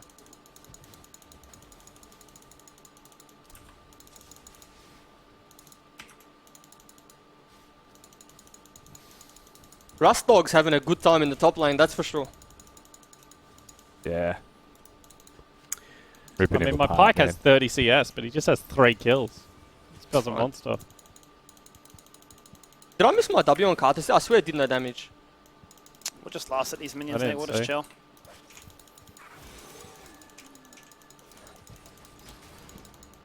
I max W, right? QW. Sounds about right to me. Pike is on no health in mid lane, I missed my Q. but I don't have ult.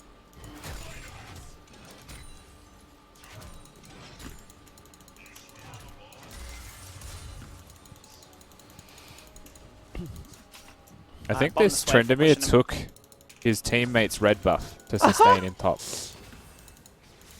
I'm not kidding. I stole Raptors. I'm coming. Oh, Skimmy, I I'm got sorry, ulti. dude. Yes, it is what it is. I should have followed you. We step up on the wave and we get zoned. I just hung onto my flash, no point burning it. We're super weak bot Oh side. no. Oh no. Oh no. Oh no. Oh, how awful. Oh, everyone saw. Hey, keep oh, your no, head thank up. God they watched Juves. Hey, keep your head up, boys. That Draven's going to be very scary in team fights. This might be a dive top angle. There it is. They're looking for first turret. They're going to get him. I'm I zooming. stopped his base. I can ulti top. Oh, I got him. Nice. Has he You got can ult? see Has he him, got ult? Skimmy.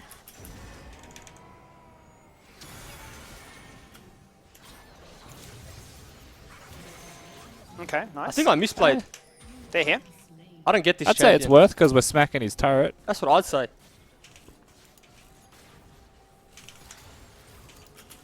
I can come bot after this wave. Please. I mean, I'm super weak. You can maybe get a bounty.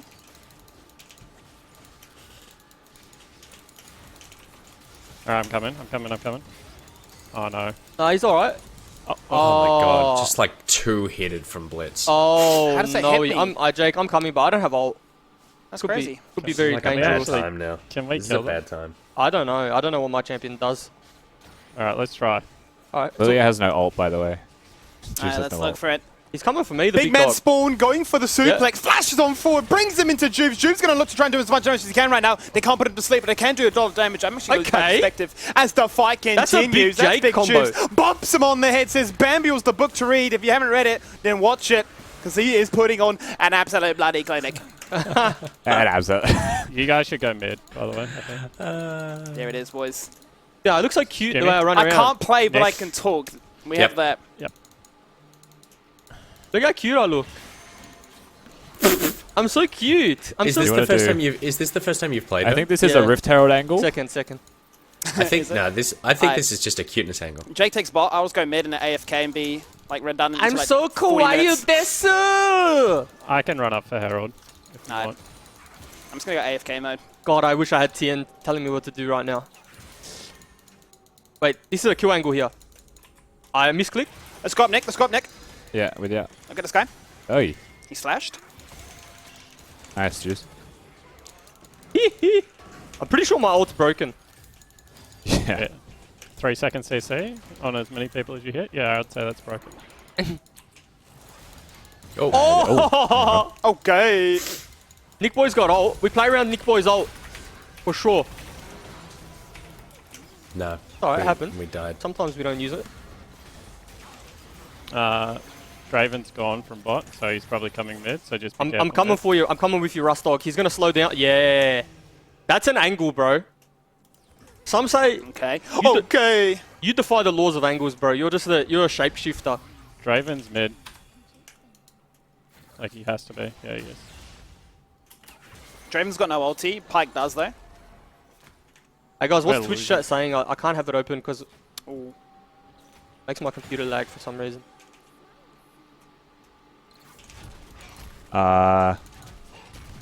Basically, they're all just calling us amazing. I'm not even kidding.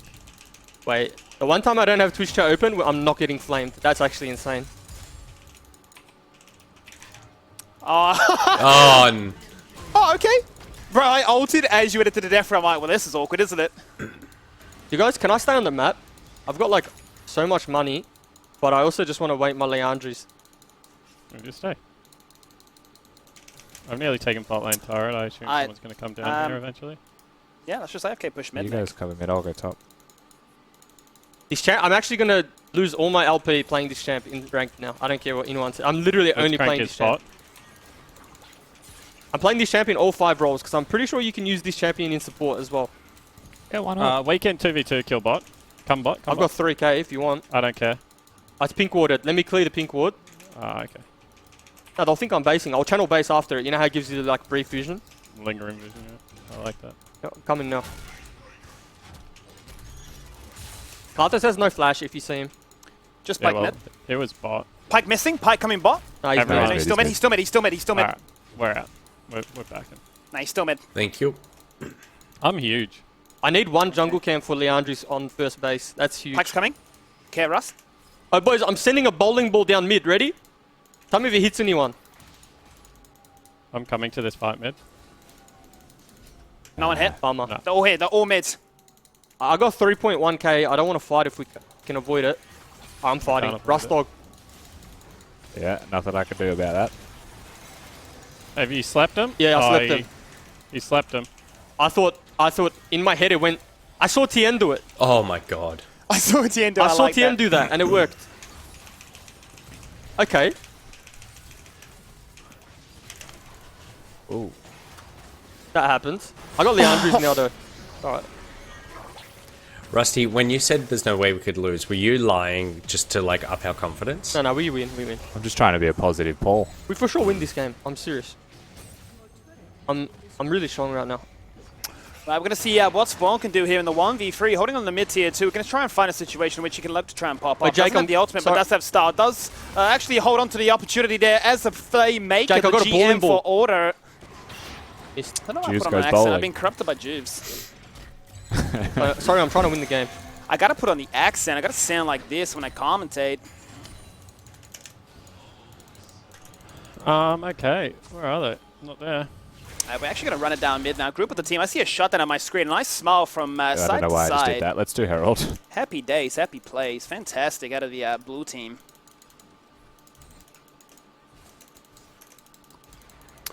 I'll go bot and deal with Trin, Dragon in 10. Trin's got his Tiamat spike at 17 minutes, so just be careful, Spawn. Yeah, it's going to be rough. I only have 200 armor. I guess we just summon this mid soon. Sure. Dude, this champion just... The more items you get, the more satisfying, hey. Oh, Whoever yeah. designed this champion needs a pay rise. right now, I think to be they're honest. Like, I think that's the strongest you ever get. Really? They're Yeah. doing Drake. Oh. Yeah, they'll be in Drake. I'm coming. I got ulti in a hot minute. I did the let's 3 look. item spike though. Jake, can you walk up? Yeah, Oh, no. I can walk up. Just let me do one more Yeah. wave. I don't know what He's this guy's baiting doing. so hard. He's baiting so hard. Okay. I think he baited a little bit too hard. Too hard there. Just The a bait little is bit now too great. hard. We can dive mid lane off Herald. Yeah, we Yeah, can. yeah, yeah. Okay. I'm going to summon at the back end. Oh, of I've the been stage. hooked. I'm looking for a root. I'm looking for a root. I'm going to hit. I'm ulting, I'm ulting, I'm ulting. Rusty, rip that Ulting him. dog back. Got Blitz knocked up. Speed, speed, speed. Dodge, dodge, dodge. Okay, okay. Take it down. Let's go, J. Take it down, boys. Nice work. Let's go, lads. We're gaming. Trin's still top. We're safe. Yeah, I'm going to base for Trin. Yeah, should be fine. Let's get a second charge. Okay. Hit turret, please. Yep. Nice work. Good That's job. awesome stuff, guys. Hold on. Can you cast a curse yourself? I guess you can. Oh, Pike's on the way for me. He wants me. I'm running neck. I'm running Fair neck. point, knee If he comes basher. to me, ult me, bro. Or maybe I need to ult you. Oh, good ult, bro. You're I actually ulted me. smurf. You're actually clean. Trin There no he is. flash. He's griefing himself. Hey, look, 1E. Look what it does to him, by the way. Not even maxing it. Look at the Draven's health. Oh, he healed up. Yeah, she's pretty busted, I think. I'm just going to hold mid. Just AFK for stacks. Actually, Hey, bud. I'm looking. I'm looking. That's going to be an angle. I see damage. I see opportunity. I got an E again in 3. Nah, they're out. Yeah, you can grab that, Skimmy. How do we win this game? Dude, I'm so far behind. Nah, you're alright, dude. Trust me, you're alright. I'm literally a CC bot. I've got a Medjai's. I think that's the angle. Okay. I think Rusty needs to be able to 1v1 the Draven. Maybe if Rusty goes like No, I Ramble one-shot or Draven. something. I one-shot Yeah, I'm him. going I'll- armor now. I'm going to do Bramble regardless, but... I think we can kill everyone else. Grab the red buff, yeah. I'm just going to plant my feet in bot lane. How's that? No one can fight me. I can fight mid right now. Yeah, I'm here. If you see, you can go. Teleport's up. I'm looking for a sleep. I've got ulti in 20. Me too. I'm gonna looking for a sleep on the side here.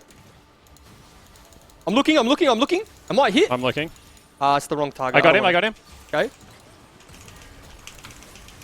Nice. Oh, you guys are Chasing, just chasing, chasing. You don't even need me.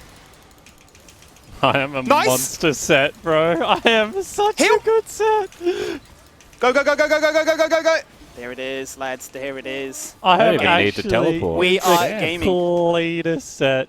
That Well was done, bro. so good by me, dude. Holy moly. I can't believe how well I played that, Jake. Nick, you've missed your chance. You want to talk about how good you are? I'm Perfect. Yeah, well, I feel like I'm rank appropriate for where I am in League of Legends.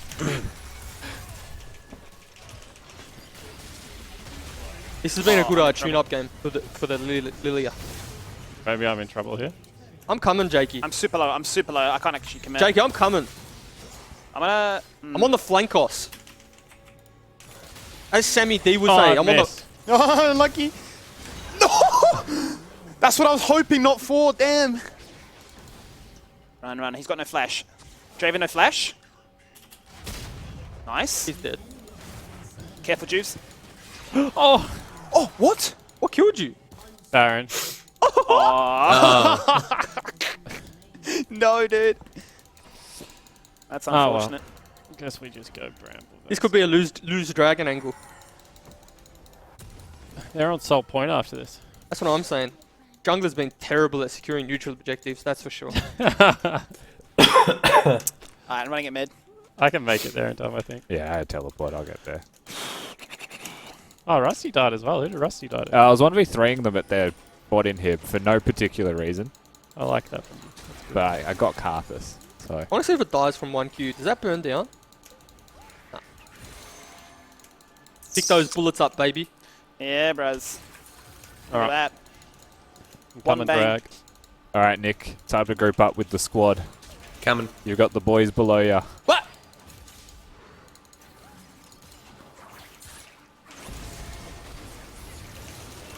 Juice is intentionally fed. Trin's top with no teleport. So You we guys can still- fight. They have this. no. We can fight. We can fight. Oh, this is perfect. I'm coming. He's just given us an engage. Oh, my daisy.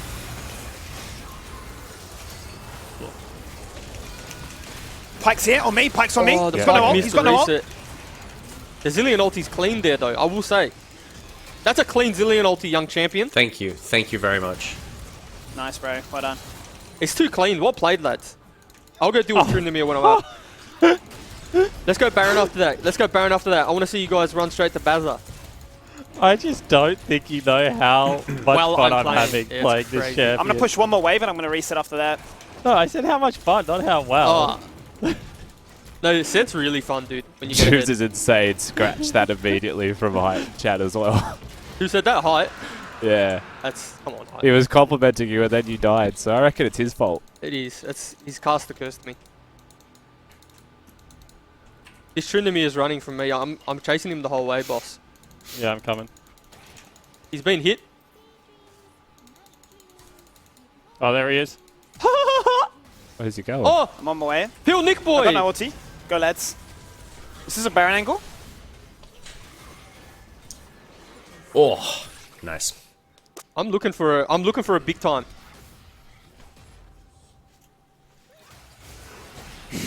They slip. Go night night. Coming meds. Okay. Okay, survive. Go, Rusty. Nearly there. I'm nearly there. I'm nearly there. I can come with the heal. Oh, wait up. Oh. Quadra? That was Where's the dirty. Penta? That Penta, was Penta, Penta? dirty. He says Did there's you no get way the we lose Penta? this game. Did you kill Tryndamere No, I didn't kill beforehand? Bummer. Well, you do get that. Mordekaiser is so easy, man. Yeah. Are we ending it? Are we being those guys? Yeah, ending. Get me out of here. Are we being those guys? Well, we're not going to hold them hostage because we've had that done to us too many times. Can we You actually think I'm end? on crack? You think I'm on no-dose? Nah, this is just me, guys. Natural energy. Natural hype. Oh, I just got fake it. Okay, we can't end. Damn. No, we can. This is a Mordekaiser angle to end. Look, he's just going to cave their head. Oh! No, Alright, it's Nick, not that don't go either. in. No, I'm coming back. I reckon just go in, Nick. Just try hit the nexus. Whatever, Let's just see bro. what happens. Santa's here. No one would kill Santa.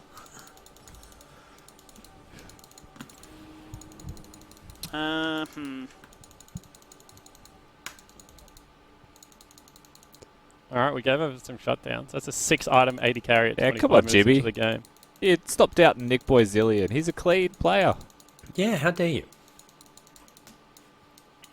Just missed cannon. Oh, and I've just missed another creep. I got ulti in 5. I want to do what Chiefs did. I want to set up a Baron, and I just want to fling marbles at them. I'm down. I just want to fling marbles for days. They called me the Marble King in primary school. Tryndamere has a wit's end power spot. I like these comments. I so interesting to believe that. Witness people. No, dude, I literally was the Marble King. I had the cat eye marbles. I had the ones that look like Mars. I had a lot of marbles. Yeah, Milky Ways and Snake Eyes. Yeah, and yeah. Grandfathers. I was selling marbles out the back. Yeah. Out the, you know? I had a marble hustle when I was in primary. How good were they, bro? Oh yeah. Can someone ward over the wall? And it was like a form of currency, you know what I mean? Like. Oh, it totally was, dude. I'm on a flank. Got the root, got the root, got the root. Bang! Whoa. Let's go!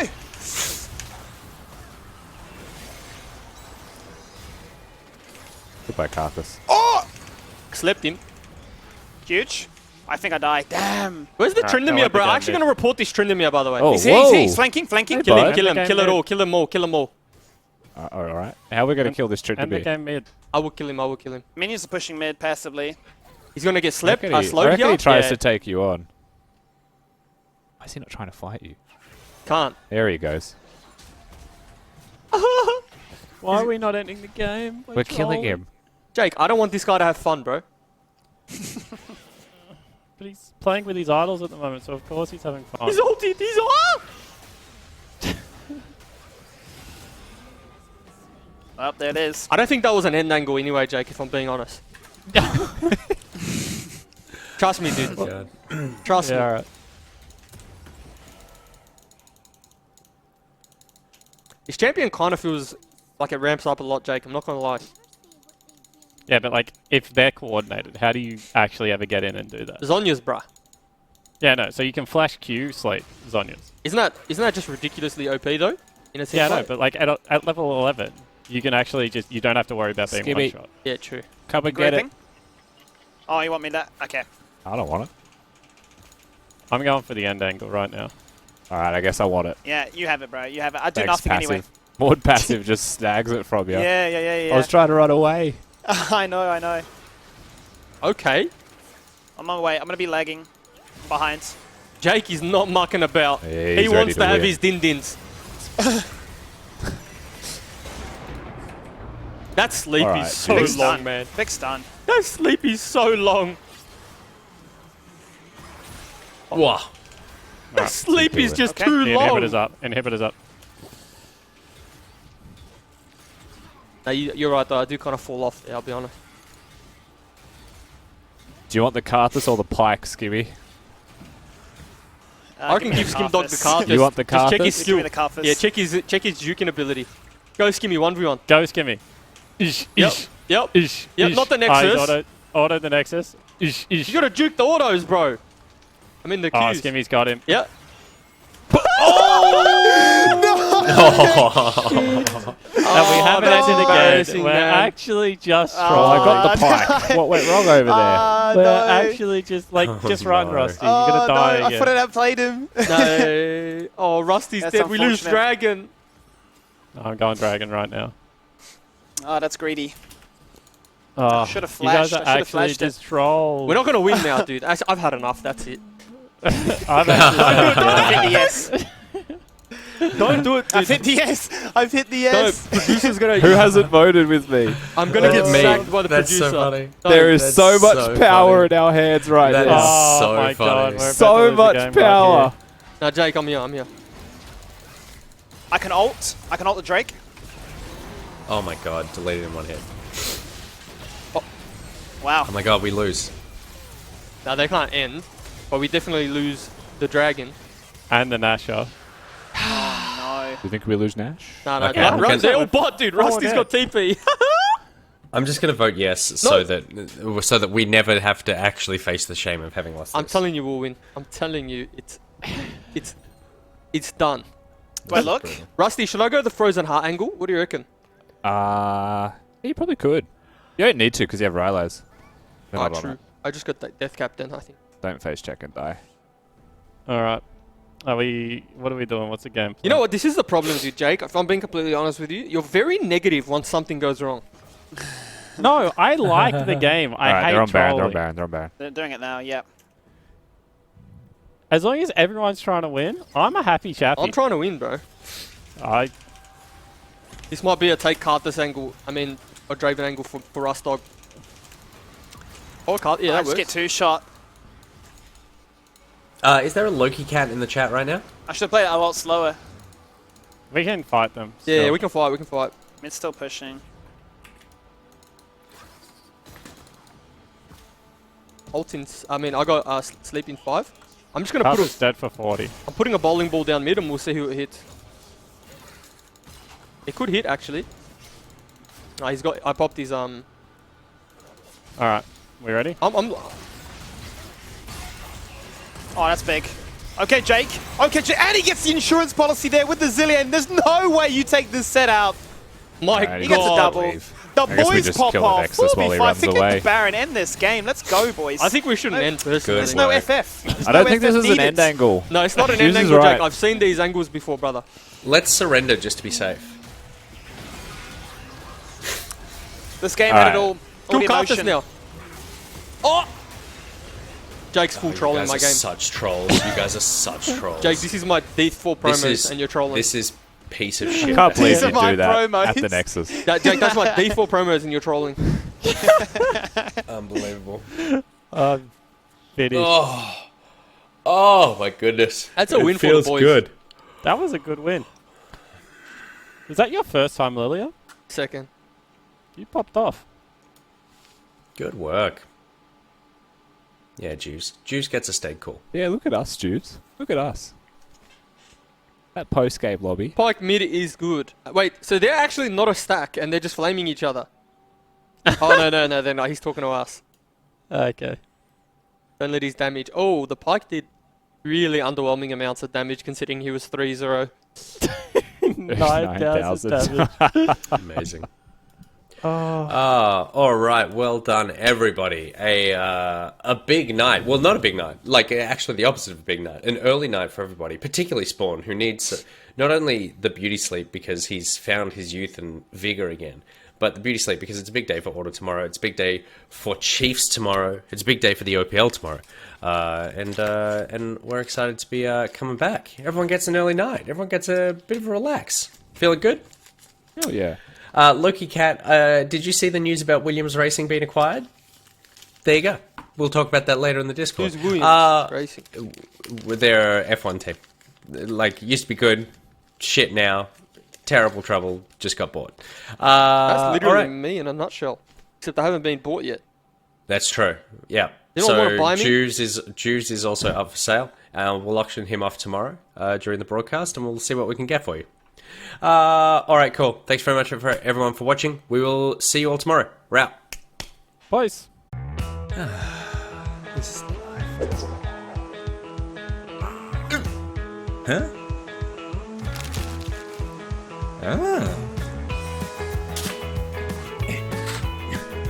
All right.